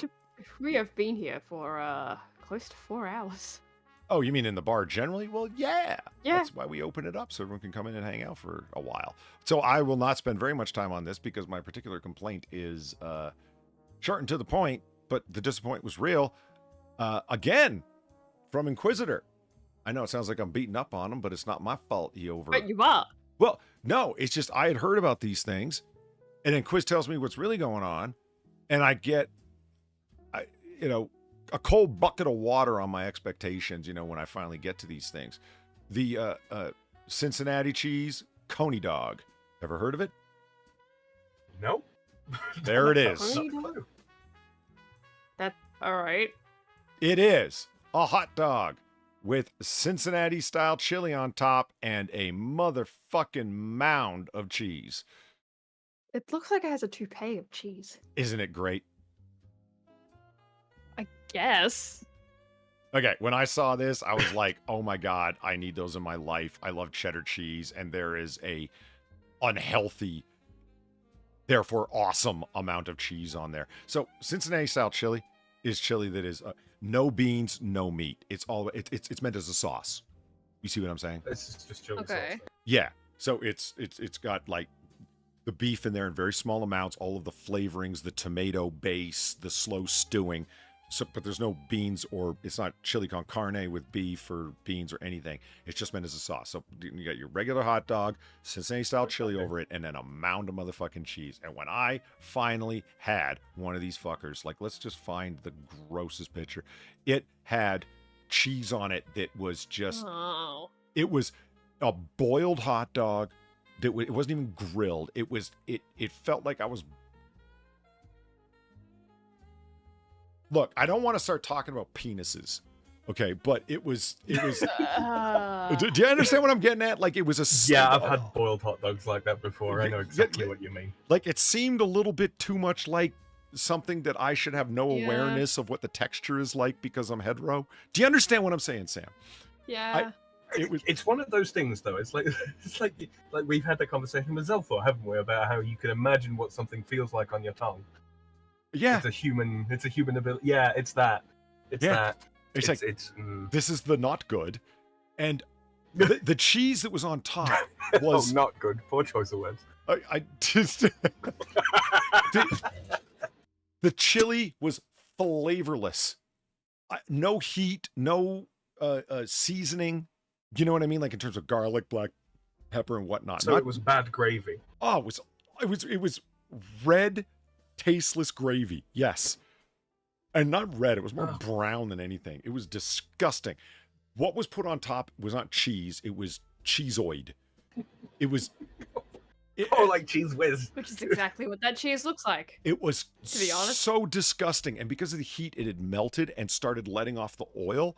And so it wasn't a dairy-based cheese. There was a lot of vegetable oil made in it. It was the cheapest crap ever. And it's like, well, what you needed to do is have a proper skyline. Motherfucker, I did. This is a photo perfect skyline Cincinnati dogs. You know, the Cincinnati Coney dog.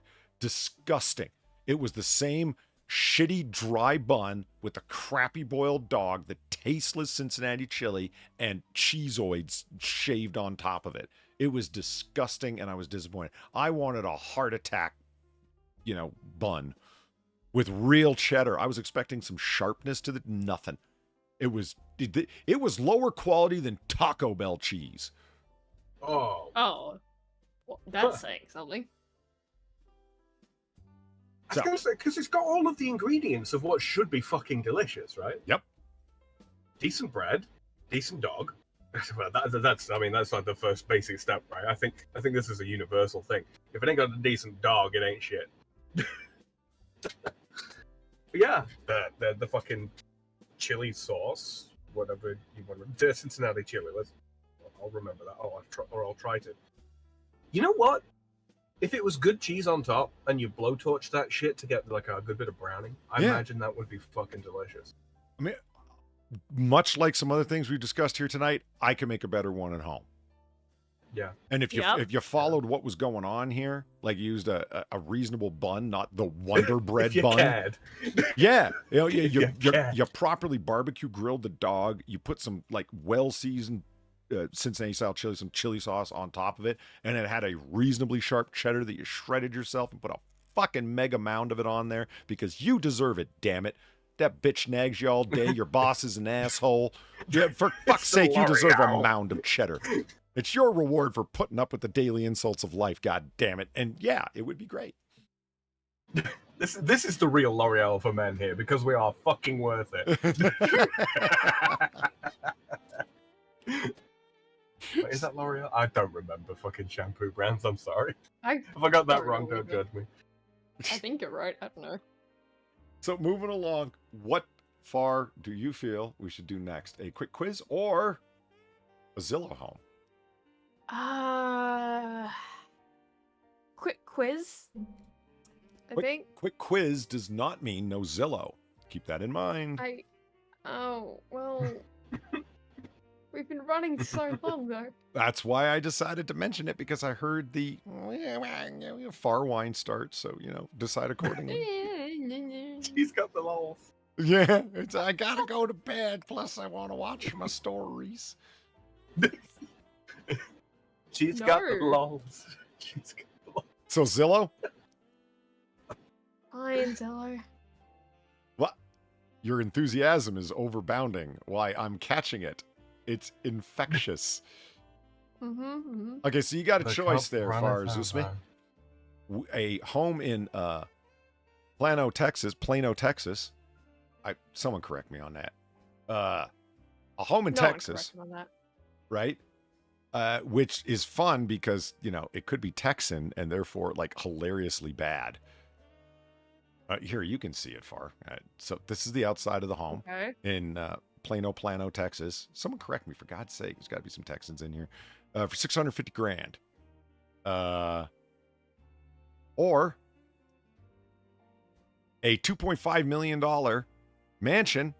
Well, it's not really a mansion. It's just an overpriced home because it's in Los Angeles, California. So it's incredibly overrated for what you're getting. So would you like California insanity, or possibly what the fuck did this Texan do?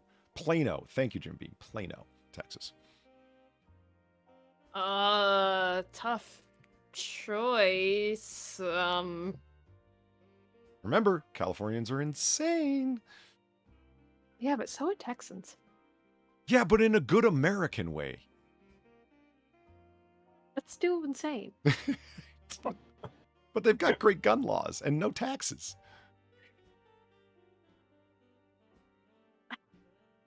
I've just got the Drunkle's Texan impression in the back of my mind. Darn toot! Well, I don't know. Texas,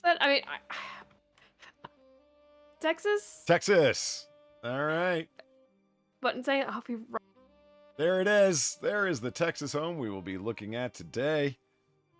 It is a $650,000 3-bedroom, 2-bath, 3,153 square feet, 2500 East Parker Road, Plano, Texas. It was built in 1940. Oh, that doesn't bode well.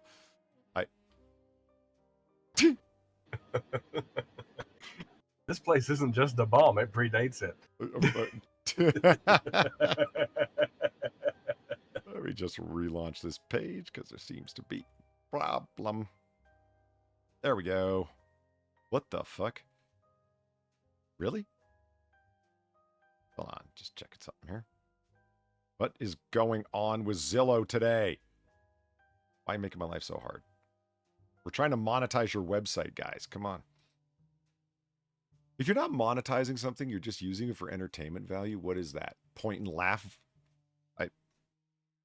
I guess.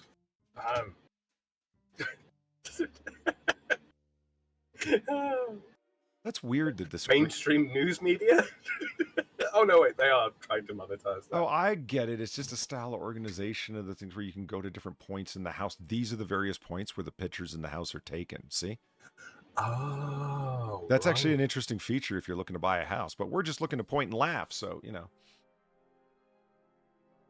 Let me put that right there and move this down there.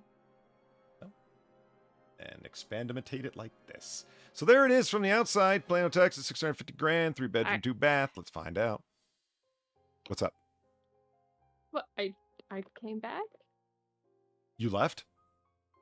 I said I'd be right back. Oh. You did. Loud. Damn it, Sam. Why you talk over like that? Me with the stream up. I was talking over her with my quiet voice. Boom, we can do that over there. That over there. All right, so here we go. So there it is from the outside. I like the big long driveway up to the front. Is it going to do this for every single fucking? Let's go. Let's go. It's so high res. The photos. I know. Time. Can you perhaps right click on the picture and open it in a new tab? See if that fixes it. I don't know if it'll work, but theoretically.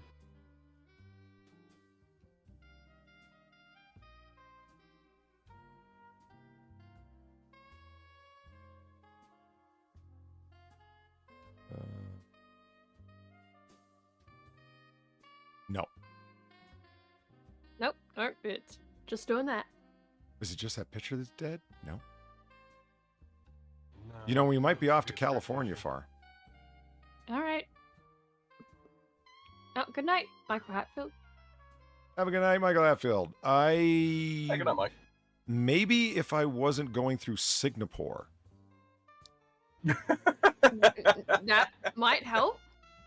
Now, why am I going through Singapore? I don't know. Because you can. Yeah. It's not Singapore, chat. It's Singapore. Diddlin din din. Let's go through France. Sam's here. It's Oh, don't do that. You don't want it. the luck of the No internet. Yeah. The French have no internet.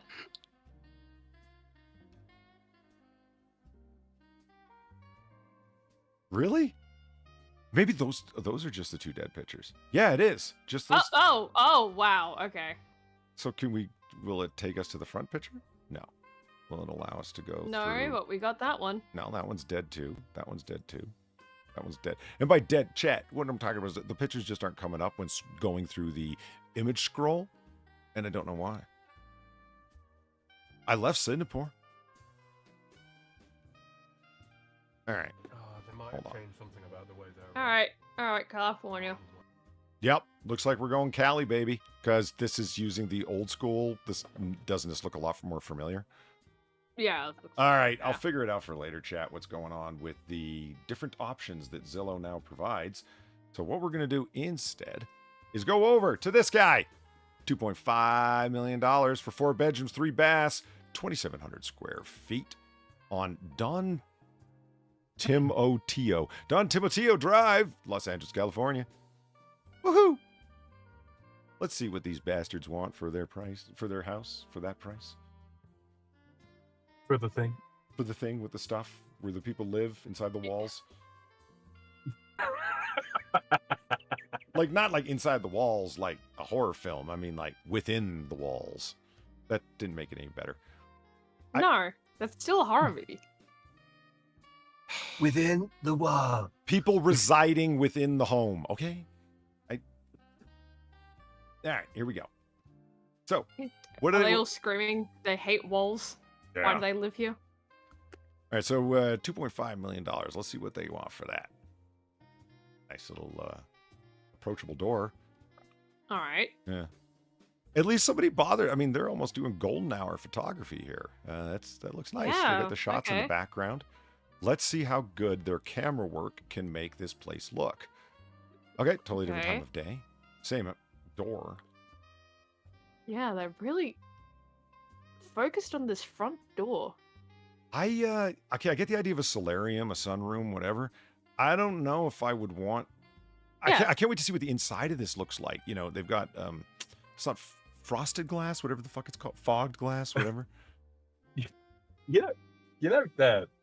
Yesterday or day before yesterday, Polly, when I used the term marginalia, and you're like, you're the only other person I've ever heard use that. Yeah. You're the only other person I've ever heard use the term solarium. Really? Yeah. Oh, okay. I'm just having a moment here. I've heard other people use Vindication. it. Like, you're not alone in this world. I just. It's like, fuck. Oh. Oh. Well, a part of this might just be because of all the light.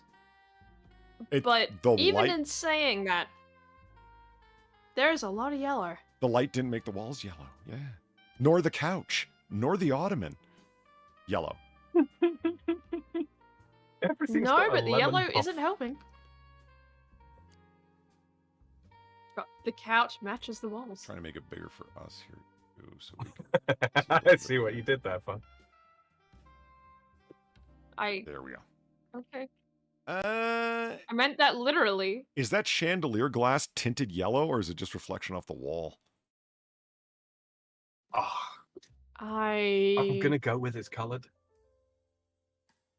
Yeah, Peter says right. That's quite a color palette. Yeah, you know, when you're doing interior decoration or making a movie for that matter, here's my color palette. You know, these are the main colors that Yeah. are going to be decided upon. And it allows you, especially if you're making a film, to color correct properly, color temperature wise. You filmed it at a different time of day. This is the palette, which means I need to adjustimate things to this level in your editing software. So you can just type the color code in for RGB values or whatever. Yeah, I don't even want to know what the color palette of this room would look like. It would be yellow, cream, and pink. Fuck. Well, okay, those colors can work together, but you want the yellow more as an accent than a main color. I can tell you what That's the just fucking my interpreter's thought. saying. The color interpreter for that is just going. It's just nothing but apps. Yeah, and guys, it's not an accident. I'm not trying to seem poncy, but like things work because they look a certain way, and most people end up doing it on instinct. Most people have more taste than they give themselves credit for. Certain colors look good together. Other colors just kind of clash. And if you didn't notice it, your brain probably did. When you look at something and you're just like, ugh, it's because everything's just not going together for some fucking reason. Yeah, you understand on an instinctual level, but some people are handicapped, like the person who painted this room. If you look at Noir Bar here in the background, what's the color palette? Well, it's actually very simple. Black and orange. Everything is arranged in there. Because black and orange complement each other very well. As you can see, all the range is through yellow and the grays and the browns and everything that happens, but that's all arranged from black on one end to orange on the other. And look how awesome it looks. And yeah, okay, I'm sorry?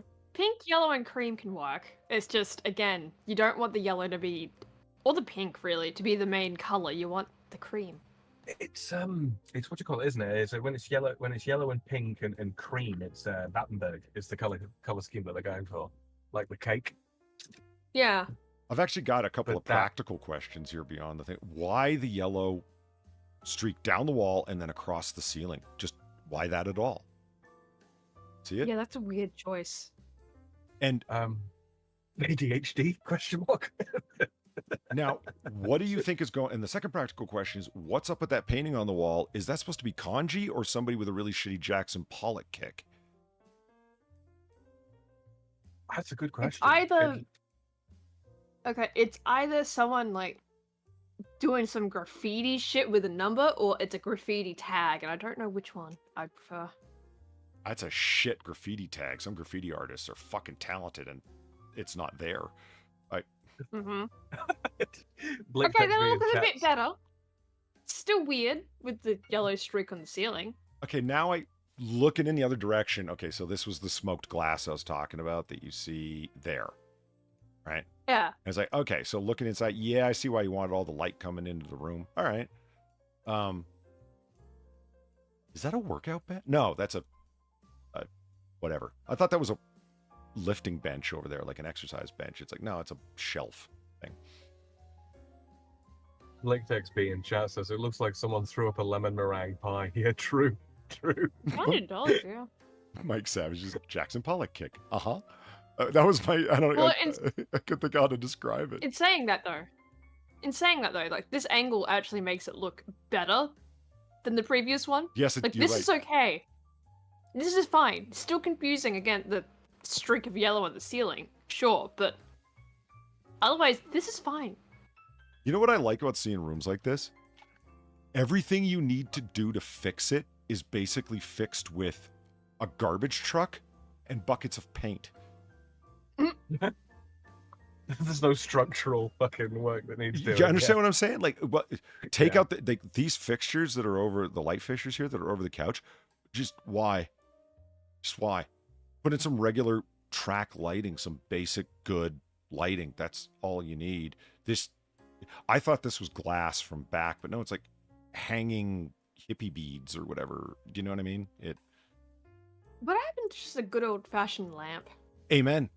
That's what I'm saying. Like, when I say basic lighting, I don't mean basic bitch. I just mean like a good, nice-looking lamp. That's all. I don't understand. Cone shade or something like that on it, and yeah, have done with it. Look at this cool tabletop. Right? It's got bevel-edged. It looks like stone. What's up with them legs? Oh, well, that's where we got artsy. No. I don't really mind the legs. Really? Although I would kind of like it if they were both facing the same way. Holy shit, you're right. Is that a camera angle and there is no because it looks from our perspective like one side is bent out further than the other, right? Yeah. I think that's actually how the legs are. I don't think so. I think they're bent equally and it's just the fisheye lens that's doing it. I don't think that couch is nearly as long as we think it is. That's also a possibility, but still, you know, like I don't hate the legs. I just wish that at least in this rendition they, you know, actually matched. I really don't Otherwise, like that's fine. I don't care. I don't like the end table here at the end of the couch. It looks like something the Flintstones bought from the Bedrock Emporium.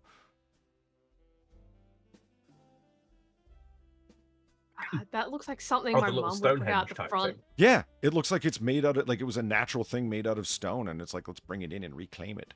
I don't know. It's rounded and weird. What, you mean what my dad does every time he goes to a new place and he finds a new rock? It's like, yeah, I got a rock from this place. Okay, but that's collecting rocks as mementos. That's different. I can understand collecting mementos from places you've been. We're not talking boulders here, right? We're talking a handheld rock. A handheld rock.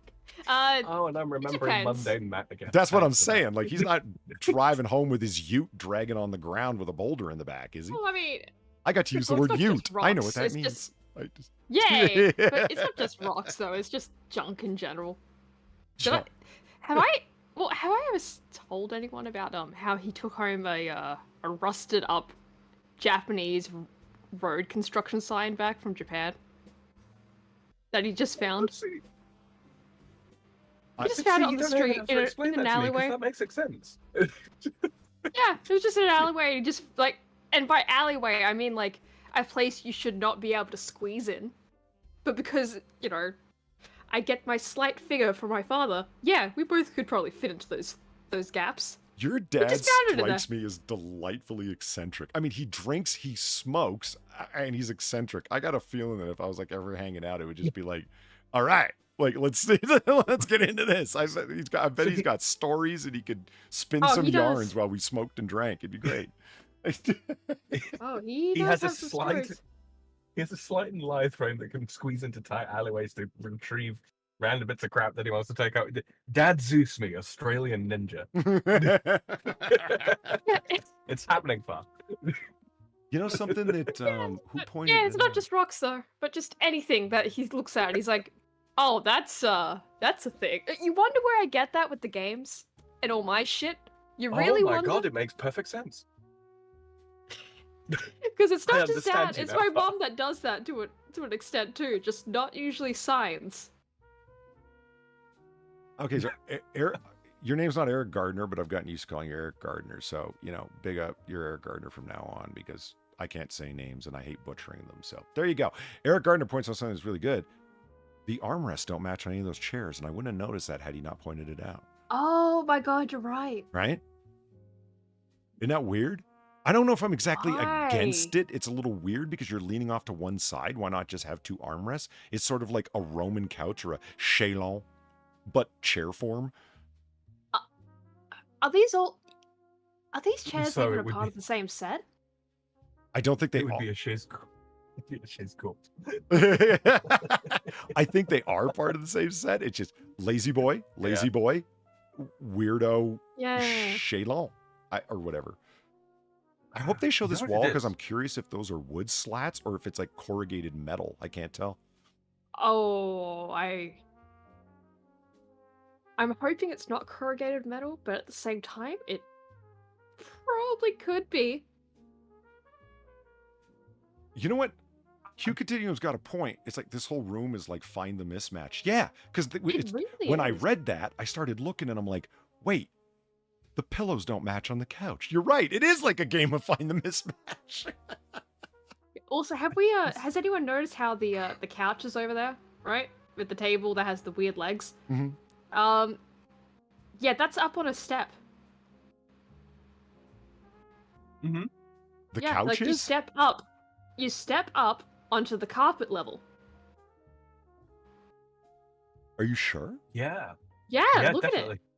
At it. Yeah. Where's the ledge start? Where's the upper level start? I can't see it. Like, look at the edge of the carpet bit, right? It's darker, right? And then it goes lighter? You think that this is darker because it's facing away from the light because it's the edge? It absolutely is.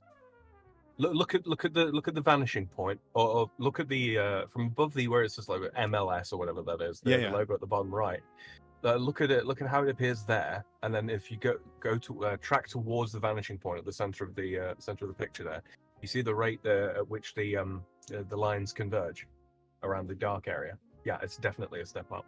That is a huge step up. Mort says easier to see in the previous image, is it? Yeah. Oh yeah, it you can is. see it there. Yeah, good call, man. Shit. Oh, is that a fireplace back there in the stone? See, this is what I mean. This whole room could be fixed. It is. Throw out everything, repaint it, and this could be a really fucking cool room. It's even got a fireplace with real stone. I think the couches are fine. Just keep the couches. Maybe not the chairs. But they're 70s Those yellow. chairs are a bit weird. Yeah, and 3 couches. But yeah, I did. Fuck it. That's gonna be Far's thing. She just goes around different parts. Oh of the yeah, world full on collecting step. couches. You guys are absolutely right. You can see it so clearly there. Yeah, right. Good eye. Okay. I love this fucking fireplace. It's not a fire pit. It's open from 2 sides. It's an inset pit. That's cool. Oh, I've never seen anything like that before. Okay, that's That's kind of cool. I like it. I don't hate the little round marshmallow puffs there as well next to the fucking they're fine. Table area. The ottomans? Ottomans, yeah. Yeah, those are cool. Yeah, they're fine. See, you can see the tabletop now. It's fucking wood with a nice beveled edge. Just get rid of them fucking legs, yo. But now we can see the painting in all of its confusing glory. Yeah, why do that? Why do that?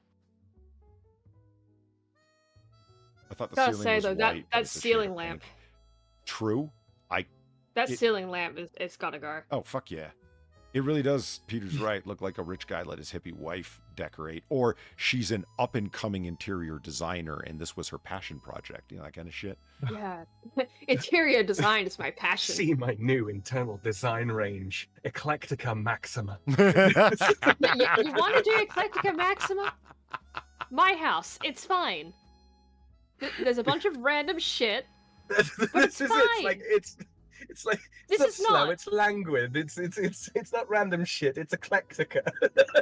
I would have went full Latin with that. Eclectica ad infinitum. You know, just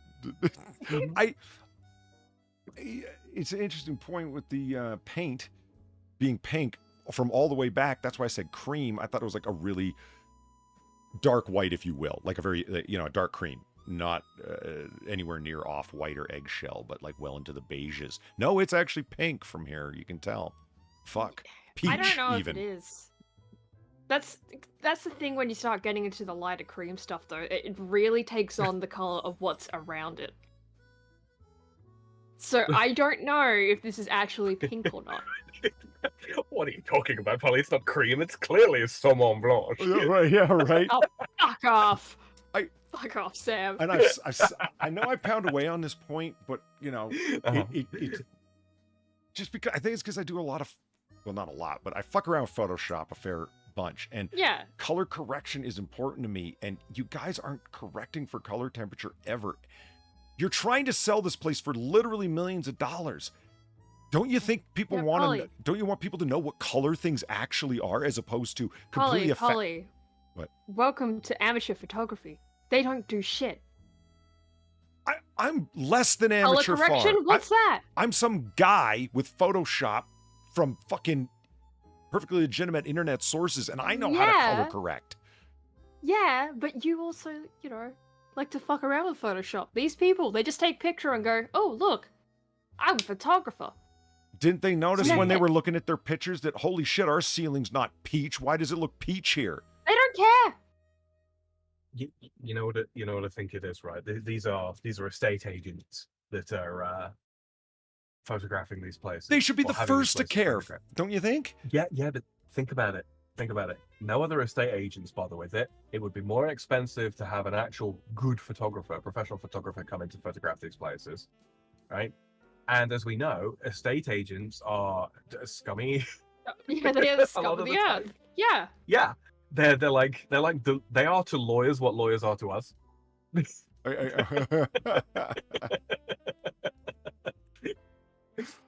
So yeah, they ain't spending any more money than they absolutely have to, and if no other estate agents are hiring proper professional photographers, why the hell are they gonna? That's money that they're not making, right? Yeah. So there's a total of 30 pictures in this set. Give me your 30 photographs, the high-res originals. Number one, especially when you idiots didn't pick your depth of field right. I'm not even a photographer, and I understand depth of field. Fuck. Okay. You didn't follow rules of 3. So your pictures, number one, are aesthetically displeasing. Even people who don't know anything about that don't find the pictures look as good. I will crop accordingly, I will color correct all of them, and I will sharpen the pictures when you pick the wrong depth of field so the shit that you wanted in focus is in fact not. I will do the whole thing for $30, give me $100, or 30 photos, give me $100 and I'll do it. So professional what? Just hire some dude to do it, like me. And I don't mean necessarily me, though, if you do want to send it to me, MLS Realty, whoever the fuck you are. It just, fuck, pisses me off. It's like whatever the fuck Jeremy Hambley pays his editor. Whatever it is too much.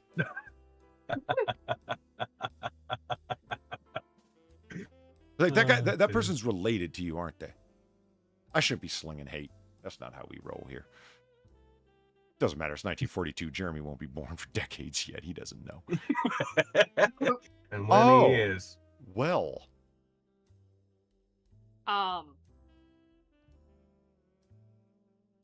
Oh Christ! Oh my God! I just realized what it says. Love. The door. Oh, holy shit! Love. I was trying to decode it. Like, is this guys, girls, and non-binary? You're right. It does just say love. Holy fuck! It's love. I feel faintly sick. Does anybody else feel faintly sick? I'm more wondering: is that a sticker or is that actually painted on? I think that's paint.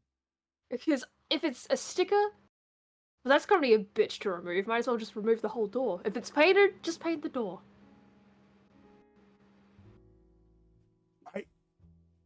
Okay, let's say it's a sticker. Those are fucking custom stickers. That was expensive. You suck. Okay, let's say it's paint. That means you had custom stencils. Those are expensive. You suck. Yeah, either way, it's expensive. Yeah, right. And Which means suck. you spent money on something that is an absolute eyesore. And why is the V a wildly different color than everything else? Well, the door's a different color. Then it shouldn't have been to begin with. You know what? That's probably the bedroom, and maybe the former owner or whoever designed this absolute fucking shambles is named Veronica. There'll be something vapid like that. I don't doubt. Did someone kick in the V door and they had to replace the Venus room. Kick the V door in. Holy shit! It's the Venus room. I'm gonna write that down. Okay, I've been told that my abode is a little bit Spartan. You don't have. You're a single fella, of course. It's Spartan. Yeah, I own no doilies. There are no knickknacks. You know what I mean? I don't mind things like that. It's just it never occurs to me. You know what I'm doing today? I'm getting up bright and early and putting on my best clothes and getting in my car and going to IKEA and buying things that have no function whatsoever to put places. Like throw pillows.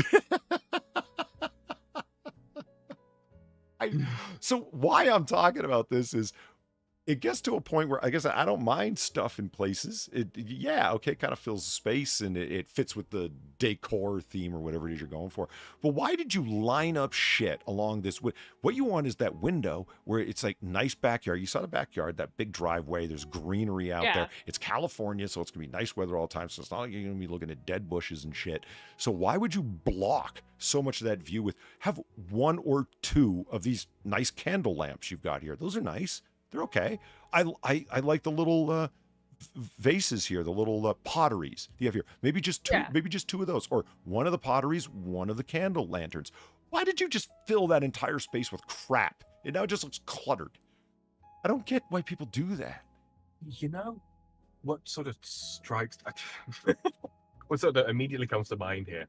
This person probably, I think, is a washed up B-movie actor / actress, right, of a given persuasion, of the feminine persuasion, I would argue, whether they are male, female. Well, obviously a woman did this. But a woman or an effeminate man, whatever. I don't know. I don't know the specifics on that. But what strikes me is they've collected stuff rather than relationships. And I'm trying not to make this is not. That was a sharper way. I'm trying not to be mean. Well, you failed. Yeah. I know. So I'm going to run with it. This poor lonely fuck. Right there, you just said it. Okay, that's why I was giggling because I'm like, that's a really nice way of saying you. I am a poor lonely fuck. I have stuff. I know these things. My stuff is in boxes packed away in a storage unit so that I don't have to face the problems and absence of people in my life. Unlike this poor soul who has not reached that level of grief just yet. See, we're being reflective now. Okay, so anybody who's ever done framing, I was a framer for a summer, or has helped their dad finish a basement, which I did a few times, shit like that.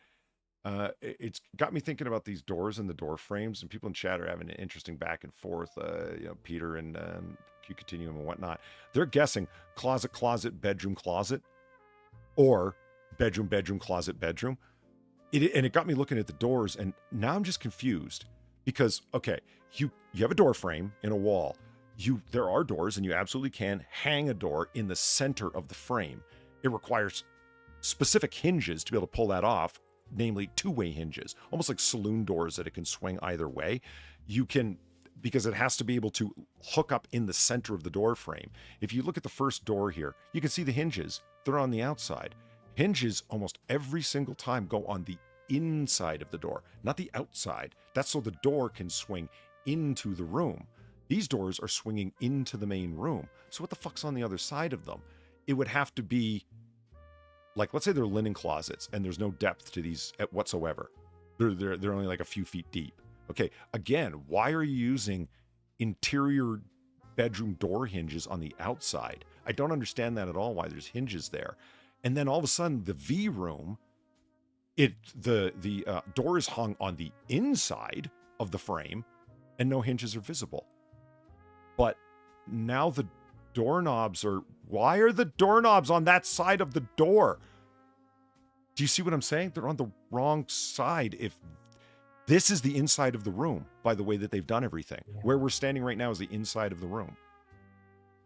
Are we perhaps in an extension to an original building? Right, and that's why I'm interested. That's what I was thinking. The guessing game that everyone's doing in chat, it caught my interest because, like, wait, right. So is that like a... No. Well, my first guess is that's a garage door. That's wood door, metal door, wood door. Because garage doors by code have to be lock shut, have to be metal, have to have insulation, to be up to code. Fire doors. Right. Mm-hmm. And have a gasket at the bottom to stop gas leakage if it's a garage going out there for some asshole leaves his car running. So everybody in the house doesn't die of carbon monoxide poisoning or whatever, right? And if it's going just directly outside, you want a weather seal on the bottom anyway, but there isn't one. So it can't be a garage door. So I am the confused. I'm actually out of guesses. I don't know what's going on, but I am interested. This looks like what was one time the outside of a building. And like you said, Sam, this looks like it might have been built on to the outside of the house. Original Either house. That, or three of those doors are not actually doors at all. As in, they don't serve they're as decorative. Doors. They're purely decorative. Yeah, that's what I've been thinking, honestly, just looking at them. Because the only one has the whole... Yeah. Not even bricks, just more corrugated metal. Well, yeah, at least we know that. Those are actual wood slats. Like an actual... Because the only door that has an actual proper depth look to it is the V door. It's the Venus room. Whereas the other doors are just kind of there. And then if you look at the E door, how are you supposed to open that without slamming it directly into that little shelf bit there? That would be a closet at best, right? See, Yeah. that was another but that's question at I best, had. You know? If you look at the space on the side of the letters, assuming the L and the O and the E are equally as wide, each letter is, right? There has to be some serious fisheye lens shit working here, or that last door, the E door, is much more narrow than the other ones. Yeah. Because I'm only looking at that and thinking about that now because you're right. You're not going to get that door very far open at all. Maybe you guys are right. And Anil says in chat as well, just fake doors. Yeah, maybe you guys are right. Let's find out. Fake doors. Okay. Where are we? Yeah, where are we indeed? Fucking Narnia. Is that a green bathroom? It is morning mint. And varying shades of green. That. No, wait. I'm okay with that. I think it's a laundry room. Those are washer dryers. Oh, and that is morning mint exactly. Don't ask me how I know. Well, you stole my line. I was about to say, don't ask me how I knew that. Why do we both know this, Polly? Hey, Far. It's women, isn't it? What do you think of the diagonal facing sad little hallway vanity here? I don't know what to think of that. That's, I would refer the court back to my earlier statements. Is that's a mirror with the candy puffballs on it, right? Or is that a hole in the wall, like a porthole? No, I think that's a mirror. It's a shitty mirror. Let's start there. Yeah, well, it's a shitty mirror, but I think that is a mirror. I do.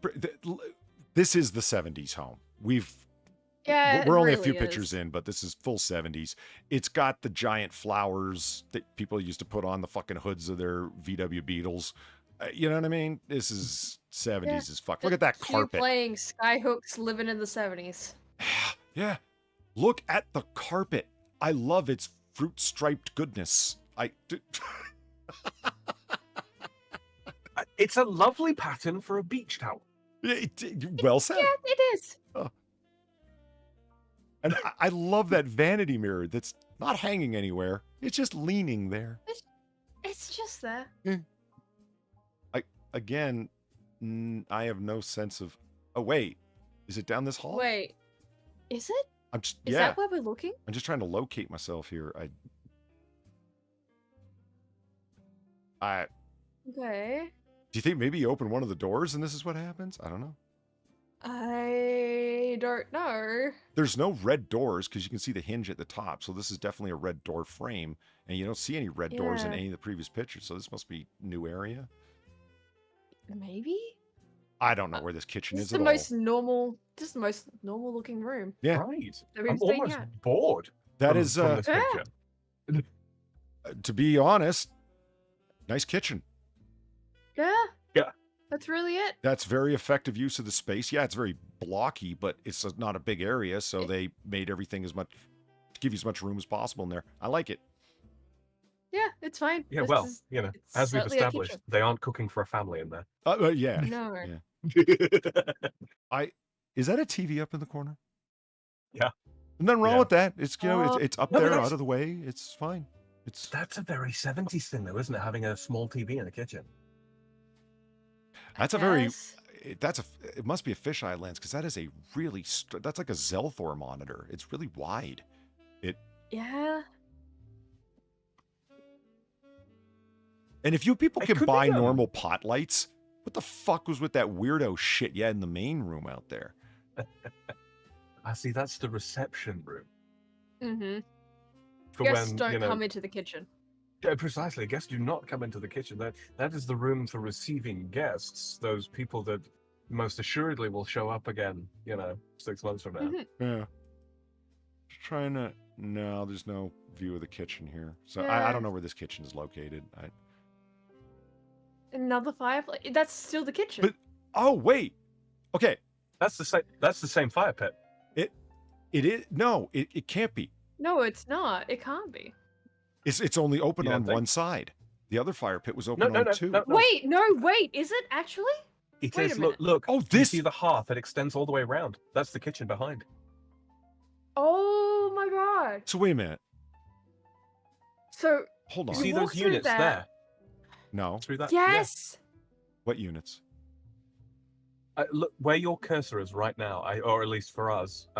It's above the sort of the tabley bit with an aperture. What looks like a door frame. Yeah. Right here. Well. Yeah, look in there. Look at there's a cabinet.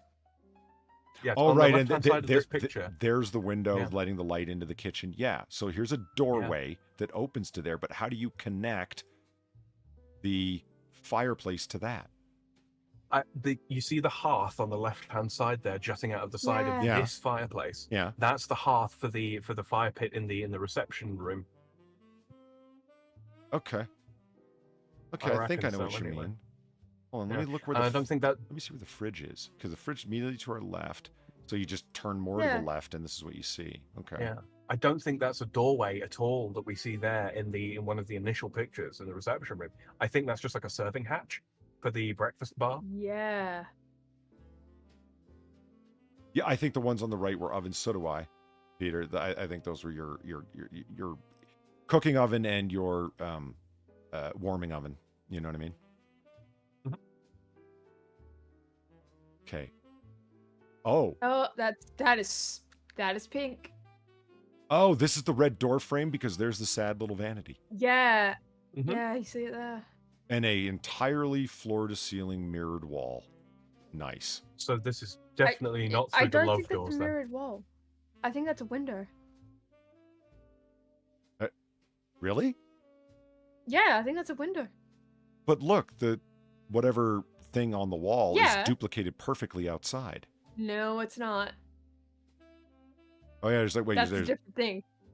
No, I don't think so. Yeah, I think it is. What's mirrored? The thing up on the right. wall immediately above the only thing on the couch, like there's like an Afghan on the couch. Go right above it. There's like a pink rectangle painted into the wall, like a light switch or an electrical socket or whatever. It's not the same. But the one on the right hand side, what would be the reflection, is much broader. You're right. You know, obviously it's not a mirror. You're dead on right. Because look, that couch is not inside. That's a table inside. You're absolutely right. You're absolutely right. Yeah. Yeah, that's a window. Yeah. Yeah. And Anno says that it's like it's a sliding door. You're absolutely. Yeah. You're right. I think no, that's not a TV screen. That's a mirror. No, that's a TV screen. Are you sure? And I think it is. I don't know. It looks like a downward angled mirror. I think it's a TV screen. It might be a gloss finish TV screen, and it's just reflecting a lot of. It's both. It's a TV screen that's reflective. Yeah. Can we all agree that the stool and bench in wicker are bad ideas? Everything about this is a bad idea. Yeah, patio furniture, fine, fair enough. Inside, nah, doesn't work. The table surface again is lovely, but the legs are what the hell? What is it with you guys getting epic tabletops and ruining them? Those tabletops are not cheap, by the way. You know what I mean? Or if you find them somewhere, like are able to reclaim them off of something else, that's a major score because someone could make that beautiful. Yeah. Not what you've done. This is again. It's like the kitchen. It's the most normal room. I don't like the purple floor, the shiny purple floor. But other than that, but like still, looks like painted concrete.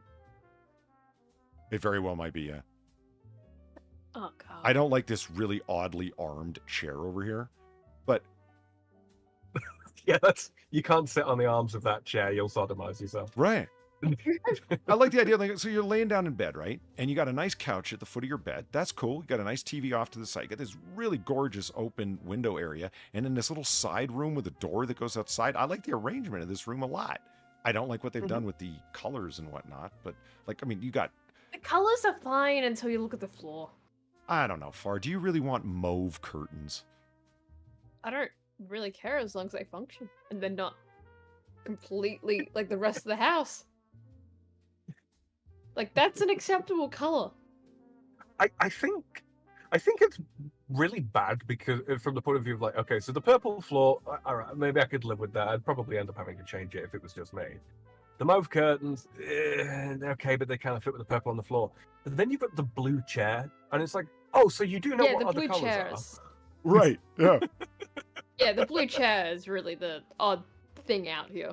You know, this is an interesting example of what we were talking about earlier. It's tough to tell the color of the wall behind the TV and the ceiling. They very well could be white and off-white, and they're just reflecting purpleness. You know what I mean? I think the ceiling is white. That's like proper. That's like magnolia white. Yeah. And then the walls. There's a drop of lilac mixed in there somewhere down the line. You think so? Yeah, I reckon so. I do. If you look where the ceiling meets the wall. Yeah, it's very possible. They made some bad calls with the ceiling paint. I'm not trying to be like over the top guy, but who the fuck uses semi-gloss paint inside of a house at all? Matt. On the on walls if it's really dark, but like, can you see the reflection on the ceiling? And it's because of the paint. It's a semi-gloss. Always use matte inside of a house, man. Why would you want your walls reflecting like that? It's just not good. Especially when you got all this massive amount of natural light coming in. Why do you need shit inside reflecting? Again, if you have a really dark house and you need to bounce as much light as possible, go for semi-gloss. Other than that, stick to fucking matte. And remember, proper white or even hell, magnolia is quite a cold color. There's a solid comment from C. Thomas. Why is there always at least one major thing wrong? Yes, well said. It's the kitchen was what the only thing. I don't think it had a major thing wrong with it. The kitchen. It even had a fireplace right off of it, which is pretty cool. I don't know. The cupboard handles were unpleasant. Now you're just nitpicking. Sam. And to be honest, I'm not nitpicking. You could really screw with someone's head by constantly moving around what's in what cupboard, because there's no glass, there's no way to tell. So you put the plates in one, the glasses in another, you switch them around, and just see you got someone looking for their favorite water tumbler for like 10 minutes. You know, it's just. I love that you went with favorite water tumbler as opposed to, the fucking cutlery or something. Yeah, right. Instead of just where are the plates. Shut up. I don't cook and eat up a fucking crockery, but I drink water though. Oh God, look at that chair. It's nothing but. Oh, no. It's nothing but sodomizers, Sam. It's a big hand. Yeah, that floor needs to be This changed. person really needs a friend. I mean, look at all the. If you're into fishbowl rooms, they call them, like, where it's all just open. Like, you got one floor to ceiling patio doors on one side, the whole wall's open, and then on the other side you got fucking windows outside too. If you're into that, this room is fucking apex awesome for you. Jesus. This room I feel like I've just stepped into the mid 2000s with this room. I think it's the floor. The only thing they need, frankly, is one of those inflatable plastic chairs. Yeah. And then mid 2000s, early 2000s. Yeah. It's got that vibe. It's just the right color. Is that a hope chest or an Afghan covered ottoman? Do you know what I mean? Is that a hard chest down on the floor, or is it covered in like fabric, like I think knitted it's just fabric? a puff. Yeah. I could see it being just a puff. Yeah. And I've been asking, is that a fake animal skin rug on the floor, or just an oddly rounded, I think so. undulated edges one? Yeah. I think it's just a rug. Yeah. I mean, it could be a kangaroo skin. I've got one of those. That They're is funny shape. interesting bathtub. Okay, wait. So stepping through, there's the corner of the bathtub right there, and that's why there's a curtain. Okay. Yeah. So I thought it was a separate room, but it's actually an ensuite bathroom, I think they called. So that's the shower on the left, isn't Yeah, it? ensuite bathroom in the true sense of ensuite, yeah. What shower on the left? Do you think that's a shower nozzle, not a robe hanger? No, I think that's a robe hanger. No, that's the shower. That's a shower head. It's That's one of a those shower. big sprinkling ones, yeah. But look at the. Wait a minute. What are we talking about? The brass thing on the wall, right by the door. Oh yeah, no, you're right there. Yeah. I see the brass thing, yeah. So, that's a hanger. No, look at the room. Look at the door. Yeah. And then look inside the room, where that door is. Oh. Yeah, that's the sorry, shower. that's what my eye was immediately Gotcha. drawn to, sorry. Okay, I'm looking around the bathtub. I thought. Yeah. Okay, right. Gotcha. Yeah. I don't hate the bath, honestly. I kind of do. I do. Like... It looks like an oversized soap dish. It looks like a large teacup to me. It just doesn't look like it's in the right spot, you know? You know what it looks like? It looks like a Twinkie mold. Oh, God. Yeah, I didn't see that it was a shower room. That's clearly what it is with the mirror on the door. It's a shower room, yeah. And the huge spray head, yeah. Hey, you want to have a shower where you stare at yourself? Yeah. It's a... Go shower there. Cynic. Is that a chair or a really odd toilet? I think it's a chair. Yeah, for when you want to sit by the bathtub when your significant other is bathing. Why is that chair there? Yeah, for getting why is that? undressed before one risks one's hips climbing into the bath because one is clearly in their 60s or so and was a B-rate actress in the 70s. Yeah. And Mike Savage is right. Too much cloth stuff in this bathroom. That's a no-no. It really is. The rug, the bath mat on the floor outside the tub. Of course, great idea. That chair there. What the fuck is that chair doing there? It just no. Oh, there we go. What a high-walled bath. All right. Is that an L-shaped shower stall? It looks like it. Yeah. What the fuck? Oh, you stepped like right down into that fucker as well. Oh yeah, I didn't see the steps. Holy right. Shit. How much further does it go? Is there like a hallway of shower down there? You need a map of the week of provisions to fucking get in and out of the shower. Is there going to be a walk-in bathtub as well? I hope we get another angle on this shower. I really want one. Oh. Why is there a... Fear not, though. All the cupboards are just bright fucking pink to match the corrugated metal walls in other parts of this place. Okay. You know, the term violently pink comes to mind. Yes. It's Pepto-Bismol pink. Oh, yeah. Okay, you can have ground fault interrupter circuit sockets in bathrooms. In fact, you need them. Yeah. Right? But why are you putting a plug-in lamp right beside a fucking sink? That's just asking for fucking trouble. And yes, you can have ground fault interrupter circuit sockets, but why? Why do you even need a lamp in your bathroom? Right next to the floor-to-ceiling patio doors that allow in all the natural light you could ever possibly need? Yeah. I don't understand. Because they have stuff instead of relationships, and this is the last resort. Do you think that they start crying and sobbing when they realize they have his and her sinks? Because yes, I do. There is no him nor her, or her, if you know what I mean. It's just me alone. That's me why and me sinks. That's why it was okay to put those candles and lamp down by that sink. It never gets used. Yep.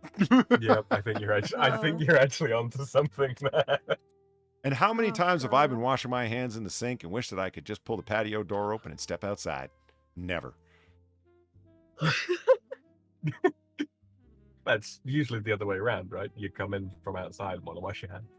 I wonder if that's is this on the ocean by any chance? Or is there a pool out there? There is a pool in. Is there like a swimming facility of some kind outside of the school? And that's why there's a direct access to outside to the shower. To a bathroom to come in and shower off, maybe. Yeah. It's been planned. That's why the shower's separate from the bath, right? The bath's probably been put in as an afterthought. Yeah, whereas like it's got all this connectedness. Hold on. This is a completely different bathroom. Yeah, that's a different one, isn't it? Yeah. With 3 Where the fuck is this? Print this is like, is this a fucking was this set up and designed as a fucking rental? It's up on Airbnb. You know what's just occurred to me? Does anybody think that this entire place might have just been like a swimming pool for public use at one point? And all of these rooms have all been like converted from individual like changing rooms and shower rooms and so on and so on and so forth. Because it seems like the building wraps around the pool in like an L shape. Maybe that's why all the odd doors and stuff too. Those are literally linen closets, or literal linen closets for a pool. Or like towels and towels and towels. towels. They could have led to actually, or they could have led to the change rooms, because change rooms do work like that sometimes. So maybe you open each door, right? And it's not just like what we're thinking immediately. Ah, yes, there is the room right there. It's a hole. It's a hole that leads into these bathrooms, into these change rooms. Mm-hmm. Well, and those lights on either side of the mirror really scream truck stop to me. That's the only place I've ever seen, or hotel rooms. The only time I've ever seen lights like that. Yeah, hotel rooms. Yeah. Makeup mirrors. They've got shatterproof plastic on the outside of them for when you're having your drug-fueled bender in the back. You know. Yeah. When you shadow box and miss. Oh well then. Okay. Oh well, that's orange. This is. I'm living in the 70s. You know when you've been tagged. Look at that light fixture with all the screw-in bulbs. Oh my god. It's holy shit. Bar and Sam. It's orange shag carpeting. Look. Is this the real life? Is this just fantasy? That's supposed to be a joke. Orange shag carpeting. People joke about the 70s having that. They've got it. I'm just gonna post a song into chat that I feel like just sums up this entire house so far. Just there you go. Just have that playing in the background, guys. Oof. Now, okay, I'm just off to Twitter. We are certainly living. Never in mind the me. 70s. I'm just gonna sneak off to Twitter here for a moment.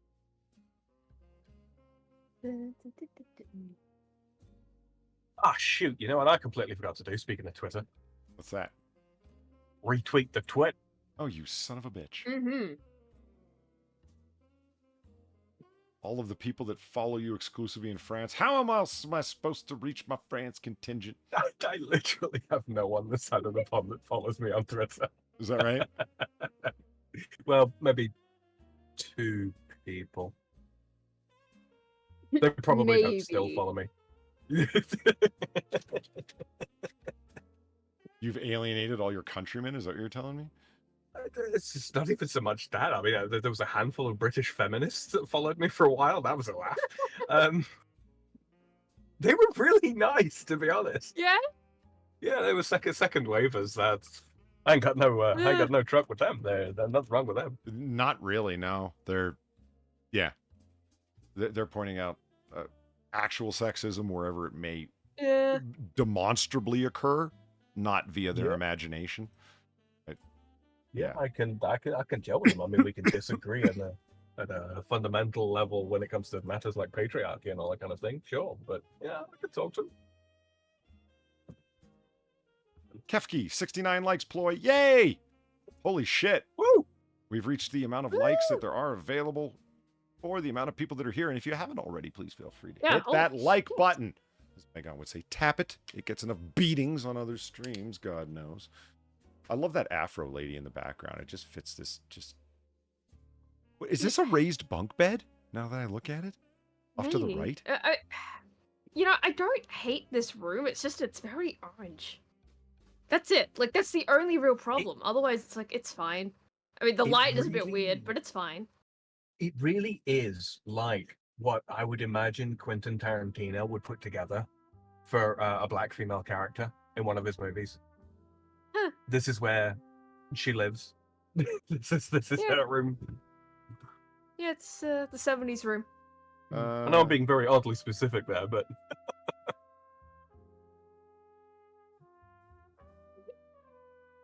I'm just trying to figure my way around. Man, fisheye lenses make it hard to, figure your way around, Or just figure out the actual size of the room. So I just now have I'm living in the 70s just in the background now. It just fits so well with what we're seeing here. I've just got that sort of 70s funk kind of. Oh no, I linked the song I'm thinking of specifically in the chat. If anyone wants to just join me on this little, it fits. Kefki says reminds me of Scatman's painting in the Shining. Right. Yeah. So, hit the like button. And as Sam forgot to do, feel free to go over to Twitter and retweet the twit that I tweeted earlier on to let everyone know that the bar was opening up, because then people can see it and watch it tomorrow if they're so interested, because God knows we need the help tickling the algorithm. The algorithm's a harsh mistress, guys. And also, feel free to tip the bartender and these lovely two folks, Sam and Far. Yes. And Far's link is down below if you need channel art or avatar art or just art for yourself. Yeah, just art in general. Yeah, feel free to hit her up. She is open for commissions. Her Twitter link is below, and you can see, well, through her Twitter, actually, all kinds of art that she does do. So get a sampling of it and then suggest things and come to some kind of understanding of what you want. No, she doesn't do degenerate work. Yes, thank you for adding that onto that. Well, it's inevitable for commission it probably artists, needs to be isn't it? said. Yeah, unfortunately. It probably needs to be said. And not that there aren't people that don't make a lucrative living doing degenerate art, but I'm just saying. Like, moving along. Oh my. It's the red room. I'm still stuck on the tweet thing. So if the thing is a tweet, right? Okay. And you do so on Twitter, the verb is twit. The noun is tweet.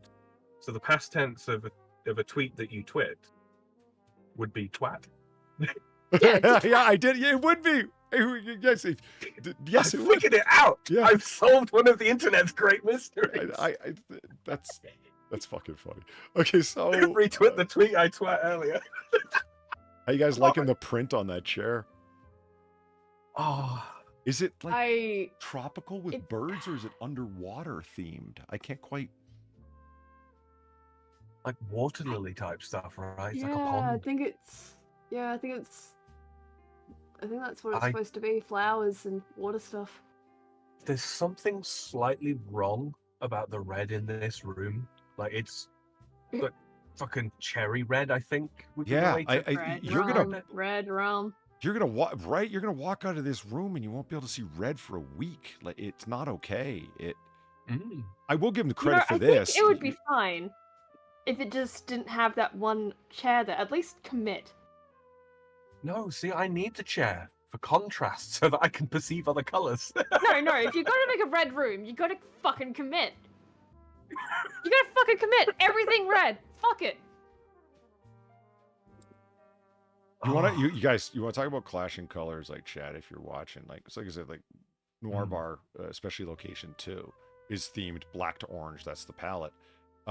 Look at the difference between the red on the screen versus the orange behind it, and look how they're fighting. Like, you know what I mean? You see the red of the room, and then the shades of orange behind it, and it's like, oh god, yeah, that's what that blue chair is doing in this red room. It's just fighting to get up and run away. That's really something. One thing I do dig about this room, well, two things I dig about this room, actually. So you got that inset into the wall, and they put a bed in there. That's solid because it doesn't affect your ability to sleep in any kind of fucking way, but it provides more room in the room. You know what I mean? So I like that. It gets the bed out of the way of the sliding doors, and when the sliding doors open, you've got a really high, solid, what do you want to call it?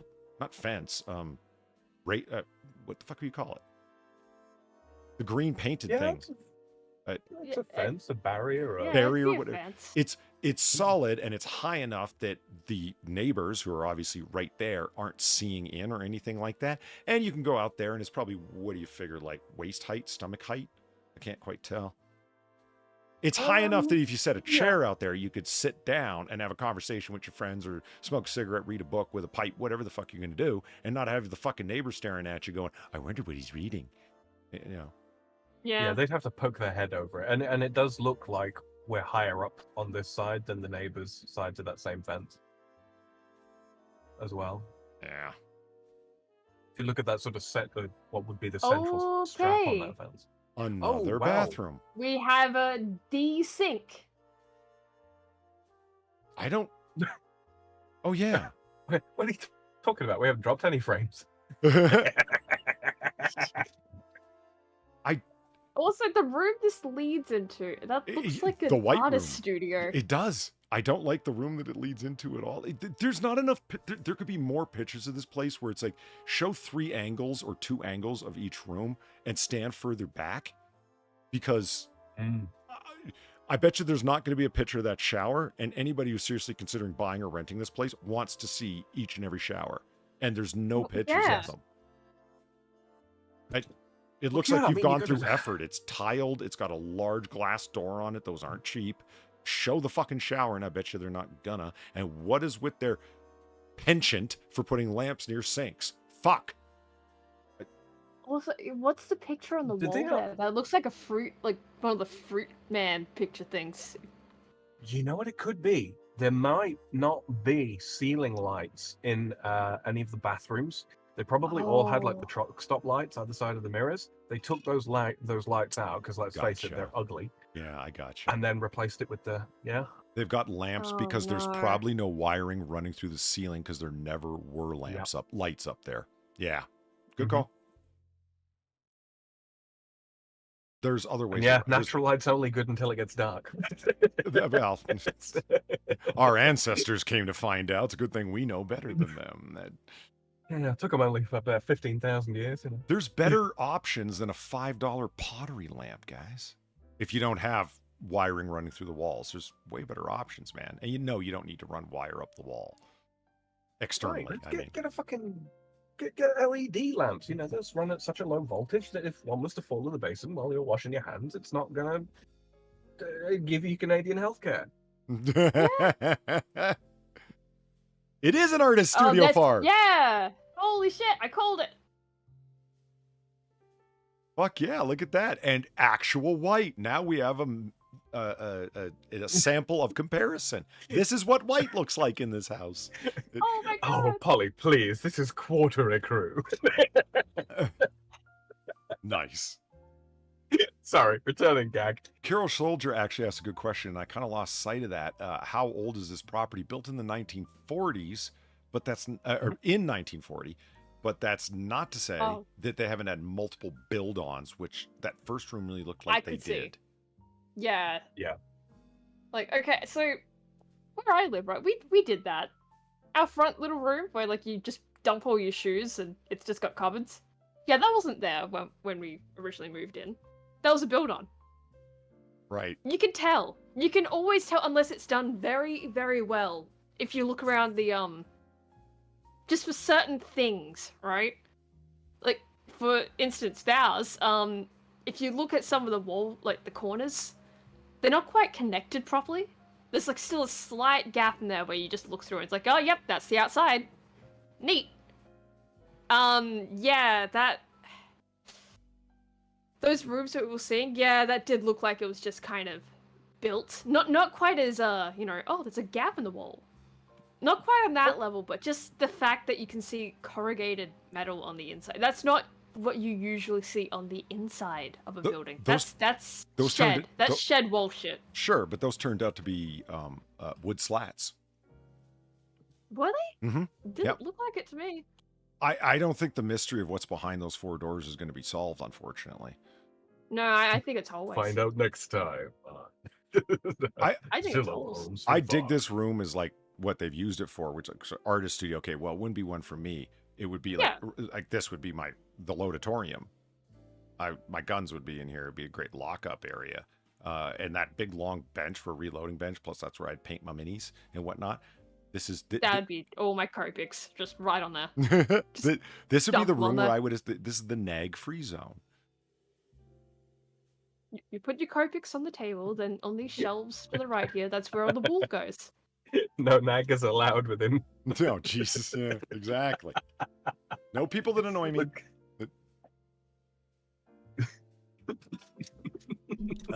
Okay, moving along. No women, no naggers, and definitely no poly. Holy shit, Sam. Careful, brother. Careful. I'm dancing. Those chairs plus the table that matches it. Are you fucking kidding me? Nothing. Also, I hate outdoor cushions.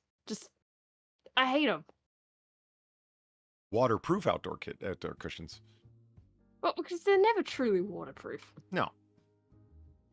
Yeah, Oh, they absorb that so much room was a water. garage. I'm starting to think you're right. Yeah, I it really might have am. been. I strongly dislike the feel of those quote-unquote waterproof cushions as well. Yeah, I don't like know they what feel like was it, shit. Kevlar? Oh yeah, BG's got a good point. This is not just in California, Southern California. This is in LA fucking LA. proper. I ain't getting no guns Yeah. in there. Oh Right. my god! Wait, are those you would. pine You just hire trees in the security. background? Are those what? Pine trees. Those look like Australian pine tree. Oh my god. The sad Australian They are Christmas upside trees. down. Yeah, the upside down trees. Yeah. Are you sure this is LA? I don't know. I don't recognize the buildings of the skyline at all. But the Los Angeles hills and mountains, I mean, they're closer than I thought. Where the fuck is it? I don't know my LA geography, and I don't care to know. Trees. Really? Yep. Hold on. Are those at completely different times of year? Because it doesn't look like you've changed angles enough. It looks like a whole bunch of the trees died. Maybe it's just standing out because it's at night. No, I think it's at night, and I think that might be. Maybe it's windy, so like the trees are slightly moving. What? So those aren't mountains in the background at all? Like, you see what I'm talking about is mountains, right? Yeah. And it's like, Yeah, I what see. happened to the mountains? Are they Probably just can't see them because it's so light. they're The light of disappearing the into the city. haze? Yeah, I reckon so. Huh.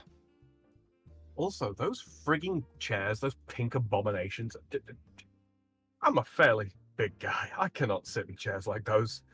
Oh, I man, can't sit in chairs like those. Sam, anyone's and going I'm to get small. up and you're going to have wire lines impressed into your ass and back for days. Who wants that? Yeah. It's. There's they going to be a look San Andreas uncomfortable. fault down the back of my gentlemanly region. It's not going to be good.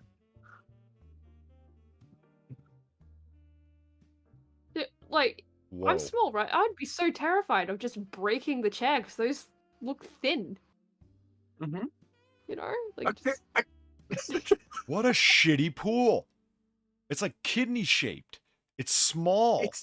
It's shaped like those bean mouths from the new genre of cartoons. You know how expensive it is to have a fucking in-ground pool? Like with caring for it and the fucking cleaning and then winterizing it and the chlorine and all the shit. Oh yeah, of course you know, yeah. All of the pain in the ass, and it's a shit pool. And these interspersed fucking lawn checkers, fuck you guys. That makes me irrationally angry. Well, they have, the checkers and the lawn part of it too. It's not even all of it. I have Not no all of it is reason to checkers. hate that, but I do. I hate it. I don't like it at all. I am delighted by the little pieces of lawn that are just checkered in That's there. what I'm talking about. It makes me irrationally lawn angry. checkers. Those checkered lawn bits. I hate that. When we're all Again, I living in wish they pods. just committed. I wish they just committed and it's all lawn checkers. When we're all living in pods, that will be the grass that we are permitted to touch. Just one little fucking 1.5 by 1.5 square, I'm telling you. That is so dystopian. Everybody gets one patch of green that they have to water, and everybody takes perfect care of it. It's ultimately manicured to perfection because that's the only green you have in your life. Oh, hell yeah. Haven't seen that one in a while. Thank you, Gamer Valine, for the $15. Greatly appreciate it. Okay, think Mad Men. This house was built in 1955 by a named architect. The rooms are photographed by that way for a reason. In the 1950s, it became trendy to build around a specific view. DMs, dude. Okay. Can I say though, I don't actually hate the shape of the pool, but I don't think we're really seeing it very well in this, just because it's probably a fisheye lens again. Yeah, it also kind of throws my theory about this being a pool house Yeah. kind of thing, and unless it actually was, and they've separated the property up, and other properties now have the other pools, Separate pools. Yeah, But I still think that all those bathrooms where you saw the big glass door leading outside, I think they do still all lead to the pool though. yeah. It's just strange, yeah. isn't it? Just strange. Super fucking strange. Because I mean, Have you ever gone to a house where they have a pool, right? And you get out of the pool and you go to have a shower. Mm-hmm. And you're tracking, like, watery footprints all throughout their house to get to their fucking shower. Yeah. That's probably why they have the bathrooms like that. I was gonna just say, so you don't do that. Not this place, but the last place I was renting that had a sunken pool in it, and they'd had the brilliant idea of actually having an outdoor shower for rinsing all the chlorinated water off yourself afterwards. Yeah, that was a really good move. That. What the fuck am I looking at? What the fuck is this? There's a basement, and it. Why is it smiling at me? There's a fishing net that's been technicolored, hanging from the wall. Are those like climbing? Is that a climbing wall? Yes. Yes, it is. Are you sure those aren't just painted seashells? They look like the climbing wall grip things. Yeah, I would zoom in on them. I think that is a safety net. Enhance. I can't zoom in. I'm as zoomed in as I can be. I'm at like 150. Nothing happens when you start zooming in like this. Okay. No, I don't think it's a safety net. I think it's all artsy. Don't get me wrong. It's just, is that what that's supposed to be? A climbing wall, but art. And that's a catching net, and this is a climbing rope in the center. Yeah, I think so. With like studded points along it to climb up. Like, is that what's happening here? So you can look outside and see what you're missing, living in the basement or whatever. Mm-hmm. I reckon so. Okay. Did they take us downstairs? BG says, Oh, sorry. Oh, okay. So. How do you like the barefaced wicker basket? That's pretty cool. I don't know. I like the surfboard next to it. That's right behind the punching bag. The boxing thing, whatever the fuck that is. The thing you hit. Speedball is very high up.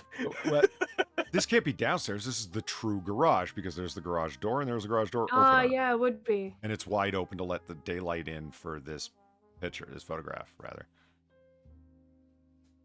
And is that wait, a box of crayons on the are table? those the doors?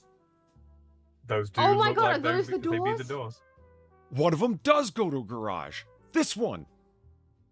All of them. All of them go to a garage. Holy shit.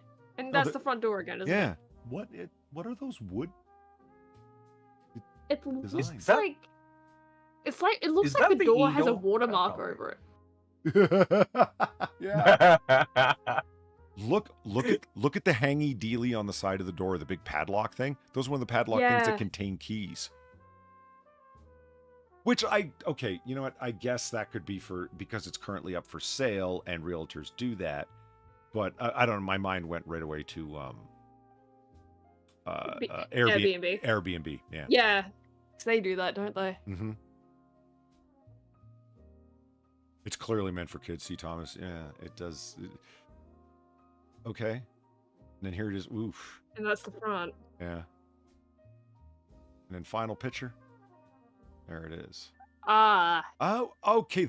I was thinking, why are there stairs to go to the garage? Now I know, because it's we were talking about this, Sam, like built on a hill where part of it exits to outside, where the other side is on the higher part of the hill and does not. Yeah. That makes sense.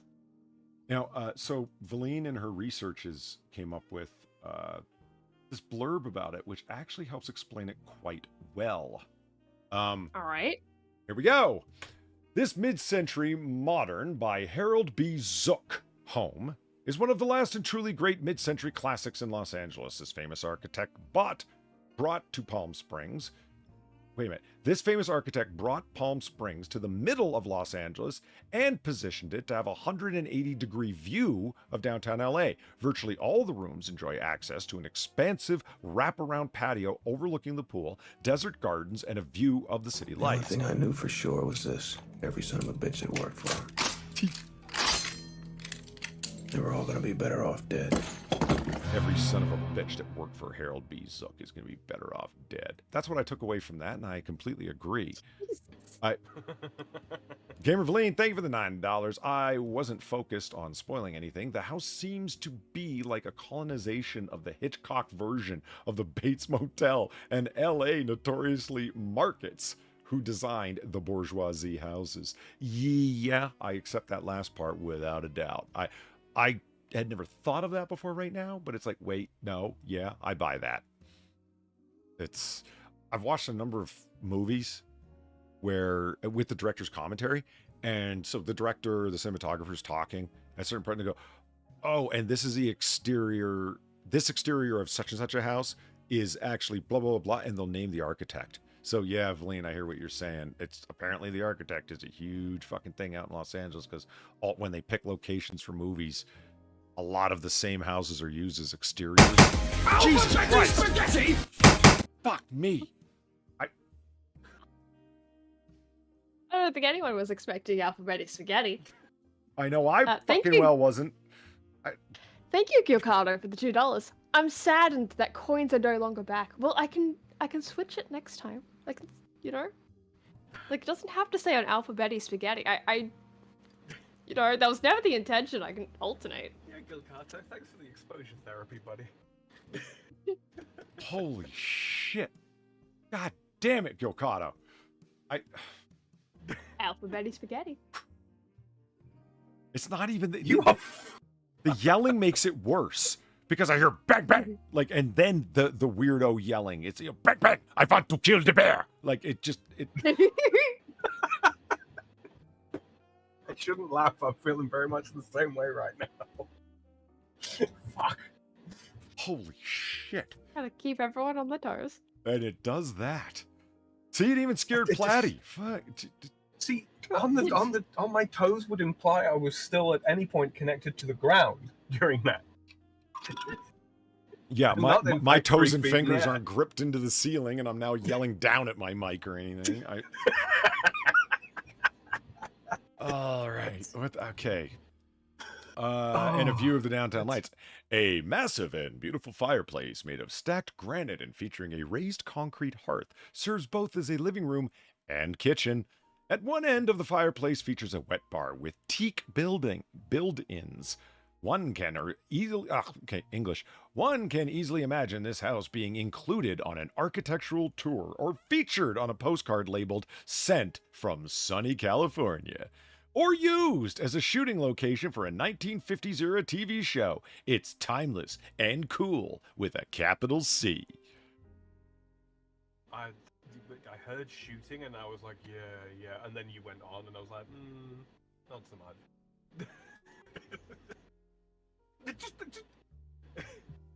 Just look at the outside of it. It's the color of avocado. Yeah, Yeah. I hate avocado. 3 garage spaces. I mean, at least we solved the mystery of the doors. That's something. Yeah, right? Like, at least we have that. I've never known a house like you before. Get it? It's the doors. Never mind. Moving on. Listed by Stefani Schmacker Stlopler DRE. What the fuck, lady? See this? What is I know, I'm seeing it. What is that? Are you trying to say your name is Stefani Stropler Schlamacher? What? Stolper is like a nickname or something? That's what I'm saying. I picked it up in high school. They called me the Stolper. Don't ask why. Called me the Stolper. It's just Stefani Schmacker. I'm just not.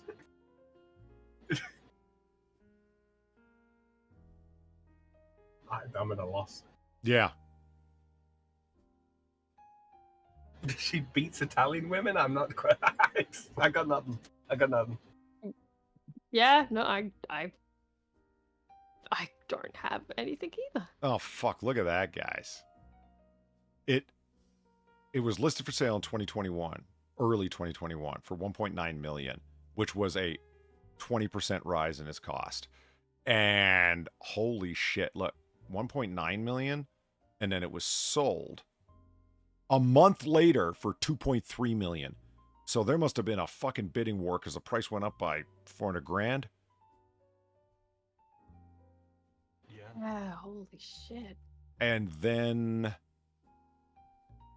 year and a bit later, it was listed for sale at 2.8 million. And then they decided to lower that price 8 months later by a little over 300 grand. Huh. I always love seeing the prices drop dramatically. That makes me happy. When you know that some rich fuck stuck a load of money into a property and it's like, yeah, motherfucker, it's not actually worth what you paid for it. Yeah. Suffer. Look at the property taxes, up 41% from 2021 to 2022. To go, wow. Yeah, that's a lot. Can you imagine dropping 28 grand in property taxes? Fuck me. No thanks. Fuck Los Angeles. I can't say it strongly enough, man. It's like, well, do you want to live here or not? Not! No! Yeah, I just, no. So when I drive 4 blocks away from this Don Tomentino drive, there's fucking a giant tent village of homeless people shitting on the street. No, fuck you. Crazy? I'm not paying that much in tax to live in a neighborhood that fundamentally ends up looking like this. No, fuck that. Fuck you, Gavin Newsom. Mm-hmm. Yeah, I'd really rather not. No, I wouldn't. I really would not. Yeah, Jim Beam's not wrong. You gotta fund those reparations. Fucking hell. Yeah. Gotta get the money from somewhere. Yeah, how many, well-meaning liberals, and they all live in Beverly Hills, and they love everything, and we know how the whole nation should live because we're great out here, and blah, blah, blah. And when your taxes jump dramatically, how many of you are suddenly going to be seeking offshore tax shelters and offshore places to dump your fucking money and claiming that you suddenly earn a hell of a lot less than you actually do because you don't want to be heavily taxed to pay for all the black people's reparations who live in your state? When it hits you in the wallet and you're personally fucking paying for it because you think they're only coming for the broke on that? No, they're taxing the wealthy first. It's like when the Panama Papers came out, and how many celebrities had their money fucking hidden offshore in tax shelters so they didn't actually have to pay their, quote, fair share, even though they're all champagne socialists and love communism? Sure you do. Well, it's like, they'd rather take the 10% loss on a $3 million property than, hold on to that property for the next 10 to 15 years while they ostensibly live in it and end up paying more out in taxes. No. Yeah. Fucking slimy bastard. Fuck this place, man. You could afford to be on a group partial lease of a jet and live in Reno, Nevada, and fly in for the fucking meetings and auditions you need to have. Is never late, nor is he early. He arrives precisely when he means to. I'm hearing the voices again, Polly. The meds They are wearing sound off. like me. I gotta go, man. I just... Kimberly, thank you for the 850. Listing the architect in marketing does not happen on the East Coast, right? Because the houses are usually much older. Frank Lloyd Wright homes will never be listed without mentioning him as the architect. And he's a perfect example of what I'm talking about. What's his name's home? Jock Brown. The house that he appears to live in 1955, the exterior of it anyway, that's a Frank Lloyd Wright house. Huh. The devil you know. Yeah. I know that because I listened to Bob Gale's writer's commentary. He wrote the script for Back to the Future, and he knew every detail of that movie in and fucking out Back to the Future. Well, because he conceived of it and then wrote it and then presented it to his friend Robert Zemeckis, who directed, and he was co-producer of it. But, Far, we were talking about how, time travel, you're never written well. Mm-hmm. He, on the commentary for Back to the Future 3, went deep dive with all of the temporal anomalies and inconsistencies, et cetera, of So Marty ends up in the Old West to follow Doc Brown back to 1885, where he ended up on accident and all that shit, right? Yeah. He had received all of these questions. Now, here's one part where a lot of people ask me this question. How is it possible that Doc did this back in time where this wouldn't have happened? And how I conceived of it was, and blah, blah, blah. It's not like he didn't think those things through. Bob Gale's he went deep with it. Before anyone had ever asked a question, almost all of his shit was thought out. Like, how is it that this is going to work? How is it that he has his own time travel rules that he explained? I was singularly impressed because who the fuck bothers to think that out? You think anyone who ever wrote a Terminator script ever bothered to think out how time travel works, what the rules of time travel are? Because they've changed movie to movie. If you do something in the past, does it affect the future and blah, blah, blah, in Bob Gale's mind, yeah, it did. And here's how it works and so on and so forth. You know what, as a side note, do you know what the entire impetus of the whole franchise of Back to the Future and everything was for Bob Gale? He's the one who created it. He's at his parents' house and they insisted that he helped them clean out their attic. And they subsequently left, and so he's stuck cleaning out his parents' attic. Poor guy. Fucking hate when people do that. Right? So here's this Hollywood writer. You know what I mean? But parents are parents. You're not a Hollywood writer to them. You're their son, Bob. You know? So he's stuck in their... Like, fuck. Yeah, he's stuck in their attic going through their shit and sorting stuff. And he comes through his high school yearbook. He goes, let me see my dad. And he flipped through and finds his dad. And he was like, wow, he's not old or bald. I just like, what? This is weird. And it had listed under his photograph, here's the clubs he belonged to, and here's the things he was interested in, and then the little quote from him, right? And it's like, wait, he seems interesting. Since when was my dad interesting? Like, do you know what I mean? Like, it's boring old pops to him, right? And he's looking at him in high school, and he's like, what the hell would it be like to talk to my father in high school? Would I even want to hang around him? He seems like he would be one of the preppy cool kids that I wouldn't want to have anything to do with. And it's like, wait, that's a weird idea. And that's the idea Back to the Future. But instead of going the direction of my father was cool, it's like, what happens if I go back in time and my father's a bigger loser than I ever imagined? Which is the way, Papa McFly turned out to be. I'm like, I don't know. It's like Hollywood writers. You know what Bob Gale didn't do, I guess is my point. He employed his creativity as a writer and then write what people consider to be the, quote, perfect script, meaning for story beats and stuff, and did a great job. What he didn't do is open a catalog of previous Hollywood films and ask, how can I update and remake these? For a modern audience. Yeah. What he did was have an original idea based on an imagination thought that he had. This is really weird to encounter this. Your father is a young man. Would I even want to talk to him? Well, what would that even be like? Boom, Back to the Future in its origin. It's almost like he used creativity and imagination to come up with a story that turned into a classic instead of, how can I remake this and put different genders and races in it? Yeah.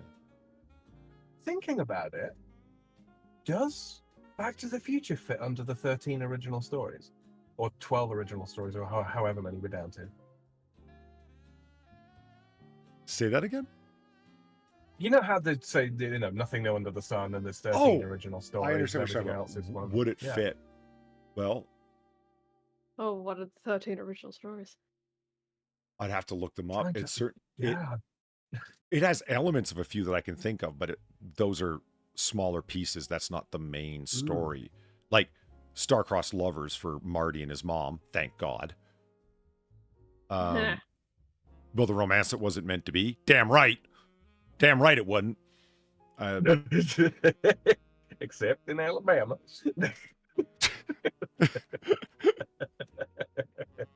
Wow. What? Because the central story is Marty being... It's a fish out of water story, isn't it?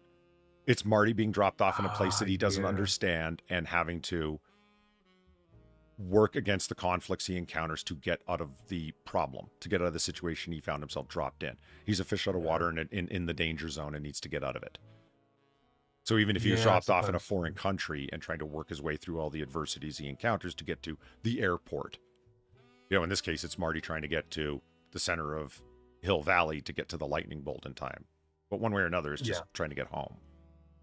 So it is fish out of water. Yeah, that's what I figure. It's because he has to learn the lay of the land, has to learn the slang, has to learn the behavior codes. So yeah, it's a fish out of water story, basically. Isn't it interesting? Yeah, well, but again, like Nas said so well, no idea is original, not new under the sun. Is never what you do, it's how it's done. And how was it done? It was a well-told story. True that. And a very racist one, because it made it seem like Marty created rock and roll. Bob Gale talked about that, where he played Johnny B. Good at his high school, the high school dance, the Enchantment Under the Sea dance. And Bob Gale laughed. He goes, this is one thing that I received criticism for. I wrote that scene. I thought that would be really funny. And Michael J. Fox is a guitarist in his own right. That really is him playing up there with layered audio over top of it, but he really is playing those notes because he's a skilled guitarist. I thought that would be funny, him playing rock and roll before a crowd that has never heard it before. And people have referred to that as being really racist because it made it seem like a white man had to teach black people how to play rock and roll. Oh, for fuck's sake. And that was an old commentary, like 2003 or whatever the fuck it would have been, long before wokeism was firmly only entrenched. 20 years ago. That's not fucking old. Well, Shut up. Don't sound so beset by despair, Sam. Wow. It's my European existential on me. It's flaring up. Modern audiences would be shipping the fuck out of Marty and his mom, the degenerates. Yeah. I mean. Yeah. And Eric Gardner has the point. Is like, have you been listening to Ranting Monkey? Yeah, Ranting Monkey and I have had that one out a number of times because he sincerely believes it, and I have argued strenuously against it. And no, he really does accept that interpretation, man. Wow. Look, Ranting Monkey's Freudian fantasies have got nothing to do with the subject matter at hand. But I mean, I'm sorry, Aram. I'm not throwing you under the bus, honest. It's not like that's the only one. I mean, how many times did I have? I don't know how many times I had it out with Monkey that Fight Club does not have a homosexual subtext to the movie. Stop it, Monkey. It's not true. I will never let that go. Determined about that one, wasn't he? He was very determined. That movie is essentially gay. And I'm like, where? And he explains it. I'm like, so you're trying to say that near every scene has a homosexual subtext to it? He's like, yes, exactly. And it just,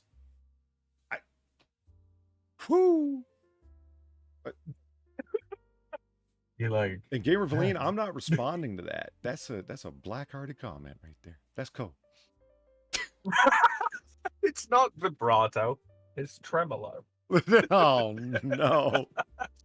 Don't encourage her. I'm not. I'm one-upping her. There's a difference. And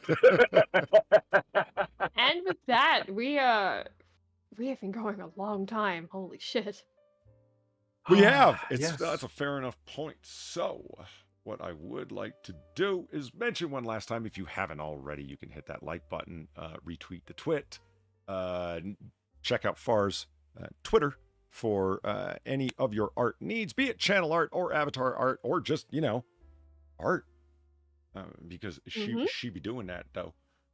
Also, as I announced tonight, Noir Bar merch is coming. I have there's the official Noir Bar logo, at least for the shirts and the barware and whatnot. And there will be Gentlemen's Club packages, the Noir Bar Gentlemen's Club. And for anybody who wants to hit that very, very exclusive VIP group, that starts at the $500 donation level. And that helps us keep the bar open and pay off the fucking corrupt cops who run this side of Noir City, the miserable bastards.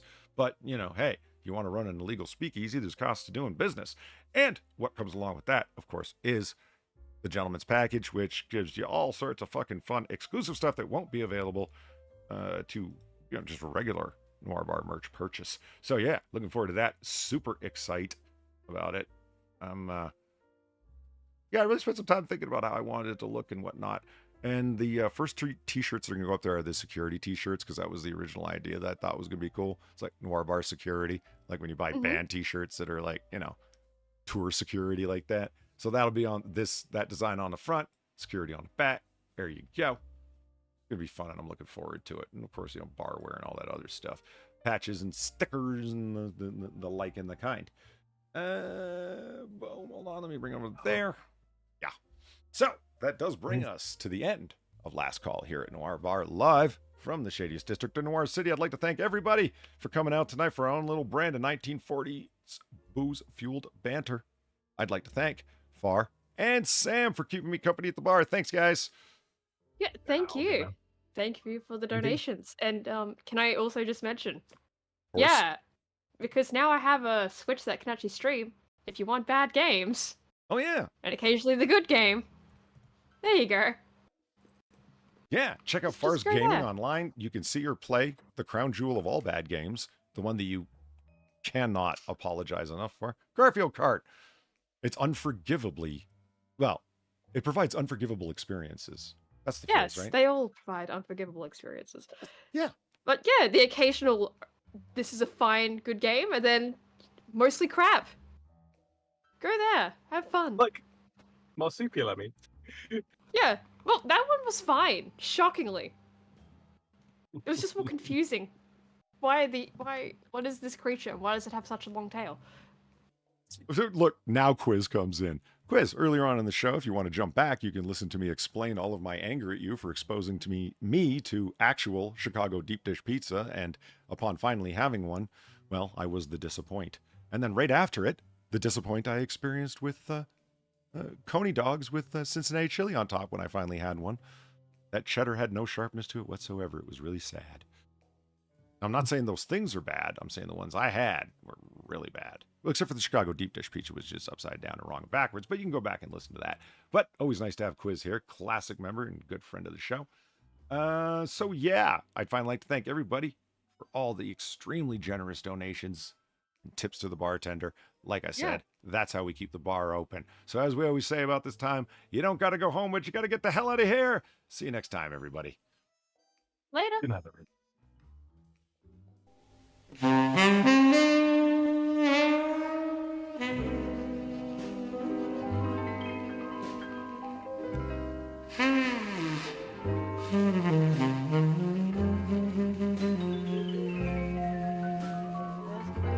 There's